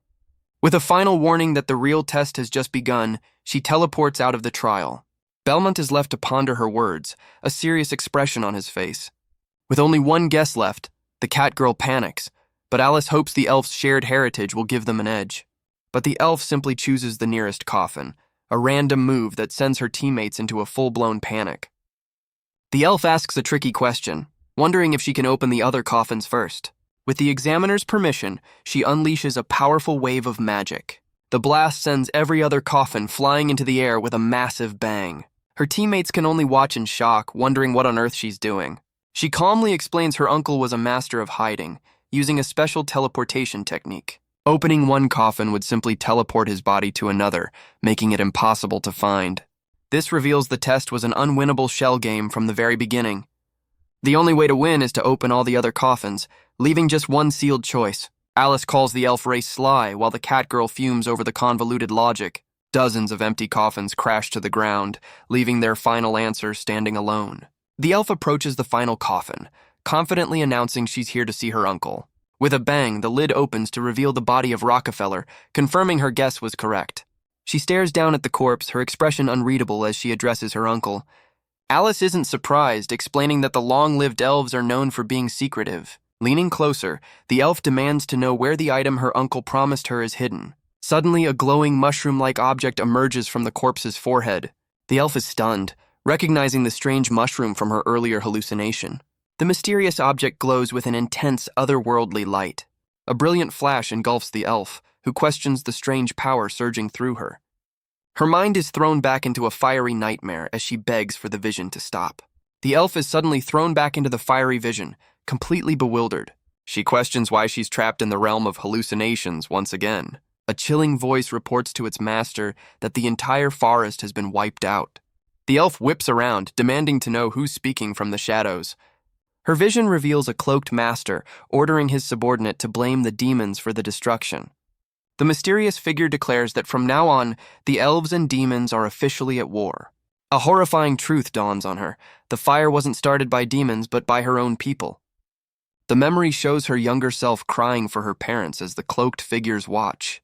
The subordinate offers to silence the child, but the master calmly stops her. He reveals his true plan, to raise the young elf on a diet of pure hatred, forging her into the perfect warrior. Back in the real world, Alice desperately tries to wake the unconscious elf, Rostana. Rostana finally comes to, with the cat girl smugly pointing out they've already passed the test. But the elf is lost in thought, realizing the demon race was never her true enemy. Her gaze falls on Belmont, understanding he was the real target all along. Alice snaps at her for staring, jealously reminding the elf that Belmont had nothing to do with waking her up. Their bickering is interrupted as the final examiner, the human hero, makes his grand entrance. He smiles, congratulating the 4 remaining students for making it to his session. But his friendly demeanor vanishes the moment he spots the Demon King in their ranks. Belmont is stunned by the sudden hostility, demanding to know what his problem is with the demon race. Alice smacks him, revealing this is Comport, the god of schemes, a master of deadly magical mazes. Comport proudly presents his life's work and their final challenge, the endless maze. Alice immediately calls him out, revealing this is the very maze he died in after trapping himself. The elf recalls her uncle's words, a glimmer of a plan forming in her eyes. She realizes the Demon King will be her key to survival in this legendary labyrinth. 4 elemental gates materialize, giving each contestant a separate entrance and a 2-hour time limit.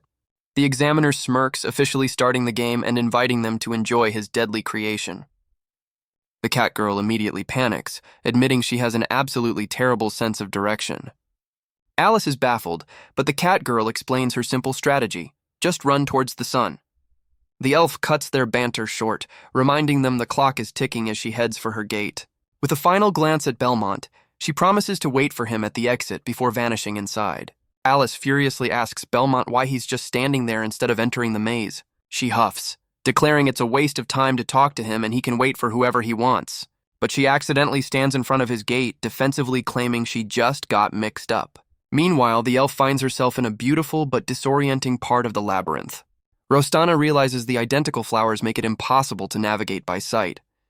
Suddenly, the glowing mushroom from her vision zips past, catching her attention. Hopeful, she follows the strange creature, asking if it's there to guide her. In another section, Alice is completely lost in a maze of giant wooden blocks. Frustrated, she decides to solve the puzzle with brute force, summoning a powerful fire spell. Alice unleashes a massive wave of fire, determined to burn a path straight to the exit. She scoffs, certain that a little darkness won't stop her from blazing a trail to the exit. But her flames only reveal the true scale of the maze, leaving her completely isolated. Elsewhere, Belmont senses a shift in the air and turns to face a new challenge. He finds himself standing before a mysterious monument, wondering what it could possibly be. It's a tombstone for the demon race, making him question if this is a threat or a warning. The examiner's voice declares, "This is the only outcome the demon race deserves." The ground suddenly rumbles as the torches erupt into massive pillars of fire. Trapped by the inferno, Belmont wonders if the examiner is trying to burn him alive. Before he can act, powerful bolts of lightning begin to crackle through the maze. The Demon King is caught in a lightning storm, realizing this test is far more than just a puzzle. A shadowy beast lunges forward, as Belmont wonders if this is how his trial ends. He braces himself, sensing the next part of the maze will be even more brutal. But the maze's next trick is a tempting illusion designed to distract him from his goal. Belmont sees through the ruse, steeling himself for the true cruelty of the test. The examiner's voice confirms his fate, listing all the ways a demon is destined to perish. He's then presented with a simple choice: pick the right path or face his doom. But the Demon King scoffs at guessing games, activating his all-seeing eye of truth. His vision pierces the illusion, revealing the maze's true wireframe structure. With the path clear, he dashes through the magical mist, spotting the red glow of the exit. Belmont closes in on the glowing doorway, confident he's outsmarted the god of schemes. Belmont reaches the exit, wondering if he's finally free from the labyrinth. But his hope shatters as he finds himself right back at the maze's entrance. A sudden noise reveals he's returned to the demon race's ominous tombstone.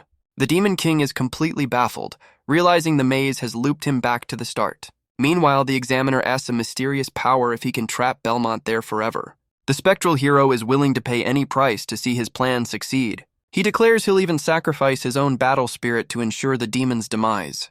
With a surge of power, Comport dedicates his final act to the glory of the human race. Elsewhere in the maze, the cat girl finds herself struggling against an intense, oppressive heat. Overwhelmed by the sudden desert environment, she collapses, barely able to speak. The cat girl is completely lost, complaining about the 9 suns that have appeared in the sky. She sighs in defeat, realizing she's walked in a massive circle and is back at the start. All 3 girls have a sudden, horrifying realization about the true nature of the endless maze. Back with Belmont, his powerful vision once again locates the glowing wireframe of the exit. He makes another desperate dash, determined to finally break free from the loop. But his hope shatters as he lands in yet another identical, empty hallway. The Demon King racks his brain, having lost count of his failed attempts to break the spell cycle.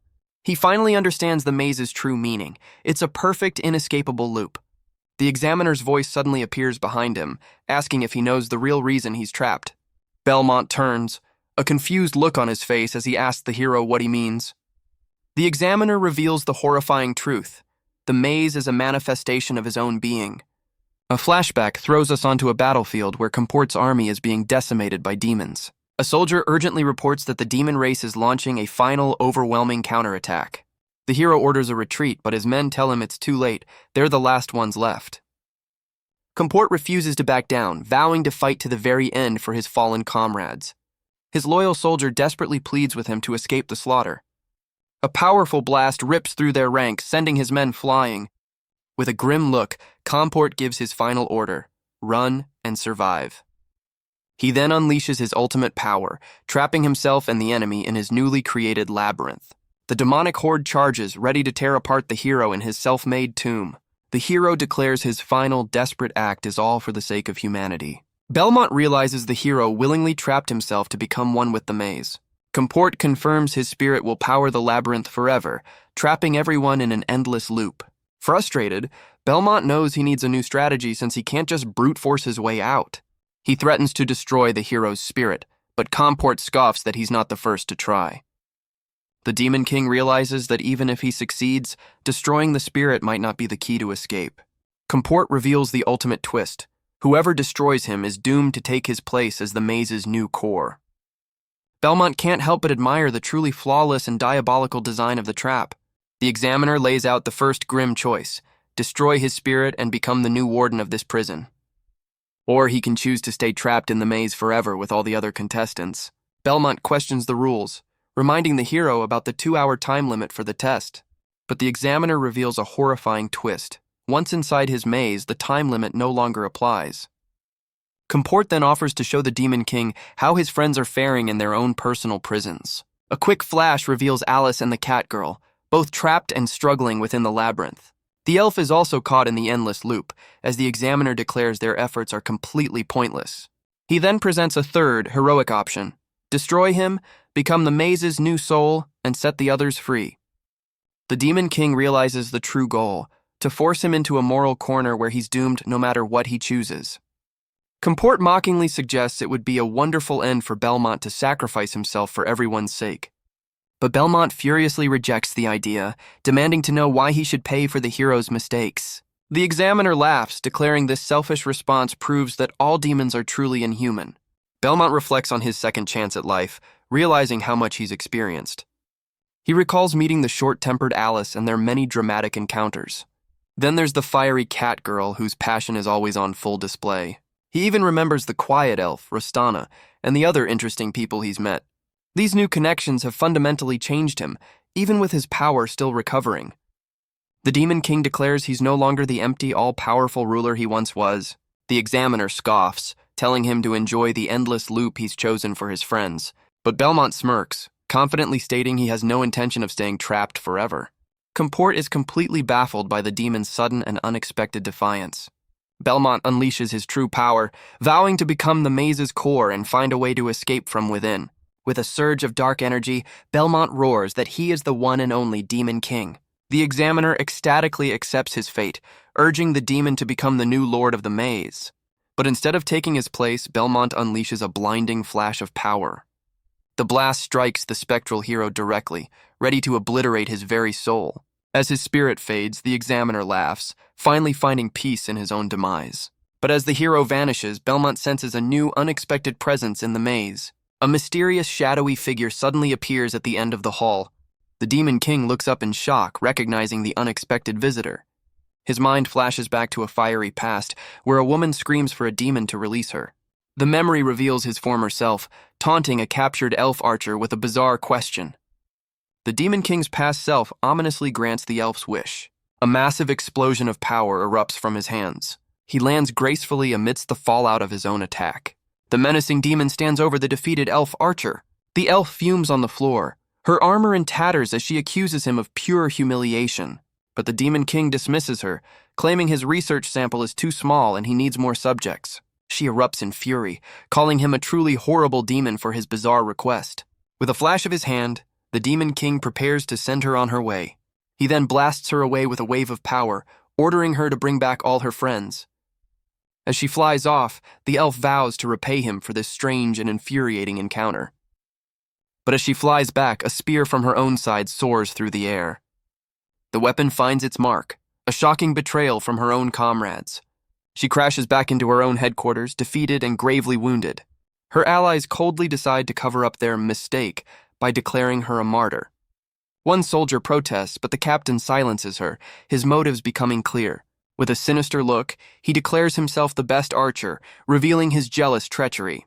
The archer lies in shock, realizing she was betrayed for the sake of a title.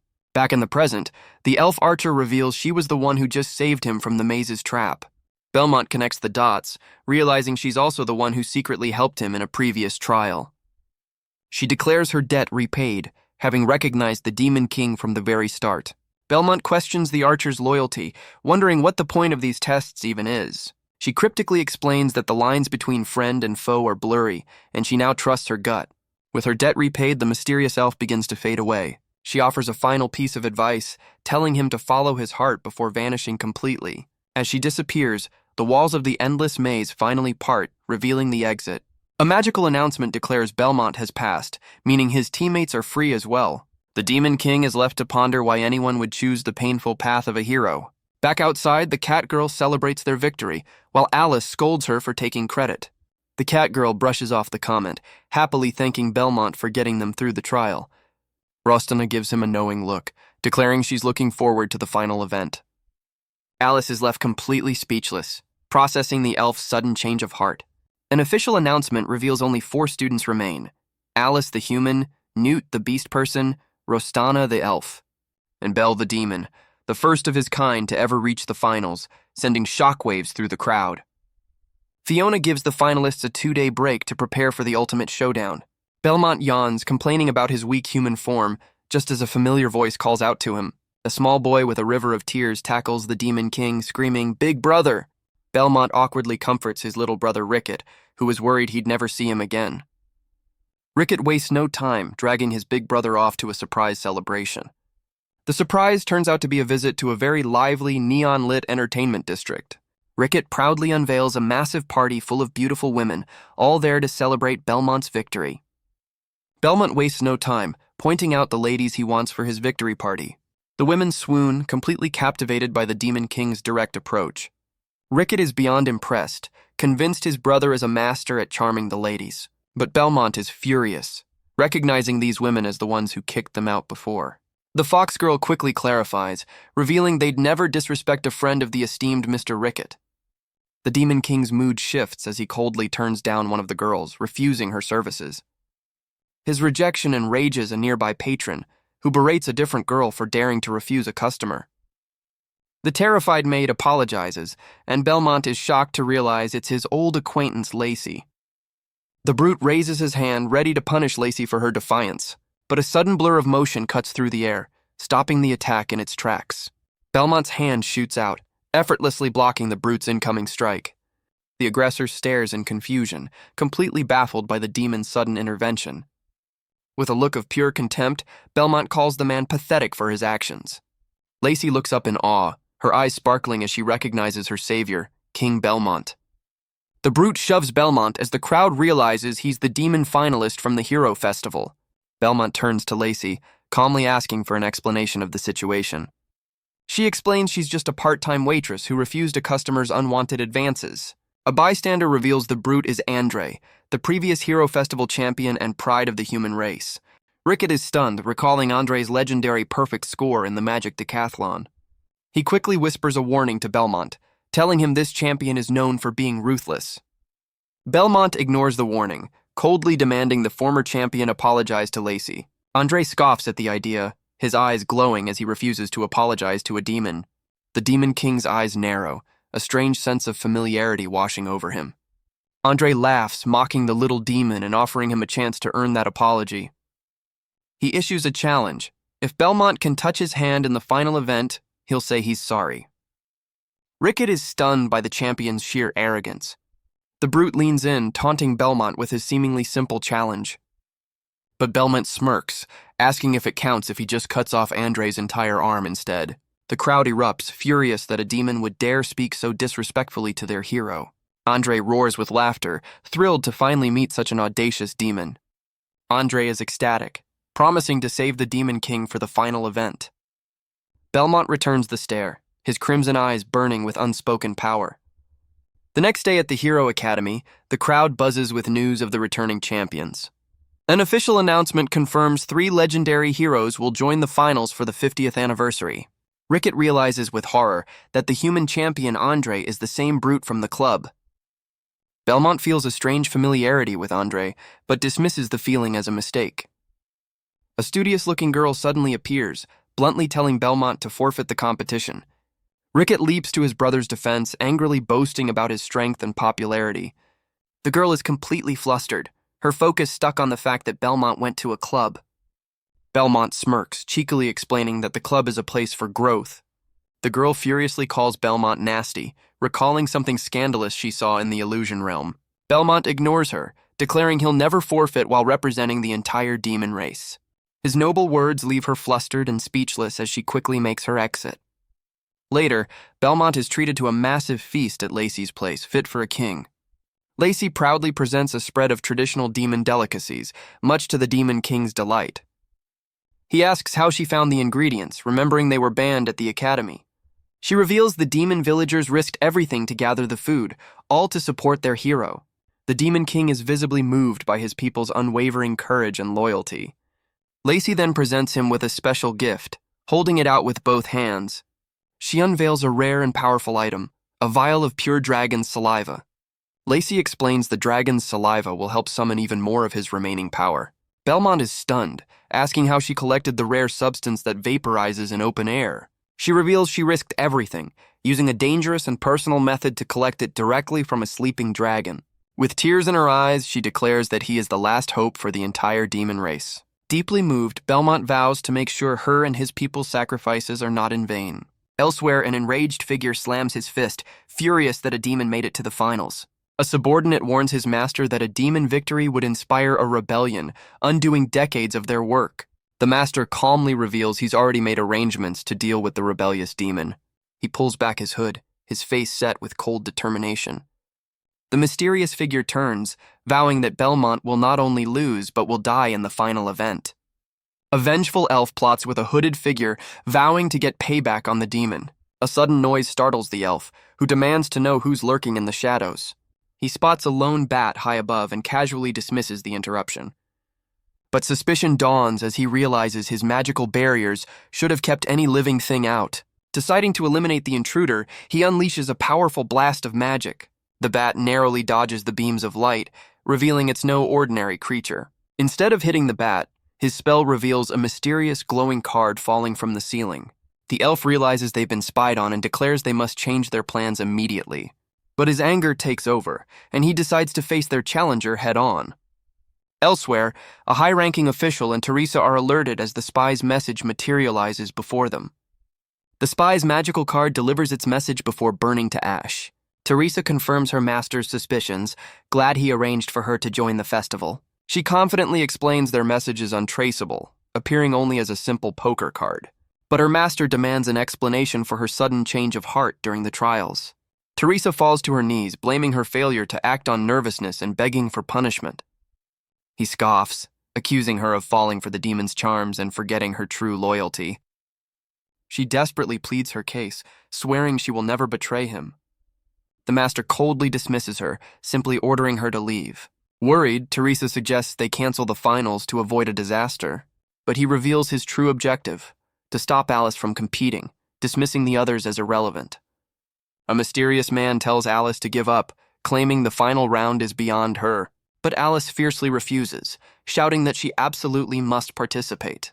The man responds by conjuring a powerful magical barrier to block her path. A massive wall of ice erupts from the ground, sending Alice stumbling backward. He coldly informs her that she doesn't have the right to make such demands. Undeterred, Alice charges her own power, ready to prove him wrong.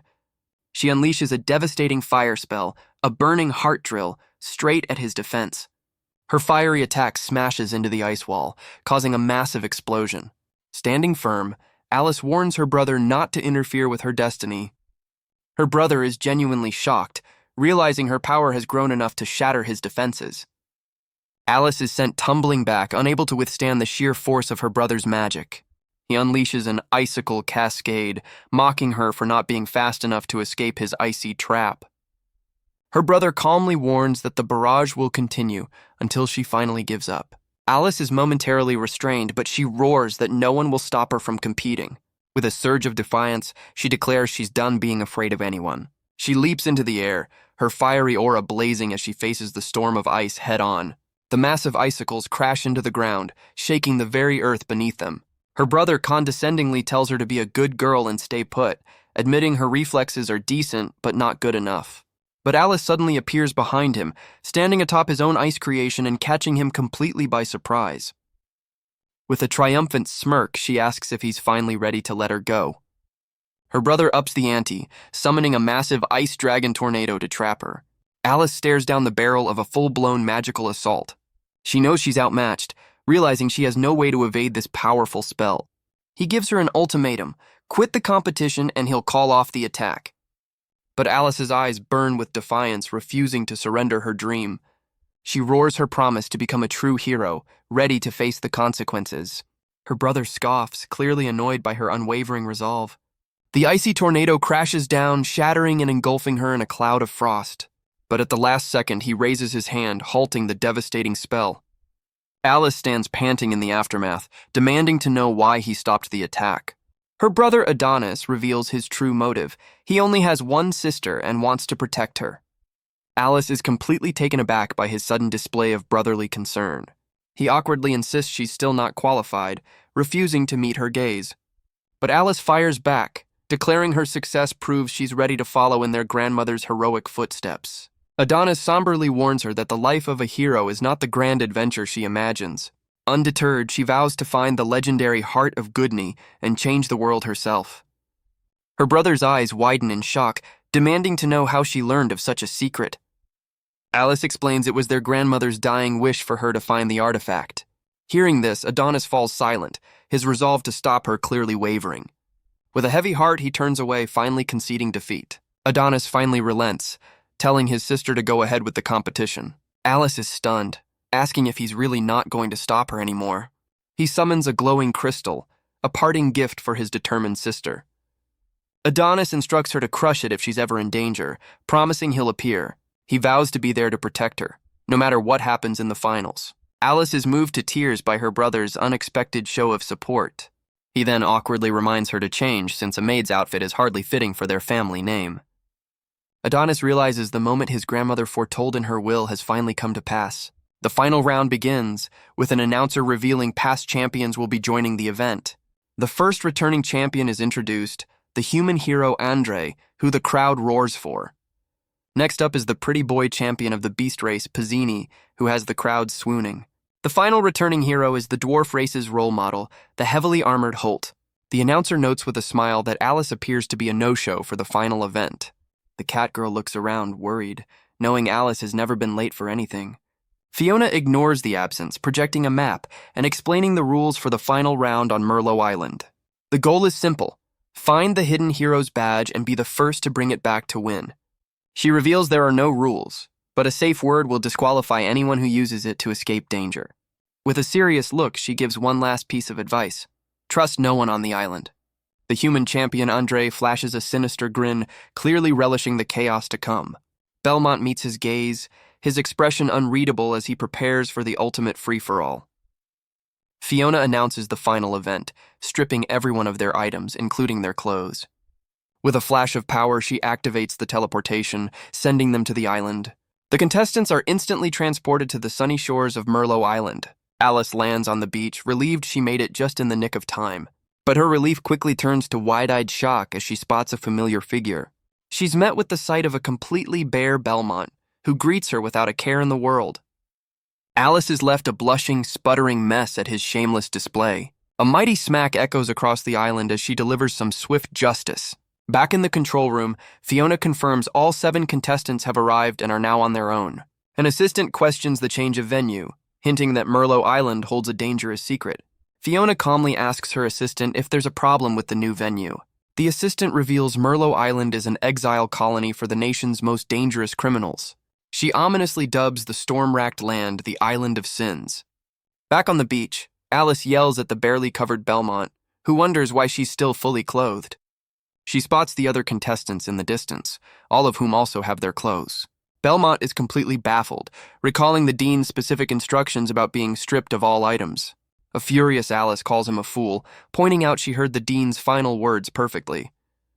Belmont remembers Fiona's warning to trust no one, realizing he's already failed the first test. His suspicion now falls on Alice, questioning if she's an imposter in disguise. With his trust shattered, Belmont takes a defensive stance, ready for a fight. Belmont awkwardly comments on the breeze, completely unfazed by his situation. Alice delivers a familiar, over-the-shoulder kick, demanding he cover up immediately. Elsewhere, the Beast Boy champion Pizzini suggests they all team up to find the badge. The cat girl is charmed by his offer, but Alice remains suspicious of the sudden alliance. The human champion Andre smirks, condescendingly telling them they're all completely clueless. He then drops a bombshell. Merlot Island is an exile colony for dangerous criminals. The contestants are stunned into silence, the grim reality of their final test sinking in. Andre taunts them, suggesting the cowards should just use the safe word and quit now. Suddenly, a megaphone blares, ordering the academy students to come and register. A strange village head appears, claiming the dean sent him to welcome them to the island. The cat girl decides to trust the newcomer, ready to ask him for directions. But Alice stops her, reminding everyone of the dean's warning about this treacherous island. The village head insists he's an official attendant, flashing a badge to prove his legitimacy. The Beast Boy champion agrees, telling Alice she's just being paranoid about a standard rule. Andre, however, gets right in the attendant's face, warning him not to try any tricks. Despite the tension, the group follows their guide into a surprisingly peaceful-looking village. The locals greet their village head warmly, welcoming the contestants as guests from the mainland. Alice is completely bewildered, as this paradise is nothing like the prison island Andre described. Belmont senses a sinister energy, but the elf remains completely unfazed by the strange atmosphere. Their host offers them a grand feast, inviting the contestants to enjoy the village's specialty dishes.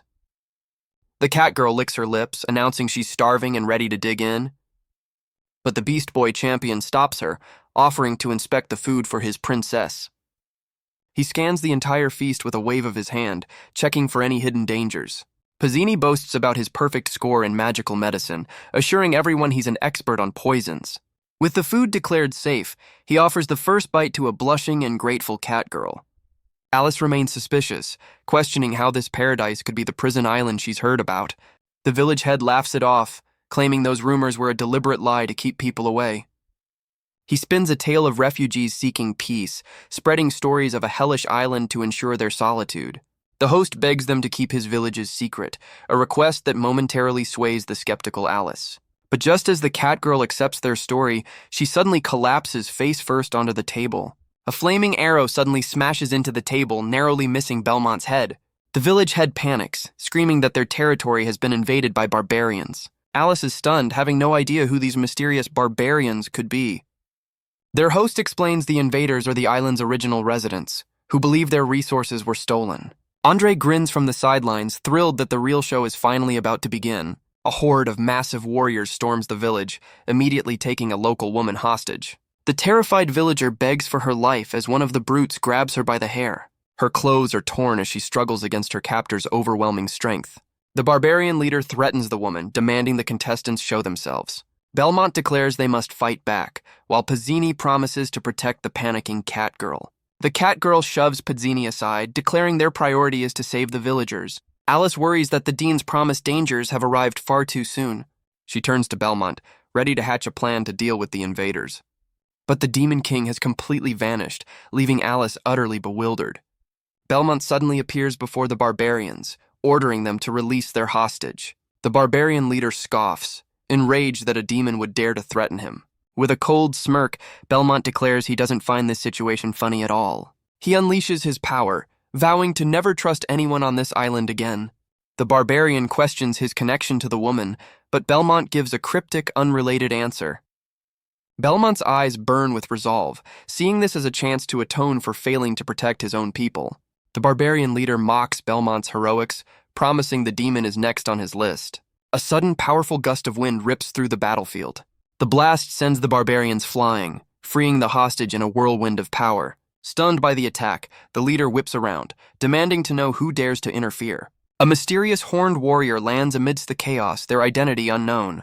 But the true savior is revealed as Rostana, who calmly checks on the rescued villager. The elf glances back at Belmont, coolly pointing out that he can't handle this alone. Watching from a window, Alice fumes that Belmont beat her to the punch while the cat girl cheers. Not to be outdone, the cat girl leaps into the fray, eager to join the fight. Alice immediately follows, refusing to let the cat girl steal the spotlight as they both jump into action. Pizzini fumes, jealously declaring the demon is messing with the wrong person's prey. He leaps into action, dramatically vowing to protect his Princess Newt. The village head rallies the locals, hailing the contestants as heroes sent to protect their home. Alice's resolve hardens, convinced the villagers are in desperate need of their help. Pazzini tries to de-escalate the situation, suggesting they can talk things out with the invaders. But the cat girl refuses to negotiate, fiercely declaring she's going to help the villagers no matter what. Pazzini instantly changes his mind, agreeing to fight since his princess wants to.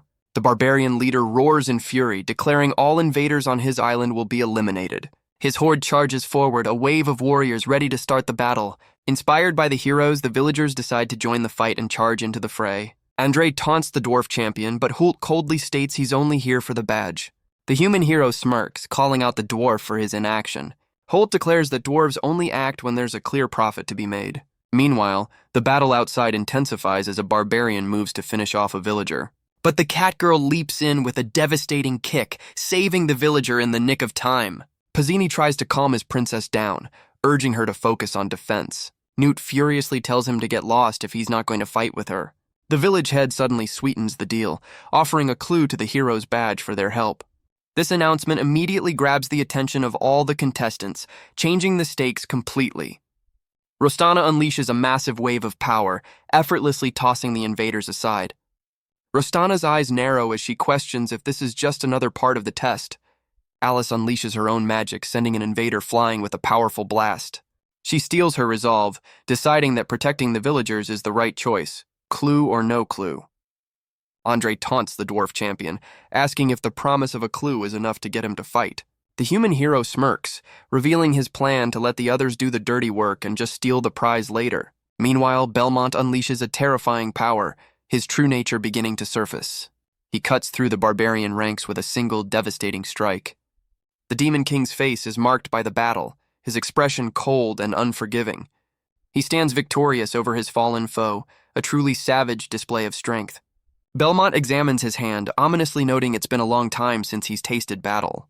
The defeated barbarian taunts Belmont, daring the demon to finish him off for playing hero.